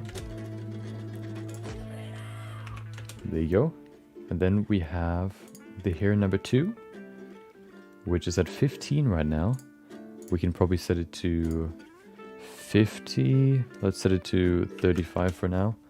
And then we have the last hair, the volume here. We can probably set that to 35 as well. No, let's set the hair number 2 to 50. Okay.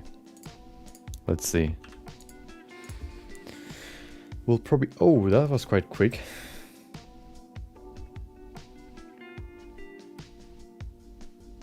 There you go. That's the hair. I see something weird here though. What is going on with the braid? The braid is quite loose here.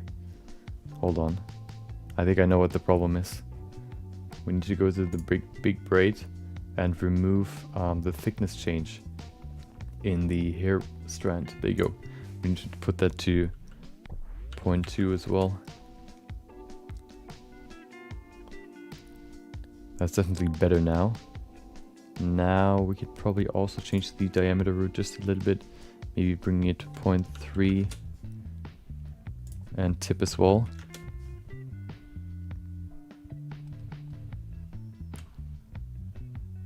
And then we can increase the density. This one will be very dense. I guess 300. We need 300. Otherwise it looks very, very loose. It'll probably still look pretty loose, but that's the best we can do here.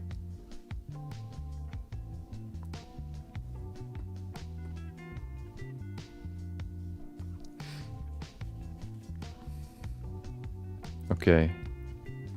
Let's look at the other side.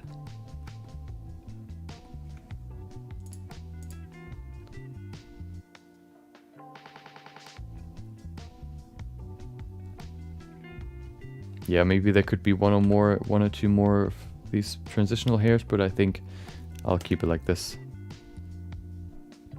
We can still change the amount. Hold on, I'm going to increase the transit amount a little bit. Maybe to 35.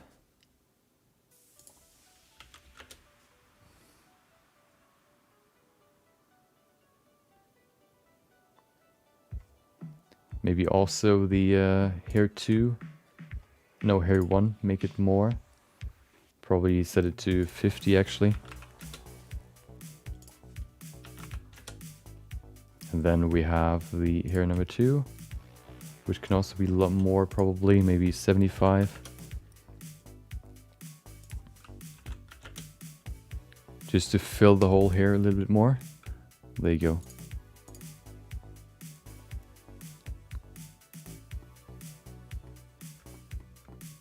Let's look at it from the top, if we can see the structure that we've sculpted in before. Yeah, look at that, all the lines going in, going under each other. That'll probably be even more defined if when we bring in the hair shader. Then we also have the ponytail.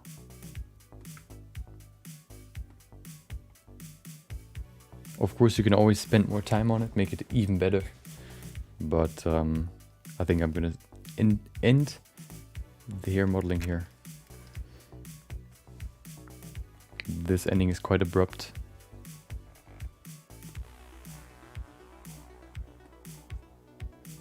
But overall, I think that looks pretty good.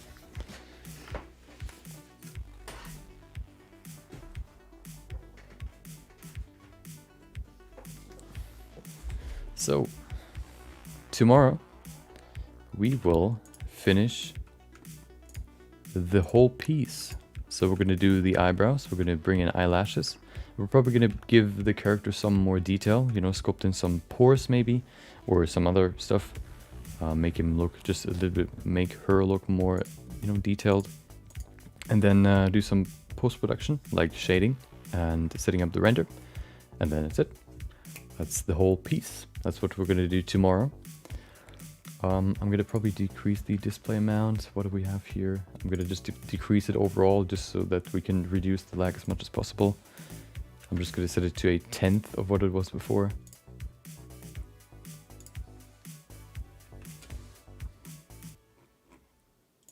Braids, that is 15. Big braid, 30. Transit, 3. She's losing more and more hair. And then we have 2. There you go. Okay, yeah. So yeah, we're gonna do the rest tomorrow. Hopefully you enjoyed today's stream. Thank you for joining. Thank you for watching. Thank you for chatting or just being here. Hopefully you enjoy the rest of your day. Next week, or yeah, tomorrow will be the last stream for this week. And then next week will be a little bit more variety. I'm actually pretty excited about that week. Maybe the next few weeks will be that way. I think so. Yeah, thank you for joining. Thank you for watching. Hopefully you enjoy the rest of your day. And yeah, take care.